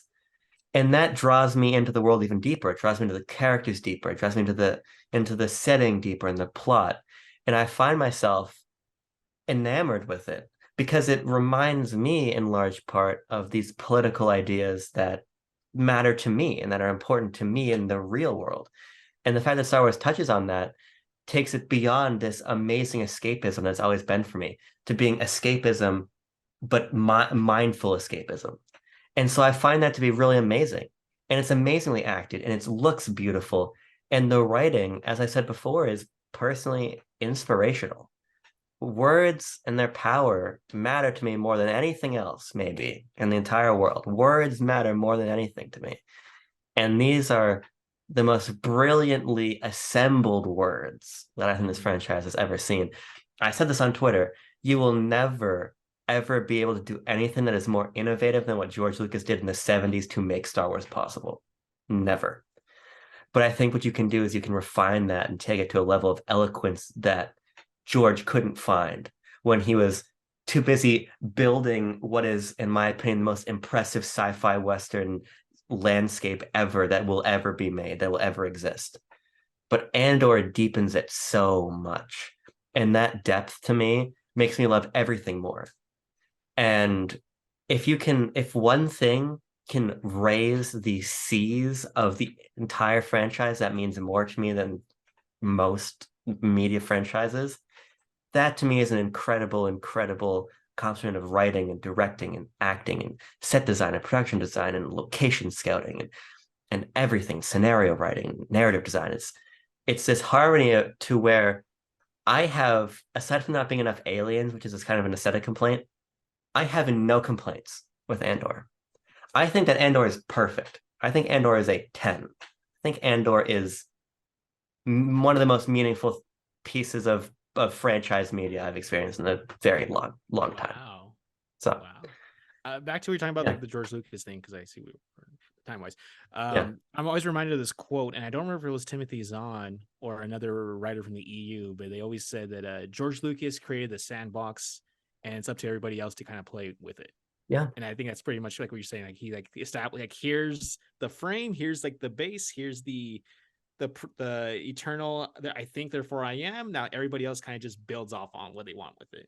yeah. So And now, Andrew, I cede the floor to you for your final thoughts on Andor.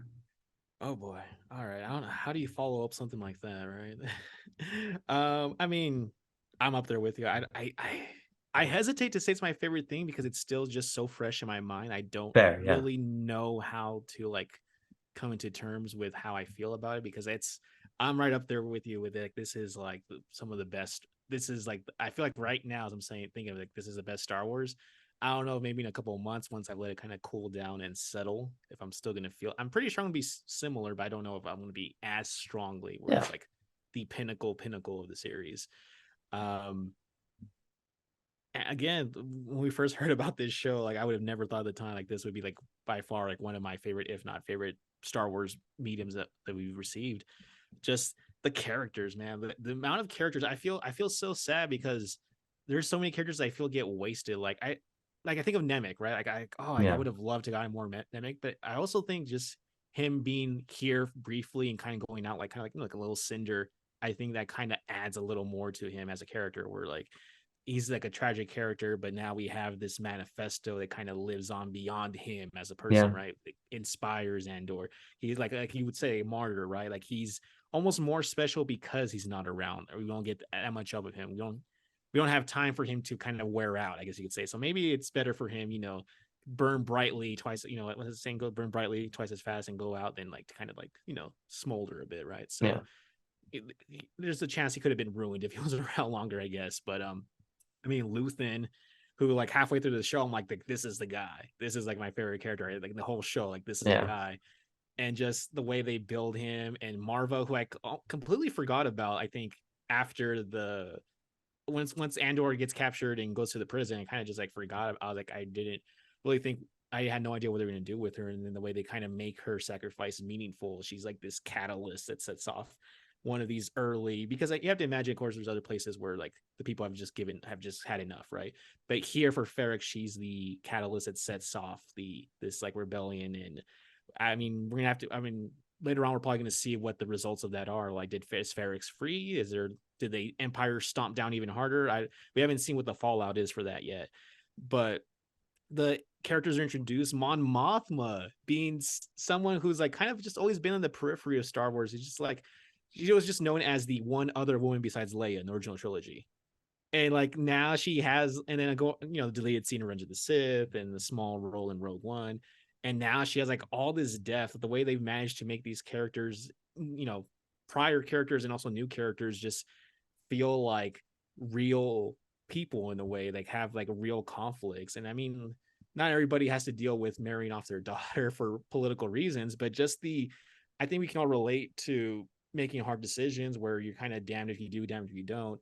um Existing, just being alive, sometimes it feels like a struggle, whether you're here in the US or in other parts of the world, where you feel insignificant next to whatever governing political parties around, right? And Star Wars is, I think that's part of the mainstream appeal or the universal appeal of Star Wars, is everybody can relate to having an imperfect, to varying degrees tyrannical government, to certain, drastically the slider Yeah. is really big for us over here compared to, I don't know, somewhere else in the world that I can't think of right now, what's going on with Russia and Ukraine, all that stuff, right? So just how we have all these characters, and I like how it's kind of compartmentalized. We have like these individual 3 episode and 1 4 episode like arc where Yeah. we have like these cool settings, these set pieces of a heist and a prison break, and then like this revolt out in the streets, like you're talking about how the scene of like the Return of the Jedi, right, with all those like these are all moods in one movie. Like we have like all these different set pieces in one series, was just this existing character from Rogue One that's like a spin-off of a spin-off. And like somehow like it does matter, right? Because I think if a lot of people kind of think of like Star Wars is just doing too much, right? Like why is there a spin-off of it? I think this other character, like there's probably more deserving characters, but like I mean it is about Andor, but I think it's the story goes beyond Andor. He's just like a figure, or he's just like a character in the story, but the story takes much more precedent. The overarching arc is much more important than any given character. And I love it. I absolutely love it. I'm probably not going to rewatch it anytime soon, just because it's kind of long, but Yeah. also just because it has the same effect on me in a way that The Last of Us Part Two does, where it's just kind of a emotion like exhaustive kind of piece of medium, Yeah. where you feel there's very little levity. It's mostly just dark war and strategizing and sabotaging, right?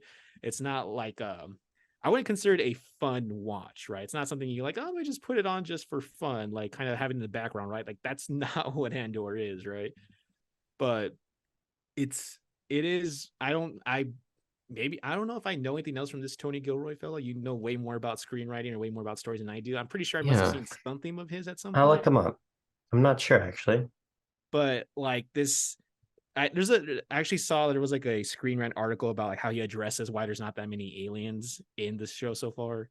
I don't know if you saw it too, but he kind of talks about how, for the most part, the story's trying to tell. Like he says about the prison part where they're on Narconia 5 or Yeah. Narconia 5. He says like how would that work with all these aliens? Like they all have different needs. They probably all have different. He says they all Yeah. have like different sets of genitals or different biology factors that it just wouldn't make sense for the Empire to house non-humans with humans in this particular facility. And I feel like it's kind of like dodging, because there's like Yeah. 6 7 other episodes that are not on the prison planet, so you could have added more aliens there. But did you find those? Yes. So he's done a number of things people recognize. He wrote the Bourne trilogy. Oh, okay, that makes sense. That Yeah. makes sense. Political thriller. Okay. Yep. I those are, aside from obviously Andor, that's probably the most recognizable stuff he's done. Oh, he also did the Bourne one that has Jeremy Renner instead of Oh, uh it's Born Ultimatum or Bourne Supremacy. Legacy. Oh, I was way off. And then there's the newest one. But the three that people actually care about being the original Bourne trilogy he did. Okay, so there you go. So yeah, Yeah. that tracks because those Yeah. movies have a lot of blues and gray hues, kind of, and they're very much kind of a political, like fast-paced thriller. So that does track for him. But like you're talking about like the writing, I think of all the so many great quotes, all these great characters, like it is by far, I can say this for sure, it is by far the best Disney era Star Wars has gotten, for Yeah. sure. I need to think about the movies and everything else, but like Yeah. this blows the sequel trilogy. This blows Mandalorian as much as I love Mandalorian. Like this is just such great viewing, and it's just like it just feels so meaningful. And it, I think this show arrived like at the perfect time where like all these themes are very much felt in everyday life. Yeah. If this came out maybe in the 90s or early 2000s, I don't know if it would have resonated as much with most people, but this is very much a Star Wars show for this period of time. Yeah. That's all I got. By the way, Tony Gilroy's brother, Dan Gilroy, director of Nightcrawler and Velvet Buzzsaw, two very good movies. Nightcrawler in particular, both those are with Jake Gyllenhaal. People should watch Nightcrawler if they haven't. It's a great fucking movie. But no, you're right. It's prescient. I think it's quite prescient. The narrative and themes of this, but I think as unfortunately the sort of themes of our world are cyclical, I think this show will be perennially relevant in its thematic messaging. So I think that it's of its time, but it will be of every time. For Because I sure. think that Yeah. this is a sort of universal struggle. So it's a major achievement, and I cannot wait for season two. We have to wait now At for a least two while, but years. At least yeah. 2 years, I think. But hey, we got a lot of stuff coming. We've got Mandalorian in just 3 months. We've got Visions, I would assume in that time frame too. Bad But Batch yeah, pretty Bad soon. Batch is I think Bad Batch might even be this month. I'm not sure about that one, but I know Bad Batch is fairly soon. Bad Batch is before Mando, but Bad Batch season one is still the only Star Wars thing I've never seen. I That's should funny because I probably still haven't seen Rebels and I keep meaning to watch it. yeah. We both might need to hold each other to that. I watch Bad Batch, you watch Rebels, although yours is a much bigger time commitment than mine. But And eventually get to that book. yeah, I forgot about that. It's still right there. So it's that big one. It's that big red book right there. Yeah, I got mine like right here. Hey, we said we do it for Christmas book club, and that actually sounds feasible to me. It's a good it's probably a good airplane book, I imagine. Yeah, but bring that on the but my flight's overnight, which is gonna be Oh, which is never good because I can never sleep. I can always fall asleep on a plane, but I can never get good sleep on a plane. You know what I mean? too much rumbling, white noise. Yeah. Well, this was funny actually. This is a complete non sequitur, but if someone's made it 4.5 hours in this video, like my dad will appreciate what I'm about to say anyway. When I was a little kid, I used to fall. My dad owns excavation business, so he's got like a big dump truck and all the equipment and everything. He used to drive me around in his dump truck when I was a kid to make me fall asleep because like that bouncing was very soothing to me. Oh, okay. So like for me, it's the turbulence makes me actually sleep better. It's the fucking ding dong, the cabin lights are on. It's the goddamn no room for my feet. The stewardess wants to know if I want a soda. I'm like, everyone leave me alone. But complete non sequitur at this point.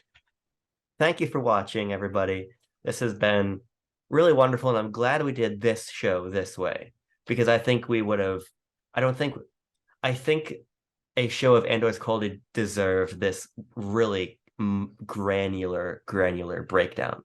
And I think I would have been disappointed if we'd only done just like, and here is our 90-minute discussion of all of Andor. I don't think that would have been right. So I'm No. I'm glad we got to do this. So Andrew, thank you so much. Oh, it's And doing that thing again. oh, out of focus. Can I get out of focus with you in solidarity? I don't No, think my webcam's just focusing on me in different places. I'm trying to do the thing. I don't know if it's working or not. Close enough. I don't know. Hey, there we Okay. go. Finally, may the force be with you.